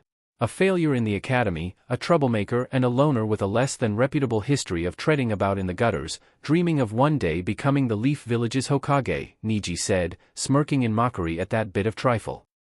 That's rich coming from a bottom feeder. Failures don't make Hokage, only those chosen with the right and experience ever become Hokage. From my point of view, you look nothing like village leader material. Through these eyes, you're just another generic hooligan with no desirable qualities whatsoever. Naruto's expression darkened as he faced down the antagonist. His knuckles popped when his fingers twitched into fists while the inner animal inside of him screamed for him to sock this boy a new one. His friends standing around noticed the heat suddenly starting to rise off of him, with Ran grabbing the handle of her sword and rising from her kneeling position on the deck. Sakura and Ino sat startled at the samurai's sudden jump. The world makes people what they are. You can't fight what has already been set in motion, and that's the undeniable truth. You were born a loser and you will part from this life as a loser. Why any of these insects want to bother with someone like you is beyond me. Shino, catching on to that insult, drew his hands out from his pockets and prepared to step toward the offender. He was stopped from doing anything rash, however, by the timely actions of one Sasuke Uchiha grabbing him by the shoulder and holding him back. When the Aburame looked over at his teammate, he saw the Uchiha shake his head and visibly tell his comrade to keep out of this. So from there on, trusting the judgment of his friend, the stoic boy in sunglasses calmed and backed down, leaving Naruto and the others to glare at the Hyuga. Even Lee and Tenten were looking at their teammate with disgust. Bastard. Tenten thought, preparing to move forward to physically put an end to this downpour of negativity. However, before she could confront her fearsome teammate, she too found herself stopped by Naruto thrusting his arm out and moving into the spotlight. This surprised the kunoichi and the others greatly, as the boy stomped so close to the offender that all that remained between them was only a couple of feet of distance. At this point in time, everyone was looking across at Niji distastefully, but only one of them had the confidence and will to stand up to him. Leave them out of this, Naruto said, his voice steady and brow furrowing even more at the Hyuga. The two of them appeared so collected and composed. It was almost poetic. Yet in spite of the performance, it surprised Sasuke and all those who knew Naruto most that the boy could remain so self-possessed. Even Ran was astonished at how well her apprentice was holding his patience.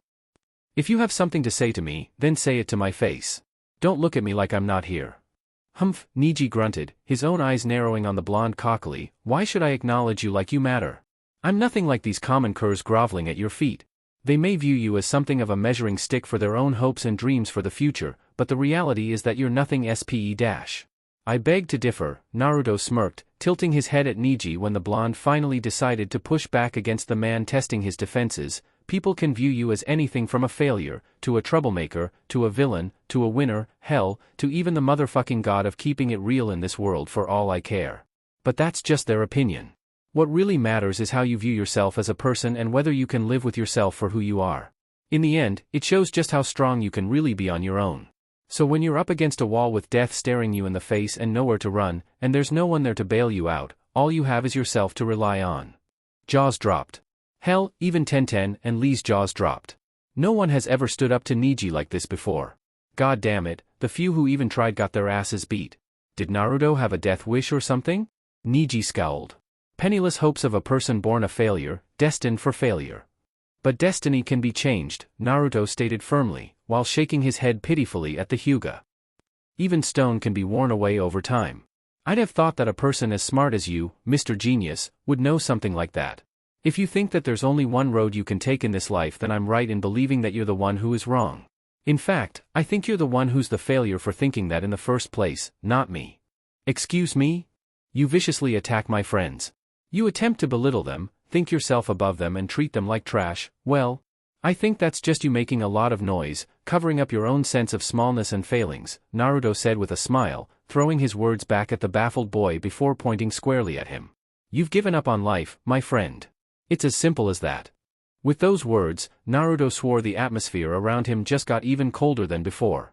Not only that, but he actually had to perform a double take on the once calm boy standing before him when he thought he saw the teen's eyes flicker with the Byakugan. But all that turned out to be was Niji's gaze hardening and his pupils flashing with anger. Do you desire to have your heart stopped prematurely? Not really. I have big plans for the future, you see, Naruto exclaimed with a grin, folding his arms. Just cut the verbal crap and deal with the problem head on, pal. And try eating some soap to clean out that mouth of yours. The song you're singing is starting to get real old. I'm bound by the rules of fate that compel me to do what I must to succeed, Niji stated with a tight jaw. Naruto chuckled playfully while waving a finger at him. Me gets the feeling that you also want in on this gig. Why don't you toss your name into the pot and see if your fate theory comes out on top, Niji-kun? If it will stop this useless jabbering, then I will comply, Niji replied firmly, stepping closer. Naruto grinned. Alright then, Twinkle Toes, name your terms. The blonde's comeback seemed to lift the spirits of everybody else in the area. Those who were or had been on the receiving end of Niji's abuse in the past had started to smile once more, particularly Lee and Kiba. Tenten actually chuckled and rubbed her forehead in relief, feeling both amused and terrified for Naruto's well-being. The kid really did know how to pick which verified Shikamaru's suspicions that his teammate did indeed have a knack for attracting a lot of unwanted attention. He was practically trouble personified. Such boldness, that's so like him, Tenten thought with a sigh. Ran smiled as well and eased back a little. She was interested to see up close just how much her student had improved. Since Yim was in the kitchen still making batches of tea and cakes, well, the long-distance traveler might just have to wait a little bit longer to see how much her Naruto had improved in the last 2 weeks. However, just before Niji could start speaking again, Fu leapt in between the two boys and smirked at the Hyuga. Her instantaneous appearance made both Genin jump back a little in surprise, while the green-haired Kunoichi leaned towards the aggravator with a cocky grin in play. Sorry Naruto-kun, but seeing as that I'm the only official challenger here, only I have the right to fight you now, Fu replied, giving the Hyuga a daring glare that had him scowl back at her in kind. However, since this guy is so hard up on screwing with everyone here and is interfering with my match up against you, it's my job to clear up the board a little so that I can have a clear shot against you. She looked over her shoulder and winked at the blonde. Perhaps if I show you what I can actually do you'll be more inclined to make me your first priority. Seeing that she wanted to give him a show in order to coax his favor, Naruto smiled back and nodded. As much as he wanted to beat this Niji guy black and blue just so that he could teach him a lesson about not running that poisonous mouth of his, the Jinchuriki was also eager to see what this visitor to his village could do. This effect seemed to filter out to everybody else, with a mixture of intrigue and fear flooding everybody's faces. Those enthusiastic and all for it included Sasuke, Kiba, Lee, Naruto, and Shino. Those less than eager to see blood flying were Tenten, Shikamaru, and Hinata. Let's just say they all had their reasons to be as concerned as they were. Don't do it, Tenten warned, glaring across at the girl to see her gaze fall on her. The shuriken user warned the Taki genin of the potential danger of locking horns with the genius, glancing repeatedly and wearily in the above-mentioned teen's direction. Niji is probably the strongest genin in our village if not the most merciless. It'll be suicide if you try to dash. Oh, I'm not worried, Fu replied with a dismissive wave, placing her right on her hip and raising her left. I need to warm up my jab anyway. My triceps have been feeling a little stiff and I need to wear them out every once in a while to keep them in good condition. Besides, it's just a friendly fight between shinobi. It'll be fine. Tenten frowned, that's what I'm afraid of. Lee had had many spars with Niji in the past and so had she. In fact, both of them had squared off against the boy many times, but even as a twosome the pair didn't stand a chance. This was months ago, and though they jousted with each other one-on-one nowadays, the Hyuga still held full authority in matches. Hell, he even impressed Guy with his level of talent, and that said everything. Fu grinned and looked back at her would-be foe. On your go then. Niji smirked, as you wish. He turned heel and marched out onto the lawn, closely followed by a still grinning Fu, who turned back and gave the blonde watching her a thumbs up. She seemed pretty cool about this, which made everybody wonder what kind of tricks she had hidden up her sleeves. The crowd backed up onto the porch, using it as a temporary stand while they watched as the Taki Kunoichi faced off against Konohagakure's resident genius and prodigy of last year. Though Sasuke was eager to see how this supposed pillar of strength looking down on the rest of the world would fare against the stranger from another village, he couldn't get rid of the sinking feeling that it was in fact the visitor that was making everybody else feel on edge. Around this time, Yim finally re-emerged from inside the house and when she saw the new girl and boy facing off on the lawn, she blinked questioningly before approaching Naruto and Kin standing side by side on the porch observantly. What's going on here?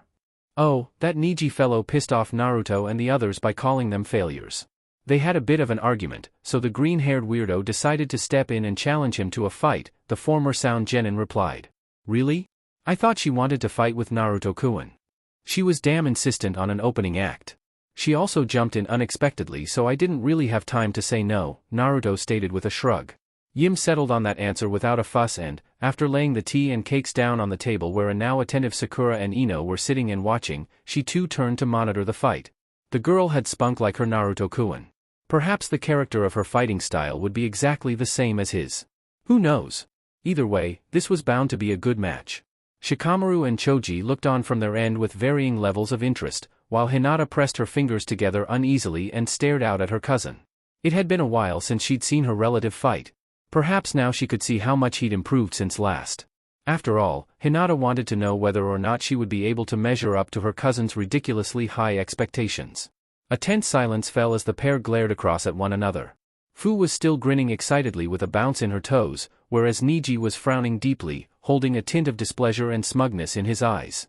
There was no doubt in his mind that he was looking forward to a good fight, but what he felt burning above the sensation right now was satisfying his urge to punish the one responsible for making a mockery of his outlook. Since Naruto was being substituted with this equally vulgar and irritating kunoichi, the Hyuga supposed that she would just have to suffice. His posture and stance remained unshaken. All signs said he was ready and waiting. "I trust you have no regrets," he said with a smirk. "This might be your last day as a kunoichi, little girl. Savor your remaining time well. Don't get so conceited, Hyuga." "We haven't even started yet," Fu stated, her eyes shimmering. She nodded towards the boy while stretching her arms out and rolling her left over several times to loosen her joints. "I'm all set. Show me what you can do." Lowering his head, Niji slid his left foot forward and brought his left hand up, extending it with the palm facing his target. His right was also brought closer to his chest and rotated to face his opponent.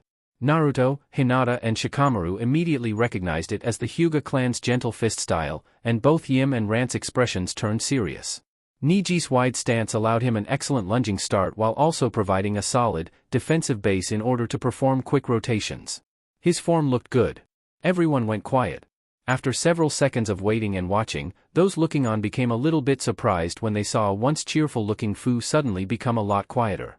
Smile disappearing and gaze hardening, the girl hopped about in place several times to warm up before suddenly dropping into an offensive stance of her own. Though her smoothness did not mimic Niji's, it was all her own. She continued bobbing on her toes, bringing her left fist up and out a little and her right fist close to her cheek in a guard. Her height matched Niji's and she held an equally versatile and impressive stance. This failed to surprise people at first. However, it did manage to catch Naruto's eyes on sight and draw him into the most glaring aspect of her stance, and that was that he recognized the form quite well. Academy style? He had to shake his head to make sure he wasn't hallucinating. She's starting off using the basics of textbook taijutsu? He would know. After all, he'd practiced it for weeks and weeks in order to polish it up and ready himself for a completely different level of combat. This was all before he'd even met Yim. Honestly, he'd almost completely forgotten about this style after getting so used to making Spring chant the foundation blocks of the martial arts he had already accumulated into his person. Seeing someone outside of the village assume the most common of fighting stances against a dangerous one like the Hyugas baffled him. Not only that, but it seems like she's modified her guard a little. She's tucked her elbows in closer to her body to make her attacks more compact, Naruto also noted, analyzing the individual positions of her hands and joints. Her defense looked quite solid. Her right arm protects the side of her body and her left arm protects her stomach and center from low blows and kicks. It looks like she's made some changes to the original hand positions as well. That's interesting. Niji, activating his Byakugan, smirked confidently. Idiot. You want to fight a Hyuga up close and personal? He had to suppress a laugh, even though he never did. Laughing didn't exist in his vocabulary. If that's your choice, then this match is as good as mine. I'll make this as quick and painless as possible. Without warning, the brown-haired teen suddenly sprang forward, his feet exploding off of the grass and sending dust into the air. His dash was straight and true, his right hand pulled back and his left ready to lead off. Fu tracked his movement with her eyes, leaning back sharply when her opponent lunged in with a left, open-palmed strike. It was fast and precise, cutting through the air with barely a disturbance in his footwork. What followed after that was a superb display of attacks, which Niji flowed through like he was gliding on air. He drove in with straight palm strikes and hooks, unleashing a terrifying display of combinations. Sasuke blinked in surprise as he watched Fu quickly back down and evade the attacks flying at her. It wasn't that he was surprised at her ability to evade such high-speed attacks, he was really caught off guard by Niji's swiftness. Wow, he's quick. He's not only blindingly fast, he's also got descent leading force behind his attacks. You can feel the wind being cut from those strikes, Kiba also said, shaking his head in disbelief. Damn, and this guy was picking on us not too long ago. I can see why he can gush out insults so freely with a straight face. He's good. Akamaru whimpered when he got a decent whiff of the Hyuga's skills. He hid further inside of his master's coat shivering, letting the teen know just how much of a threat this genius really was. The master petted the pup's head, calming him down yet feeling suddenly anxious himself from what his companion was able to smell. Gritting his teeth, Kiba looked up. So, this Niji guy is really that dangerous?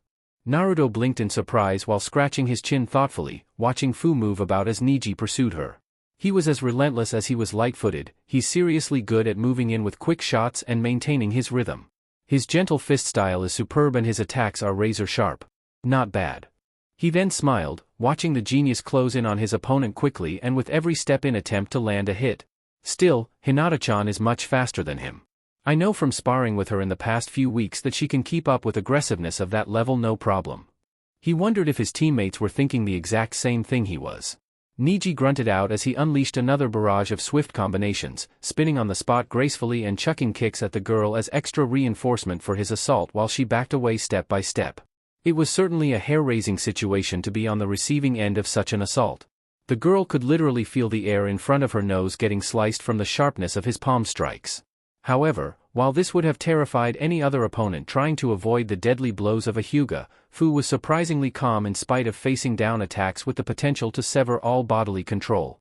She paced circles around him, avoiding his long-reaching shots and head-slipping around the ones aimed for her face. While dodging, the kunoichi smiled briefly when she saw his left fully extend in an effort to strike at her chest, which she elbowed aside in a smooth redirection. So he's a straight hitter? Just as I expected from a Hyuga, Fu thought, stepping back and moving around when the Hyuga dove in with a sweeping hook aimed for her body. She twisted around his attack, her feet carrying her. They use pinpoint precision and fleetness to overcome their opponents, and bring them to heel by attacking their organs and vitals areas. An incredibly dangerous adversary indeed. However, Fu evaded again, backing away when Niji came after her once again. Those seated on the sidelines awed at her ability to keep pace with such a fast and aggressive foe, especially Lee and Tenten. From their experience, they could say with absolute confidence that he was no easy prey. In fact, he was impossible to beat. Even 2-on-1, Niji destroyed them. This was probably because the two of them were as direct in their approaches as they could possibly be, particularly Lee with his finely tuned hard fist style.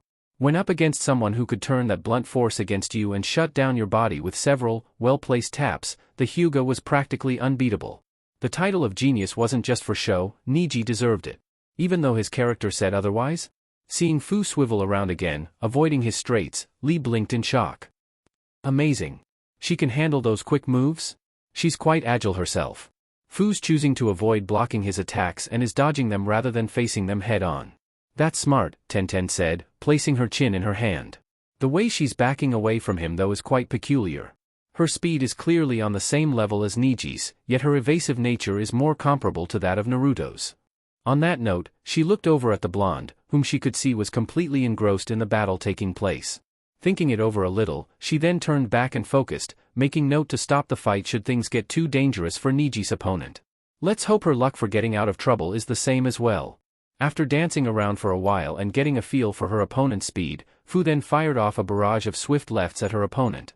Her jabs lashed out at her target with a quick snap and follow-through, yet were blocked and redirected by Niji, who then slid right into her range. His feet pushing him, the boy corked his right palm back before swinging in with it. The wind twisted around his hand as it closed in like a bullet, his Byakugan marking his target at her waist. There. His palm exploded with a burst of chakra.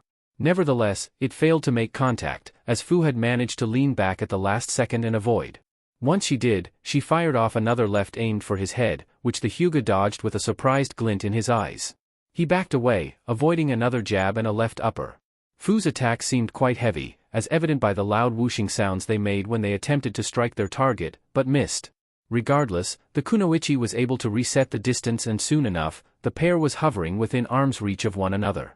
The visitor continued to pace on the spot, bobbing about on her toes, while her opponent remained planted a safe distance away, palms up and eyes keeping a close eye on her hand positions. The attacker aiming for a body shot had attempted to use his chakra to close off her nodes in her waist or at least take her out at the kidney. If he had managed to land a blow there, the fight would have been over before it could get rolling. However, Fu was proving to be a really slippery customer and was not going to go down so easily. Once again, Niji began to attack, lashing out at her with a flurry of palm strikes and kicks. His opponent fired off another left, trying to ward and deter him from a direct assault. Niji, however, was able to block as he did before and advanced with a lightning-quick step in, driving into the girl's stomach with punishing palm and finger strikes. Fu brought both her arms down into a cross-arm block, taking the teen's pinpoint blows yet still feeling the terrible sting of his juken as the points all along her arms were shut down. After which, the Hyuga backed off, regaining his distance. Successful in forcing her to defend, Niji smirked, "I'll cut off your ability to use chakra completely. Once I do that, I'll win." He moved his palms back around, reassuming an offensive gentle fist stance while watching his opponent recover.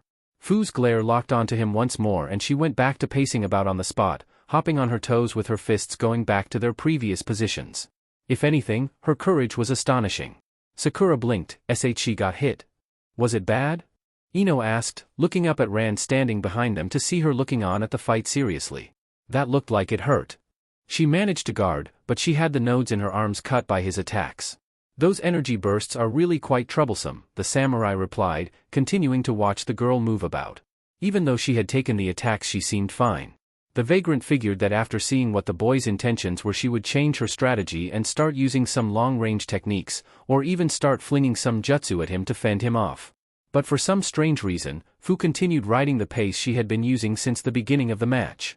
That made Ran worry a little on whether she had a plan or not. How will you deal with someone like him? I'm surprised, Shikamaru thought, Choji and Hinata glancing at the boy when he spoke. Niji's timing in getting in close is flawless. He switched from long range to middle range in a snap after getting a feel for the distance between them, and attempted to cut off her footwork. But he aimed for her arms instead and shut off her ability to mold chakra using her hands. His abilities are really scary, Choji pointed, looking back at the battlefield to see Fu evade another onslaught of palm strikes. I heard the Hyuga have the fiercest and most dangerous taijutsu in the village from my dad. He said that the entire clan uses it as their main means to do battle and that all of its members are incredibly proficient at it.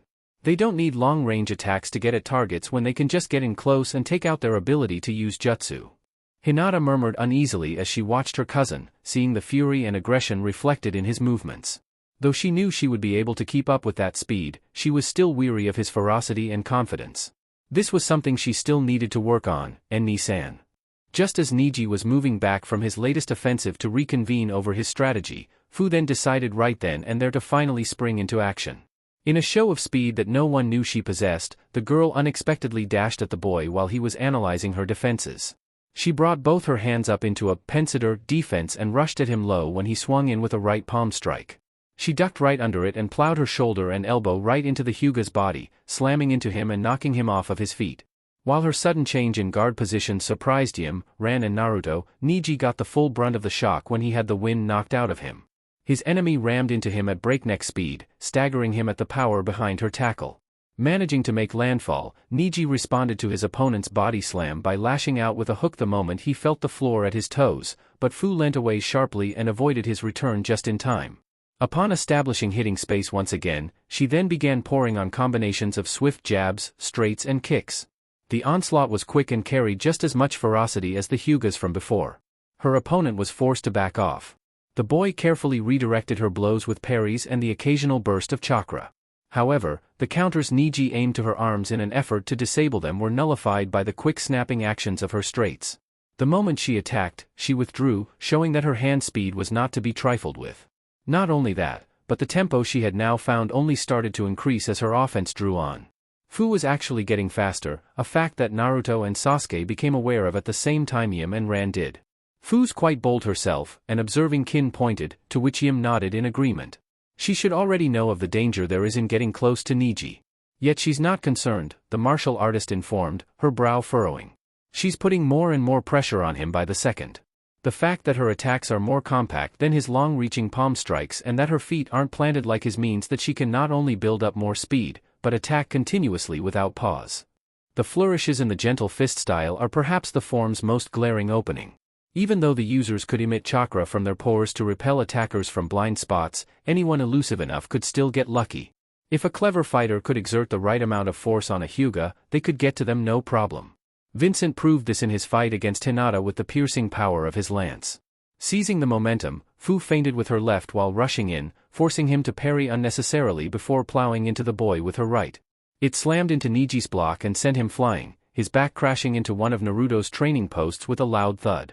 The boy grunted in pain when he collided with the solid fixture, seconds before Fu was once again upon him.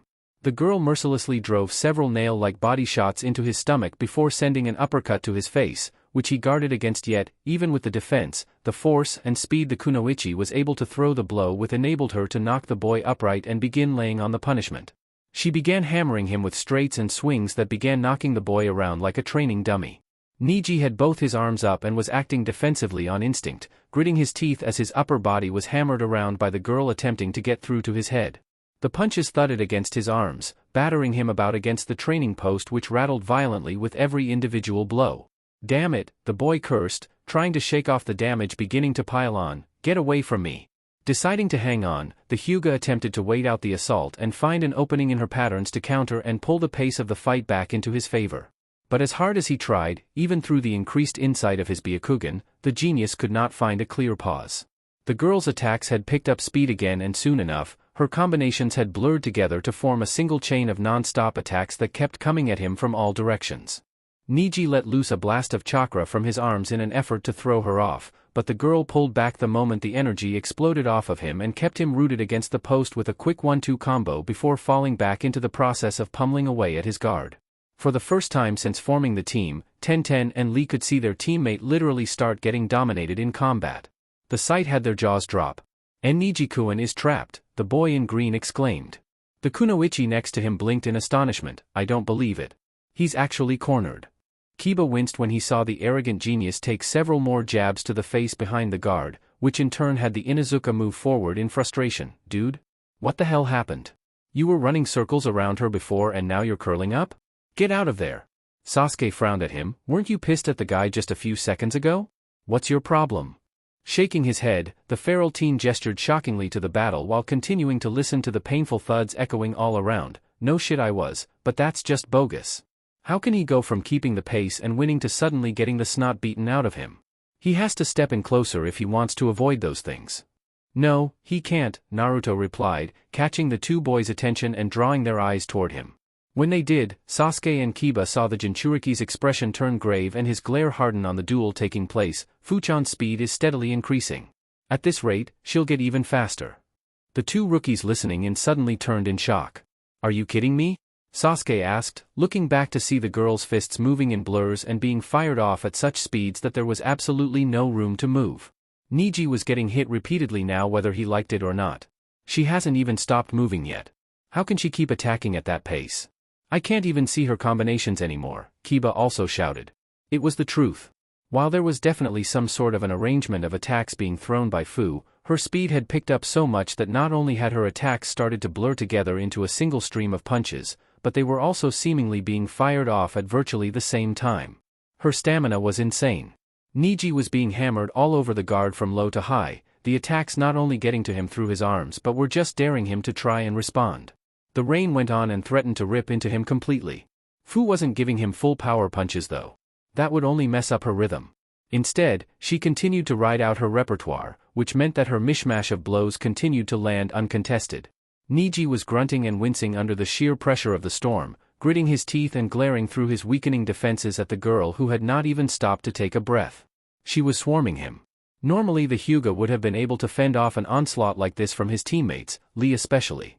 However, this girl was not only ridiculously quick and agile, but she was also deceptively clever. She had spent the entire first minute of their fight dancing around him, getting a feel for his timing, speed, and even his power when he managed to land that handful of body strikes from before into her guard. At first Niji thought he'd be able to take the lead from there.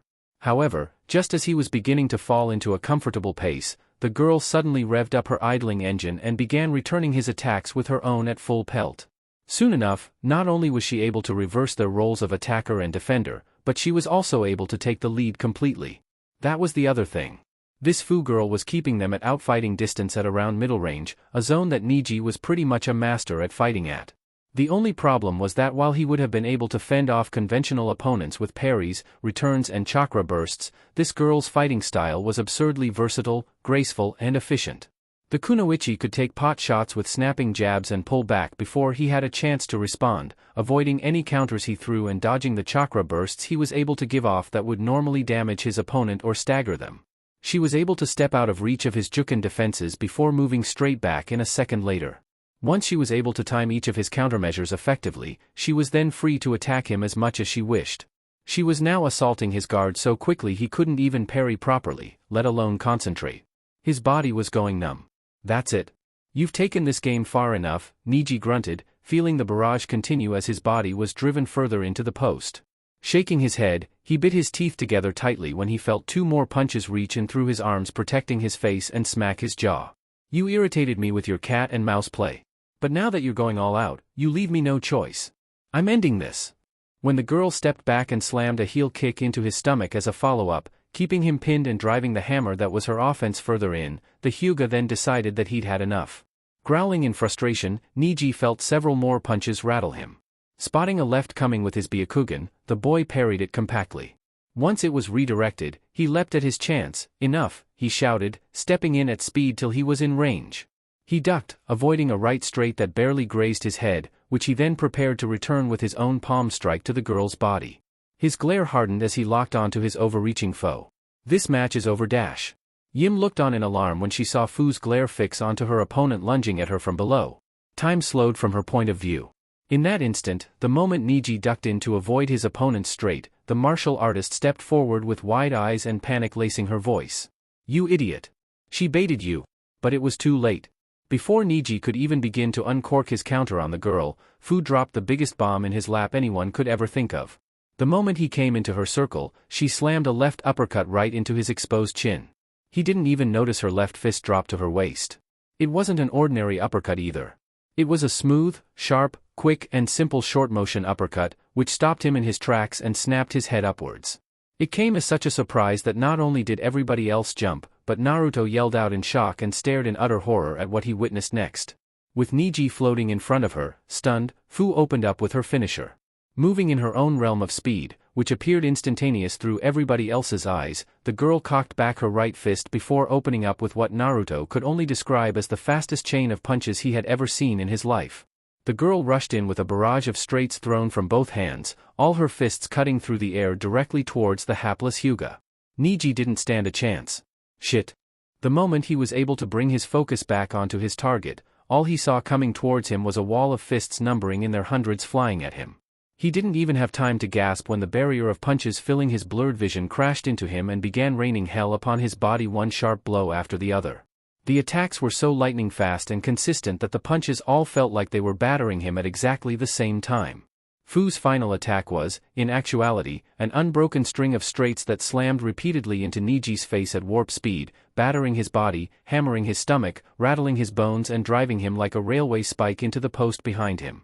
The sight was almost reminiscent of Chun-Li attacking a falling opponent with her Hyakuritsukiyaku, lightning kick, only in this version it was a string of punches doing the job. Her combination of attacks rammed into him so hard, so fast with such ferocity that he was literally lifted several inches off the ground, and remained suspended throughout the assault. It lasted only 7 seconds, but from Niji's point of view it seemed like an eternity passed him by. So, when the whole thing eventually did come to an end and the dust started to settle on the clothes, the catastrophic results revealed themselves in all their bloody glory. When his feet floated back down to the grass, Niji felt nothing but sweet, liberating relief flood into him. In fact, he was pretty sure he could barely feel anything at all, since he had been knocked unconscious.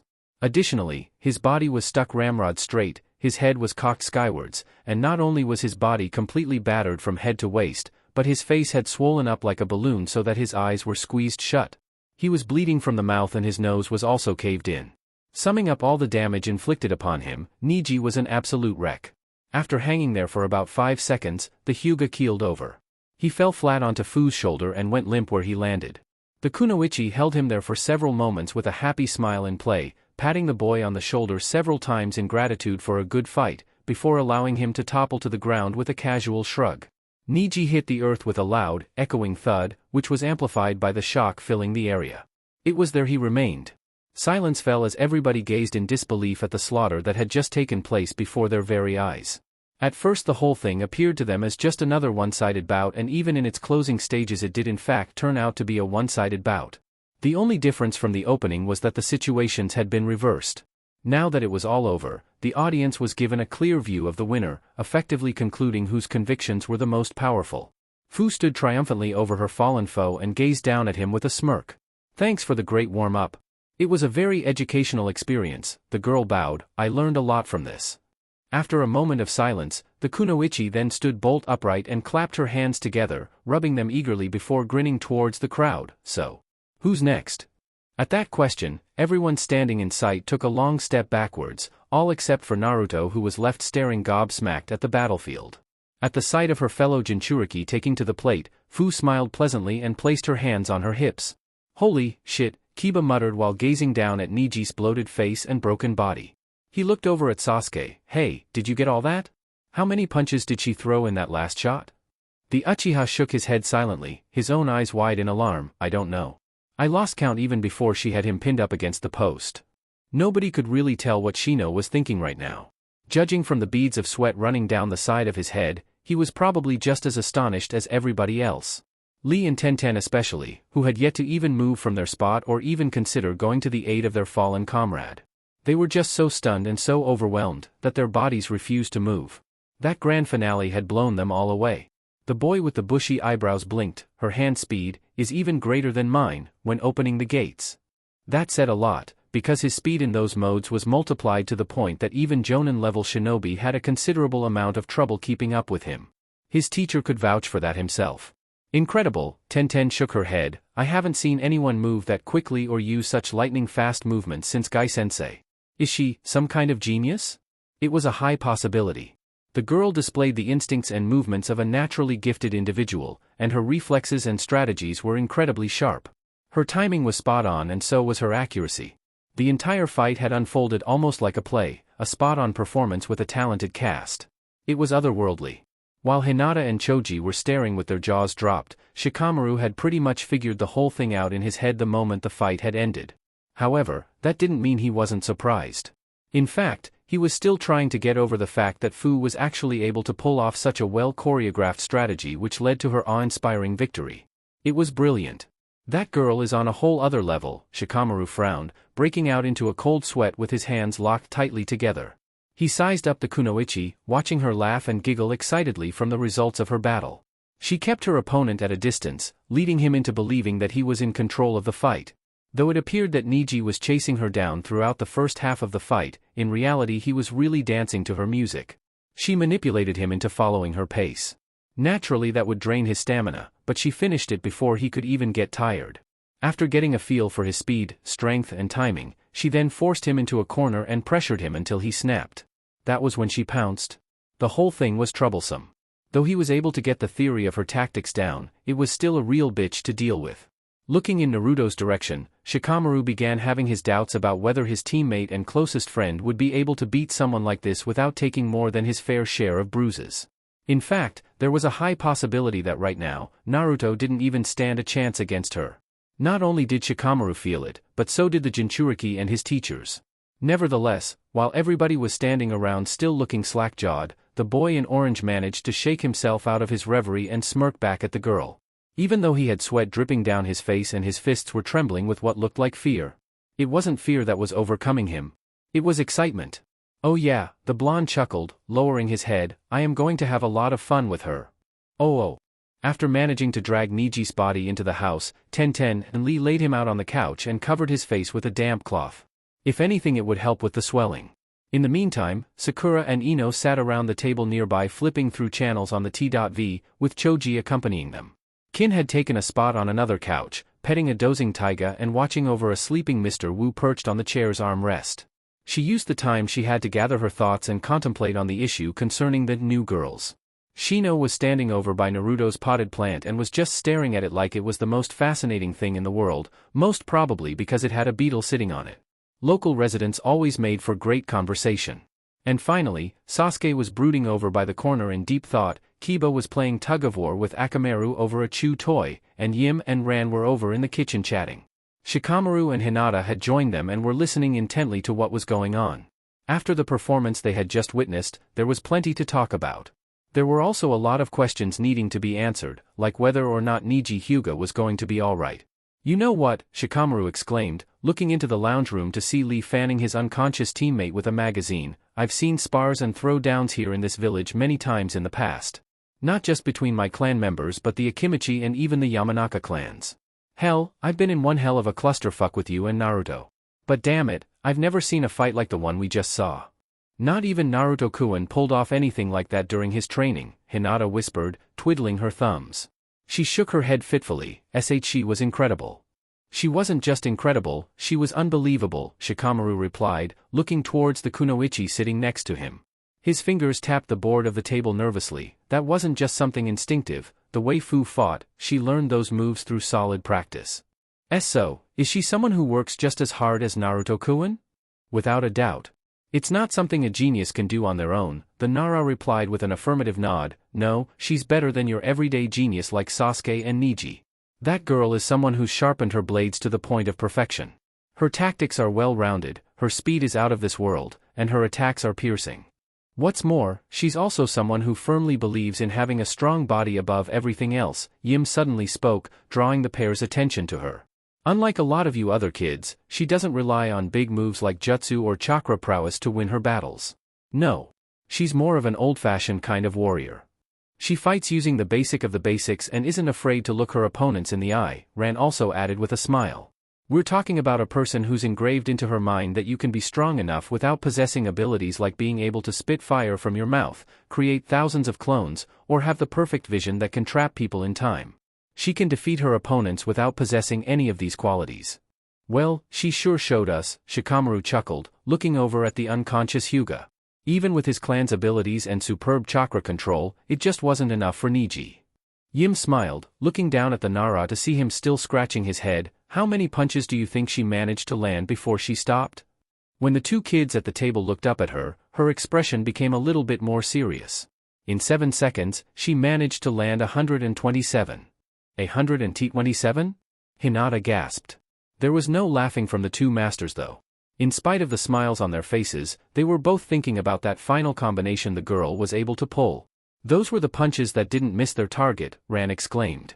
Even the ones she missed with weren't wasted attacks, Yim stated, folding her arms and turning to look out the kitchen window. She used her incredibly high speed to create a kind of screen on both sides of her opponent, framing him, cornering him, and making sure that the attacks she was meant to hit him with made their mark.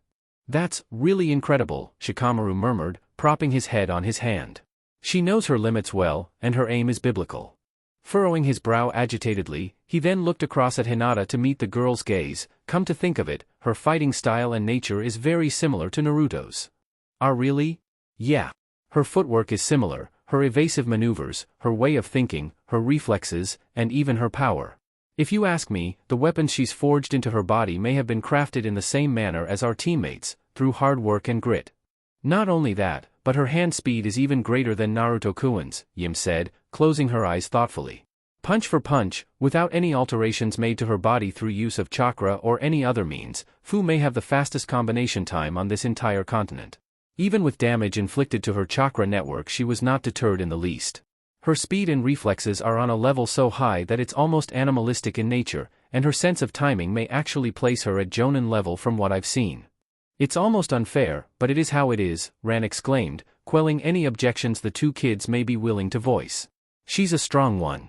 Rubbing the side of his head, Shikamaru breathed out a sigh and looked up. Naruto has a chain punch combination that is intimidating as hell, an onslaught of uncorked, bolt-like punches launched directly from a guard position capable of precise, accurate and damaging blows to the body and head.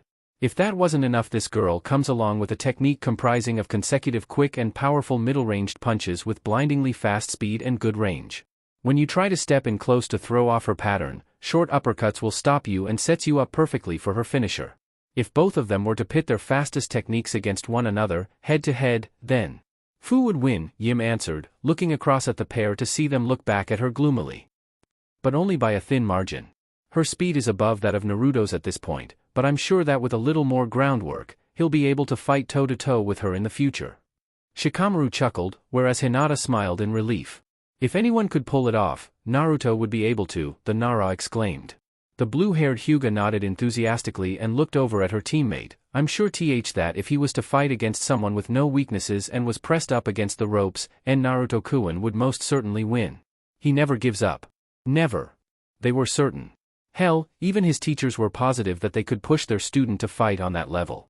While Fu showed that she had absolutely no weaknesses in terms of speed and tactics, they were certain that given the right amount of training and time, Naruto would be able to bring down that armor of hers. As daunting as the sight was, no one was unbeatable. Everyone in that room felt determined to prove that, and so the kung fu practitioner and the samurai began mentally comprising a list of new training regiments they could begin putting Naruto through. Niji is lucky to be alive, Shikamaru stated, nodding towards the still unconscious boy. If he manages to regain consciousness, I would like to ask him exactly what he saw facing down that girl's attacks head-on. Trying to think up a strategy to overcome it? Yim asked. What? A storm of unending punches that looks like a wall coming right at you at breakneck speed? Hell yeah, I want to figure out how to stop something like that, the Nara replied while scratching his head. With her footwork and almost instantaneous directional changes, it would take me forever to trap her with my shadow. Actually, there is a good chance she could dance around me until I run out of chakra. Difficult fighting someone who knows what they're doing, isn't it? Ran asked with a smile. Yeah, but it's not something impossible to overcome, Shikamaru groaned, feeling a little disheartened. I'm sure I can come up with something. Naruto too. Hinata looked up suddenly when she was brought about to that subject. Where is Naruto-kun anyway? Oh, he went on a walk around the rice fields with his newfound friend. I think he said something about wanting to show her the area in this part of the village and to have a bit of a talk with her, Yim said, breathing out a sigh as she gazed absent-mindedly out the window. Isn't it romantic? The Hyuga sitting close by stiffened at the last word uttered, her expression becoming more downcast as she turned her gaze towards the table. The sight of her sudden change in emotions had her teammate look in her direction with concern. Seconds before he was suddenly drawn across the room to where he saw Tenten looking straight ahead of her with an uncomfortable scowl. Right on cue, Kin also responded to the martial artist's comment with due haste, rising from the couch and, with her posture uncharacteristically straightened, went marching out of the room. This confirmed the perceptive Nara's suspicions about one thing, which had him glare up at Naruto's teacher distastefully. You did that on purpose, didn't you? Yim giggled and rubbed the side of her face, looking coyly toward the teenagers. Whatever do you mean? While it was tempting to jab at her attempts to feign ignorance, Shikamaru voted against it. Instead, his questions were answered by the timely mumblings of Ran, to which both he and Hinata focused their attention on. The woman was counting on her fingers while looking up towards the ceiling in bewilderment. So that's 3 girls, not counting the new one as a possibility? Wow, Naruto-kun's doing really well for himself. Overhearing this, Hinata blushed and looked away, whereas Shikamaru felt like ramming his head into the table. Instead, he rubbed his tired eyes and tried to think of something else. In the meantime, while the gang in the kitchen used up the silence provided wallowing about in despair, counting up the interests Naruto had accumulated most recently and considering the potential encounters he was bound to have in the foreseeable future, Niji used that moment of intermission to make his grand revival to the land of the living. Gasping in shock, the genius sat bolt upright from the couch and raised both his palms, striking out at the air desperately before he was suddenly stopped by Lee grabbing his shoulder. Whoa! Whoa! Niji-kun. It's all right, the boy in green exclaimed, watching as his teammate looked around his still cloth-covered world in paranoia. It's finished. Your youthful duel with fate is over. Duel of fate, Niji mumbled absently, the damp cloth covering his eyes sliding down his face and falling free. When he looked towards his teammate sitting on the floor beside him in bewilderment, he was slowly welcomed back to this reality by both Lee and Tenten's cheeks puffing up and their hands being thrown over their mouths, seconds before both of them bent over into fits of laughter. Those sitting nearby, including Sakura, Ino, Choji and Kiba also burst out laughing when they saw the state the proud Hyuga was in. Though the damp cloth had done well in suppressing some of the swelling from the beating he'd taken, Niji was still quite bloated. His face resembled one of those odd abstract paintings where every single shape used in it was a circle. The overall shape of his head resembled a tomato. Why you? Tenten hollered out while grabbing her sides, wiping away tears cornering her eyes as she continued giggling uncontrollably. You look ridiculous. And Niji. Ha ha ha. It is most unbecoming of you, and my eternal rival, Lee also laughed out. Blinking in confusion, Niji groaned and raised a hand to his face. When he touched it, he hissed painfully and grabbed his hair instead. Amidst the laughter, he attempted to regain his bearings. What happened? Managing to calm her breathing, Tenten patted the bewildered boy on the shoulder. You got your ass beat. That's what happened. I was defeated? Niji murmured, looking across at his teammates. How? That isn't possible. Once all the laughter and chuckles in the room ebbed, his companions were finally able to look at him seriously again and answer the questions he was now sputtering out amidst his delirious state. You underestimated her. You were so zealous in your ability to defeat any opposition presented to you that you didn't even consider the possibility that your opponent could be a genius like you or stronger. I guess you can say that your short-sightedness was your Achilles heel today. Niji-kun was most unyouthful in his first impression with the visitor. Lee exclaimed, giving a characteristic twinkle, you must be reprimanded, 100 push-ups. Later, Lee, Tenten chuckled, calming her teammate down with a pat on the back. Point is, you messed up? Big time, I should say. Kiba called out. Try to be more considerate about the feelings of the people you're interacting with. If you look down on every person you meet, you're just asking for trouble. To be frank, most of the time your speeches are really uncalled for, the kunoichi concluded without missing a beat. The next time you want to make nice, a simple hello would be infinitely better than petty and violent thugs or you're born to fail, Ino commented in his voice to try and add a little more syrup to the conversation. She wanted to help out, since the boy seemed like he could use it. His teammates could agree wholeheartedly on that one. A douchebag will always be viewed as a douchebag unless you can change the way you approach certain situations and make yourself look more presentable. Unless he changed the way he viewed the world and the way he spoke with people soon, he wouldn't be able to make any friends. The only people he could look to for support now was Lee and Tenten. And they were perhaps the only two besides their teacher. However, whether the beating Fu had given had managed to knock some sense back into his head and changed his outlook or not was uncertain. The only thing that was clear right now was that he was badly bruised and still trying to pick up where he'd left off. So, after taking in everything that he was told, the boy went back to looking down at the floor and holding his sore head. Tenten scoffed when she got another good look at his face. Bloody hell, I think you need to see a doctor about that swelling. You look like a pumpkin. The Hyuga scowled up at her. Please, Tenten. I'm still having trouble discerning up from down. Oh.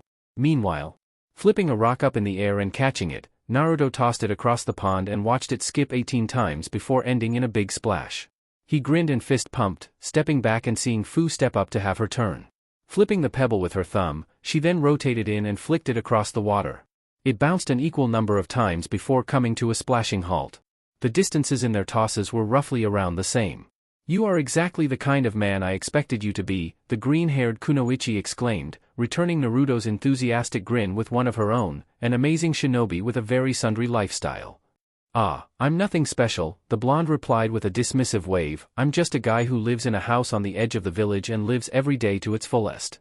You can only keep moving for so long, so I'm cramming as many things into my schedule as I can. So you're okay with wasting time with a weirdo like me? Fu asked, poking herself in the chest. I only hope I'm not inconveniencing you. My teammates say I can be a bit of a bother. Naruto shrugged, after seeing what you're capable of, you can say that my interests in you as a person and as a shinobi have skyrocketed. He made a gesture emphasizing the amount he was talking about, which had his other half giggle with amusement. You're amazing. Just amazing, Fu-chan. I'm glad, the kunoichi replied, looking slightly abashed. I had a very similar reaction to you when I saw you perform live on television, so I guess you can say we're in the same boat. What with it being broadcasted across the same channel this year's Chunin exams are going to be on, maybe I'm not the only one out there you've managed to astound with your powers. This had the boy laugh. What? So you're saying I'm bound to be getting a few more unexpected visitors over the next few weeks demanding a fight with the spiky-haired punching bag from Konohagakure? Fu shrugged, perhaps. You never know. She then flicked him in the nose at his sincerely bestowed title upon himself. Give yourself a little more credited for your abilities, why don't you? You're a lot stronger than you think you are and I'm willing to bet that I'm not the only one who believes that. After rubbing his nose, Naruto jabbed her playfully in the shoulder and grinned, thanks a lot. Don't mention it. The two of them strolled on, enjoying the other person's company while also looking out across the rice fields laid out before them, where they saw a flock of cranes glide across the treetops before coming to soft landing in a pond a whole valley over. With that natural soundtrack playing in the background and the smell of fresh dew hanging in the air, it was an enchanting sight befitting any fantasy. Sure, any normal person would have picked up on the romantic hints, but Naruto and Fu weren't ordinary people. They were as dense as bricks and just as hard, which was why they were able to converse the way they were able to like they were the best of friends rather than shakily exchanging small talk like crushes. Sometimes it was awesome being thick-headed. It was a good world. Naruto gazed across at Fu. By the way, where did you learn that punching technique you used to knock out Tenchan's teammate?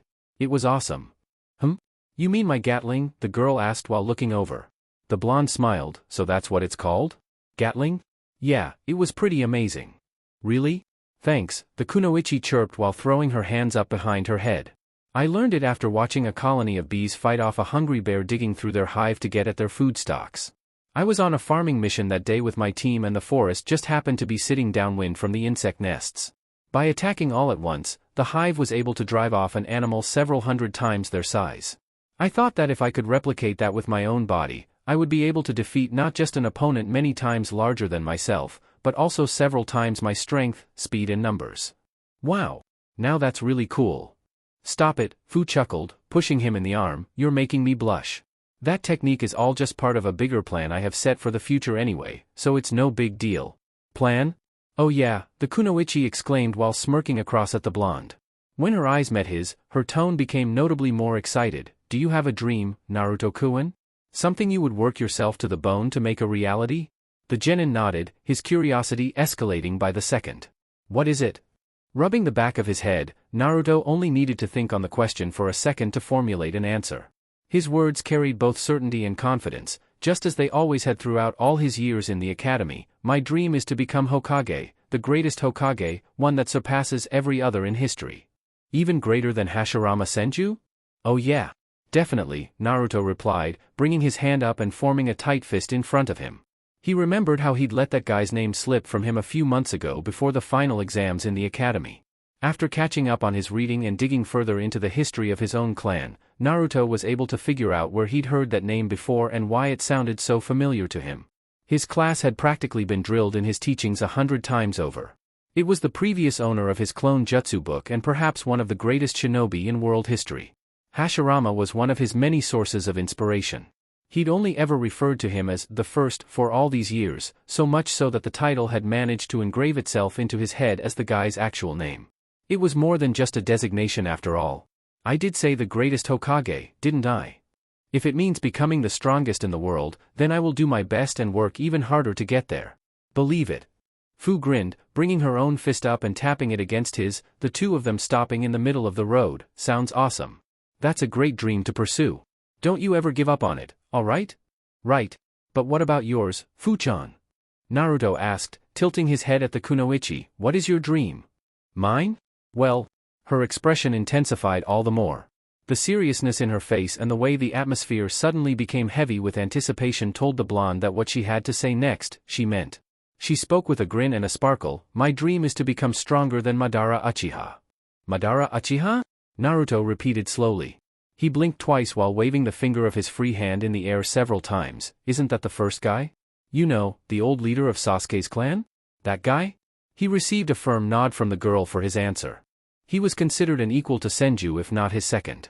I want to become stronger than him because there's a really dangerous man out there whose skills are very similar to his that I might just end up facing one of these days, Fu replied. Her smile disappeared, at the same time the two lowered their hands back down to their sides.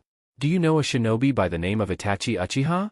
Rubbing his chin, Naruto looked away briefly to consult his memory banks. It rings a bell.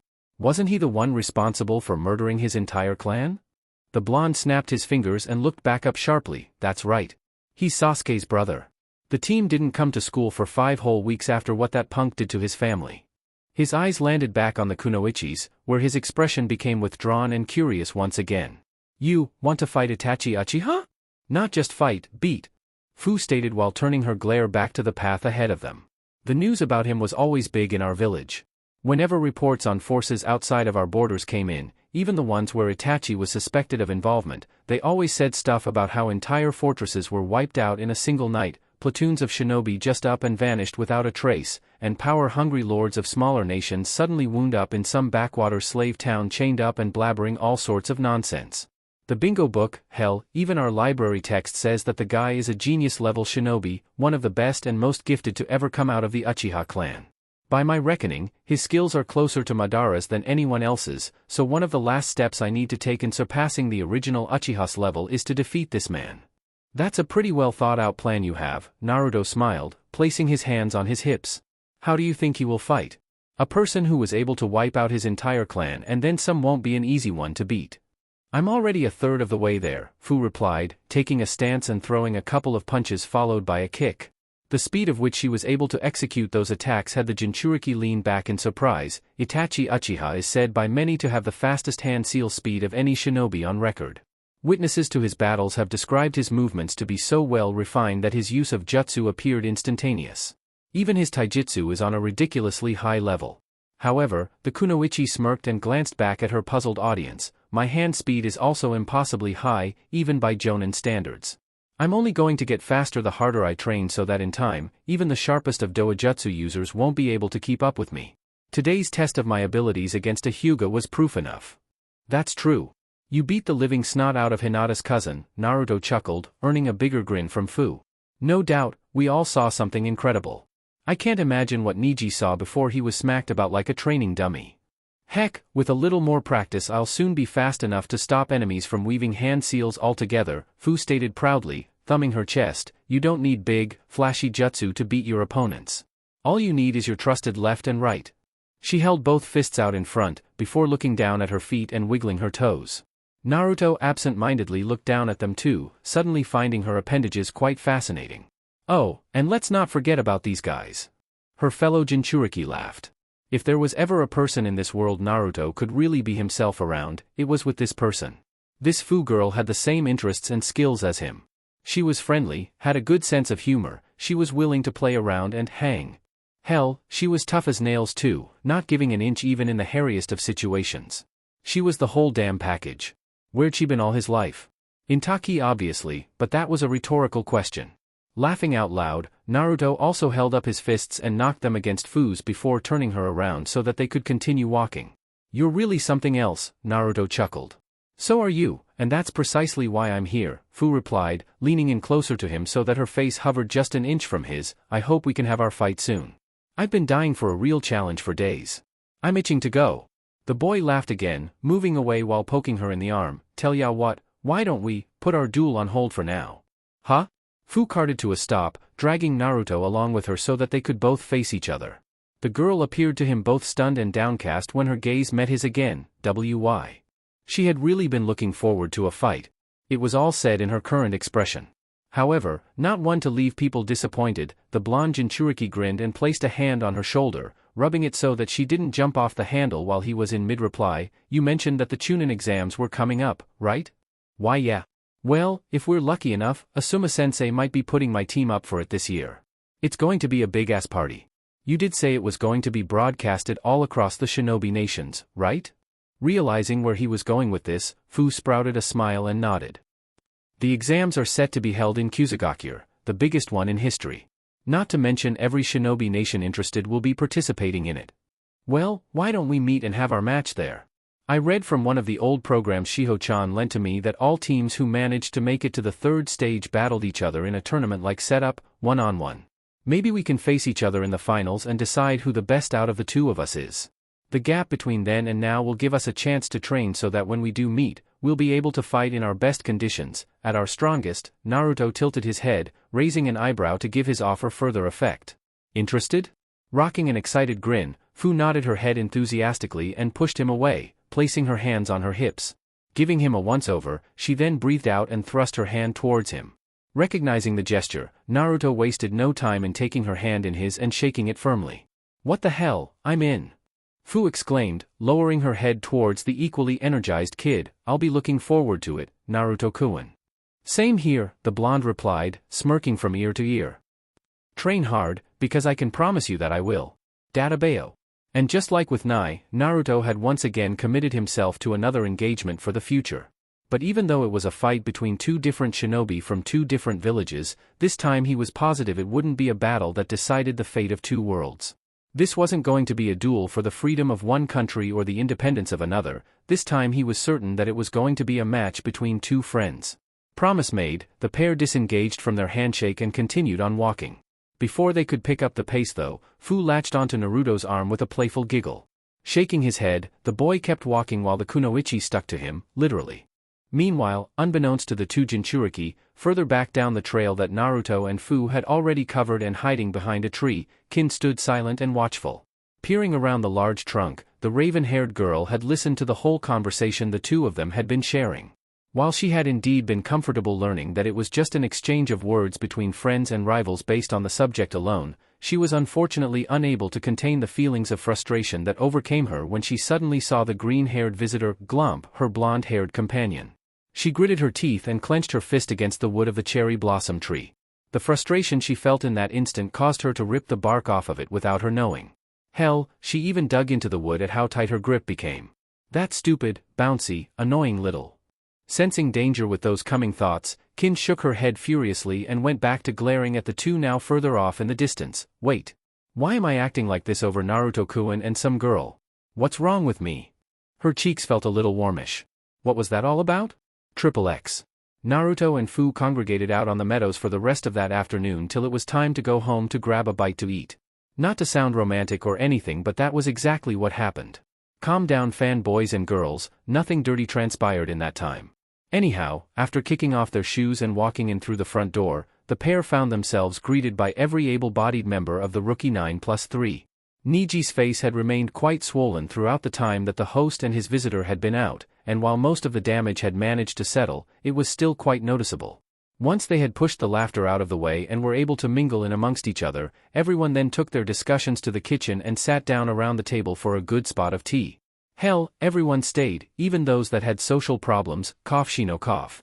Sasuke, Ino, Tenten, Sakura and everybody else enjoyed a serving of yakisoba, fried rice and barbecue pork, all kindly provided by Yim Wing-chun.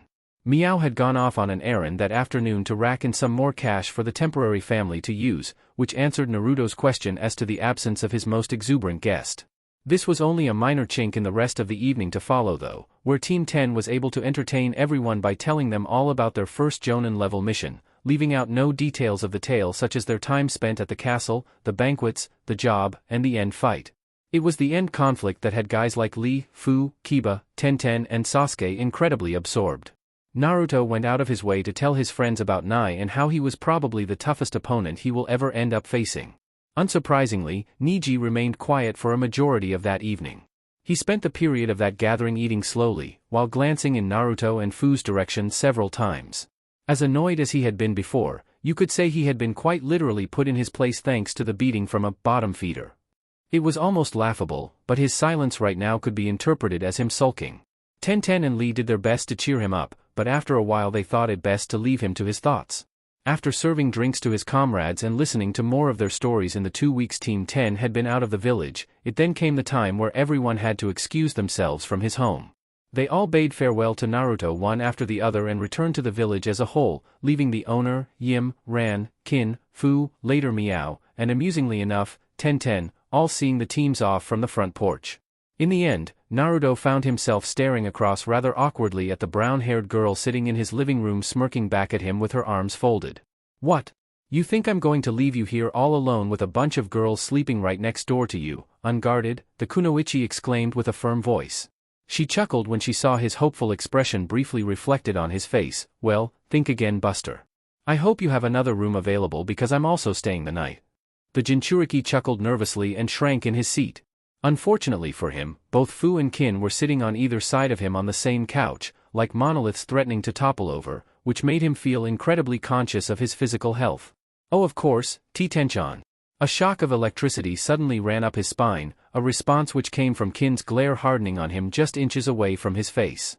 Naruto gulped when her intensity increased in the pause to follow. I'll set one up for you right away. Tenten was insistent. Her foot was down and everything, so there was absolutely no way the jinchuriki could argue his way out of this.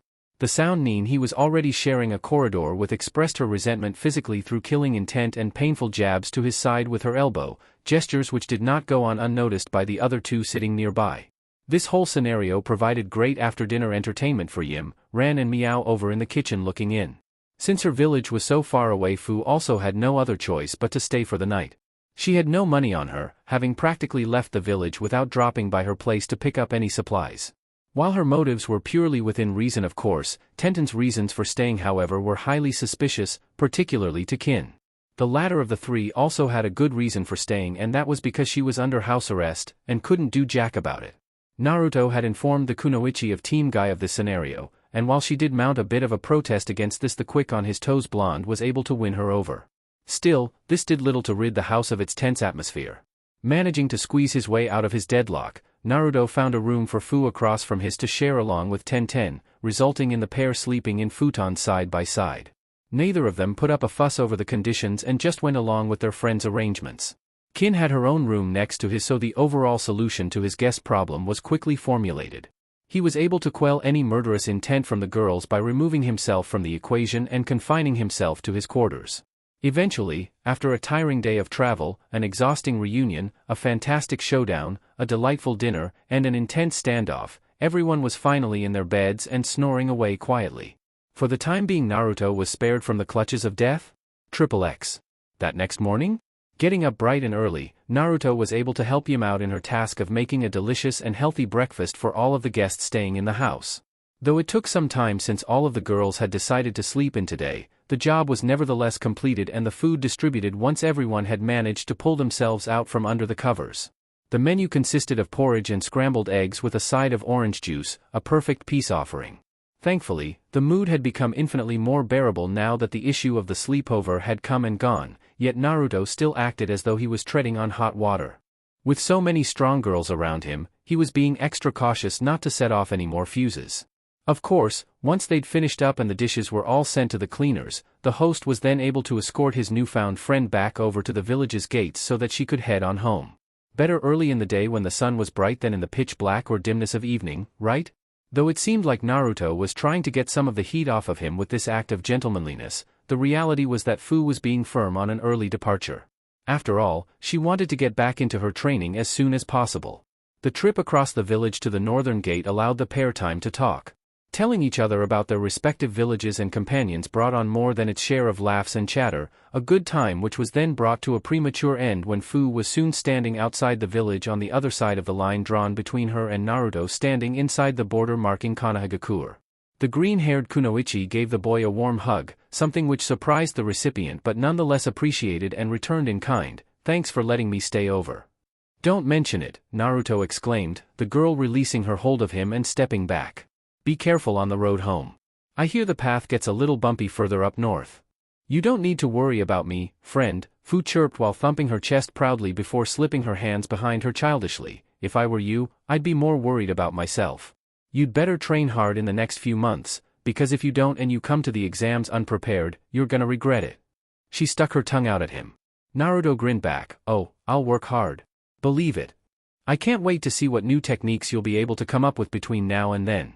So get at it and don't disappoint me." Fu saluted before spinning around with a wave. "Be seein' ya soon, Naruto-kun." "Same here." Naruto waved back. "Good luck, Fu-chan." Taking a few steps forward, the Kunoichi was about to break into a run, stance lowered and both hands pulled back into a launch. However, just feet away from her break-off point, the girl suddenly stopped in her tracks and turned back to face the blonde. "Oh, and by the way." Her switch puzzled Naruto for a moment, but after a few seconds of waiting, Fu grinned at him and winked. "The Seven Tails says hi." With that final word spoken, Kunoichi then turned tail and dashed off. She was gone from sight several moments later, leaving a baffled Naruto far behind. The blonde scratched his head. "Huh? The Seven Tails says hi? What does she mean by wait?" It took him a bit of inquiry, but the tingling sensation in his gut eventually brought him around to the understanding of those words' true meaning. In spite of being known all around the village as one of the densest men born into this world, Naruto did indeed have his moments. They were few in numbers and quite uncommon, but he did in fact have them. Figuring out Fu's parting sentences turned out to be one of his brightest if not most astonishing, his face taking on that deer caught in the headlights look before his arms and posture pretty much dropped from a sudden increase in gravity upon his person. Naruto gawked towards the horizon line Fu had just been in plain sight upon seconds before. She is a jinchuriki? Boy, was this a real slap to the face. Oh. Fu couldn't stop laughing to herself as she felt the village of Konohagakure disappearing over the hills far behind her. Even at this distance and not having her eyes set on target, the girl could see the look of astonishment crossing over Naruto's face. As much as she hated leaving him on a note like that, she knew that it had to be said. At least she knew now that she wasn't the only one out there and the container of the Nine Tails knew it too. This was a meeting destined to happen. So now, with a new goal in hand and her next flight of steps laid out before her and ready to be conquered, Fu set her sights on the Chunin exams. The future was bright and full of promise. She couldn't wait. It was a feeling that remained with her all the way down the road and beyond the fork in the road which she came across about an hour later. The two branching paths forced the girl to a premature stop, with Fu spending the next few seconds getting her bearings right and figuring out which one she needed to take in order to get back to her home village. Puzzled, the girl placed her chin in her hand and looked from left to right several times, taking stock of her options. Let's see. Takigakure is. Raising her right arm and pointing skywards, she then dropped it left with a triumphant smile, deciding to leave this up to chance, that way. Not wanting to burn any more daylight than she already had, Fu dropped low and sprinted off, leaving a cloud of dust hanging in the air in the wake of her abrupt exit from the scene. Quite literally, the second her trail managed to settle, leaving not a single trace that the kunoichi had even been there, who should come strolling down the other road to the right, but two shady individuals dressed in black cloaks with red cloud patterns on it. They stopped directly in the center of the crossroad and looked down through the paper streamers hanging from their straw hats at the map being held up by the shorter of the two, telling them which way they were headed. Unfortunately though, the functional pair found themselves utterly perplexed by the directions drawn for them by a helpful local they had passed further back along the track, which had the two of them scratching heads for the next few minutes. Got any ideas? Kisame asked curiously as Itachi rotated the map several times.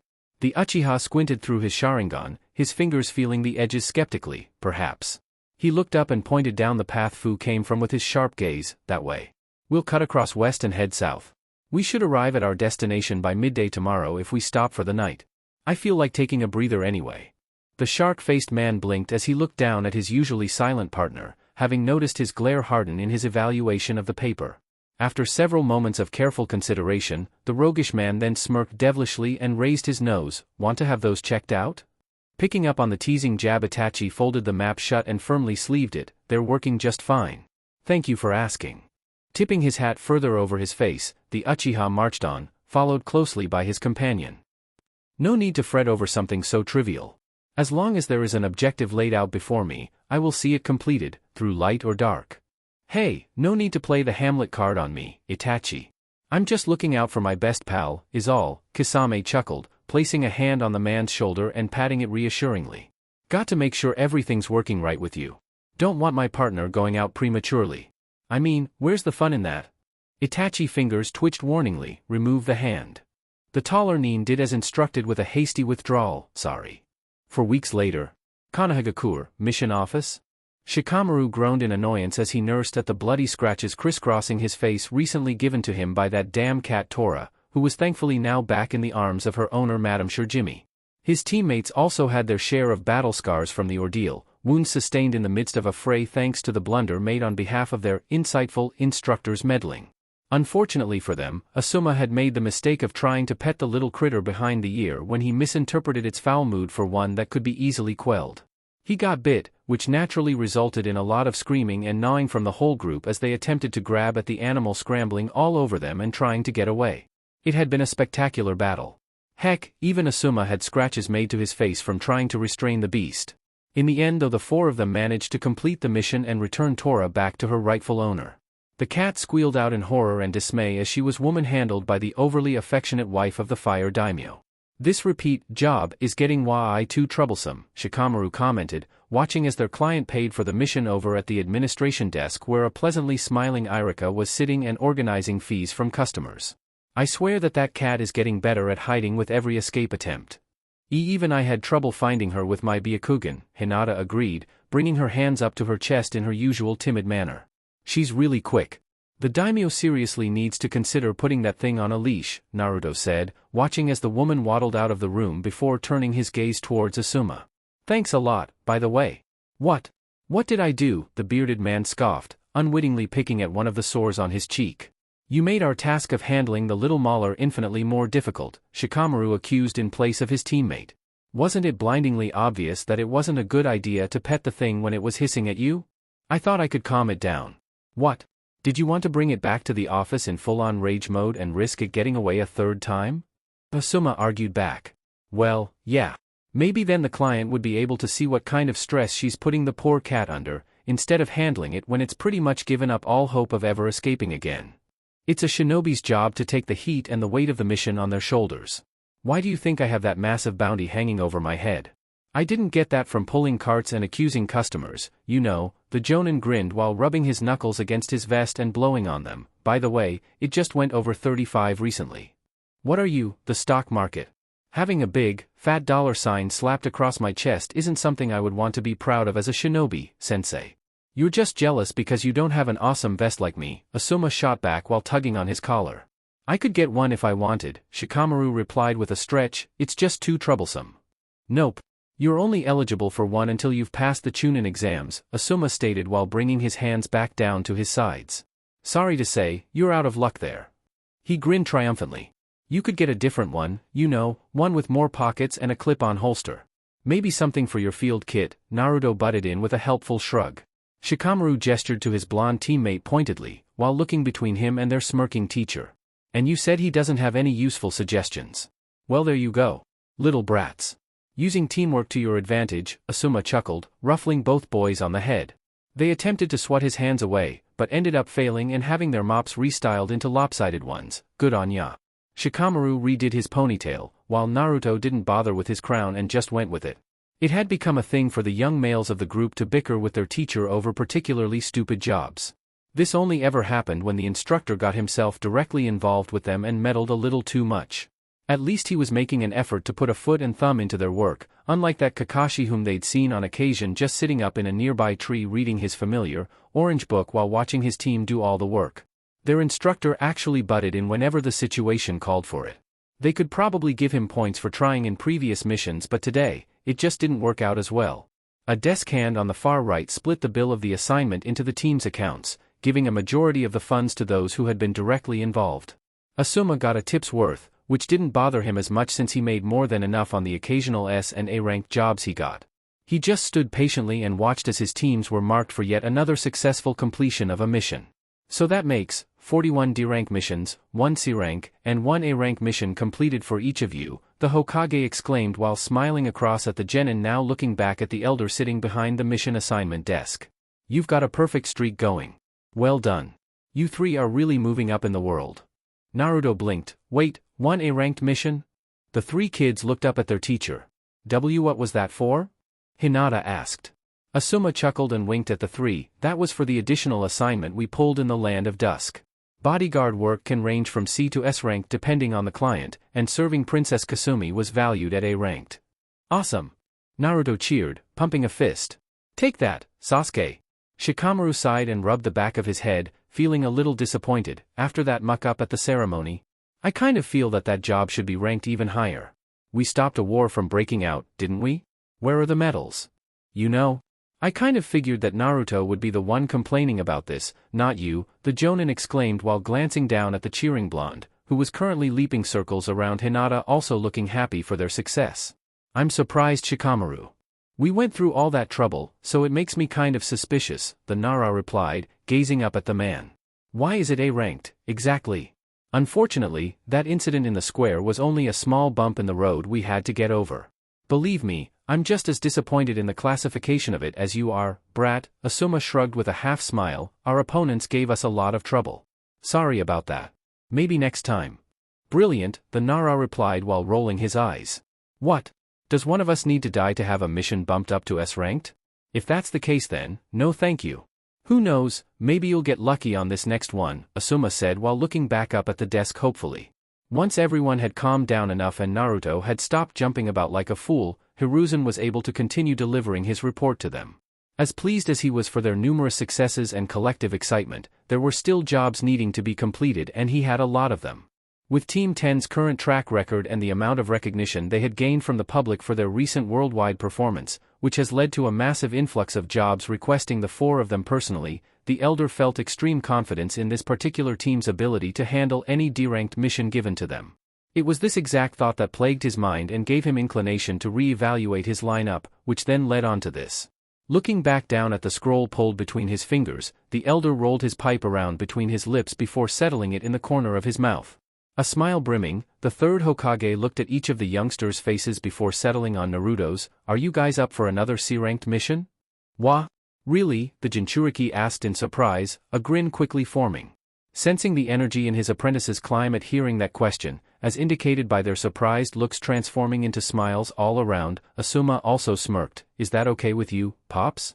Tossing them into the deep end again? Hey, if I have no qualms against it then it has to be okay, Sarutobi replied with a chuckle, puffing out a plume of smoke. 19 D-ranked mission scrolls cited with 10 assignments apiece in a span of 4 weeks. Such commitment warrants some sort of a reward. A higher-ranked mission? Seriously? Can't we just get a raise? Shikamaru asked miserably, before getting elbowed in the gut by Naruto. Ow. Think of it as adding more medals to your tunic, Hiruzen stated with an amused smile. Higher-ranked missions look much better on your profile and can bring you that much closer to a promotion. Why not take the opportunity to dress your portfolios up a little? I figured you three would be thrilled at the prospects of advancement and would accept this right on the spot. Defined thrilled, the ever-moaning Shikamaru said under his breath. We'll take it. Naruto exclaimed with a hand in the air, not wanting to deal with the mope. If any decision was going to be made on their part, better in favor of a high-ranking mission than a whole day's worth of agonizing D-ranked missions, right? They'd practically been forcing smiles from door to door. Naruto's cheeks were starting to feel tender. Why yes. We'll gladly accept the job, Hokage-sama. Hinata also said, falling in line with her blonde-haired companion and smiling along with him. While they and Asuma looked relatively pleased at the vote count, Shikamaru was left not only as the odd one out, but with this nagging feeling at the back of his mind that something bad was going to happen to them. Once again, he was forced to play this one by ear with his only hope being that it didn't cost them anything precious. Please, whoever is managing the universe at this time, don't screw with us. I beg you. Cheer up, Shikakuin. Naruto laughed, slapping the glum-looking kid on the back several times, bruising him. It'll be fun. Just like the last one. Believe it. Are you for real? The Nara asked while looking at the boy in astonishment. If that was your idea of a good time then I'd hate to think what your idea of disastrous is. Well, the fight was a gripping sidetrack, but the delivery mission, the blonde exclaimed while giving a thumbs up, that was the bomb. Will we get to stop at the hot springs on the way back? When he put it like that, Shikamaru figured that maybe he wouldn't have much to get sore over on another period of absence from the village after all. With the possibility of yet another pleasant checkpoint dropped into the suggestion box, the three genin all looked towards their teacher at once and gave him looks of deep inquiry. Feeling their stare on him, Asuma chuckled and rubbed his beard thoughtfully. Now don't go jumping to any conclusions yet. Let's just see what the specs on the assignment are before organizing any detours.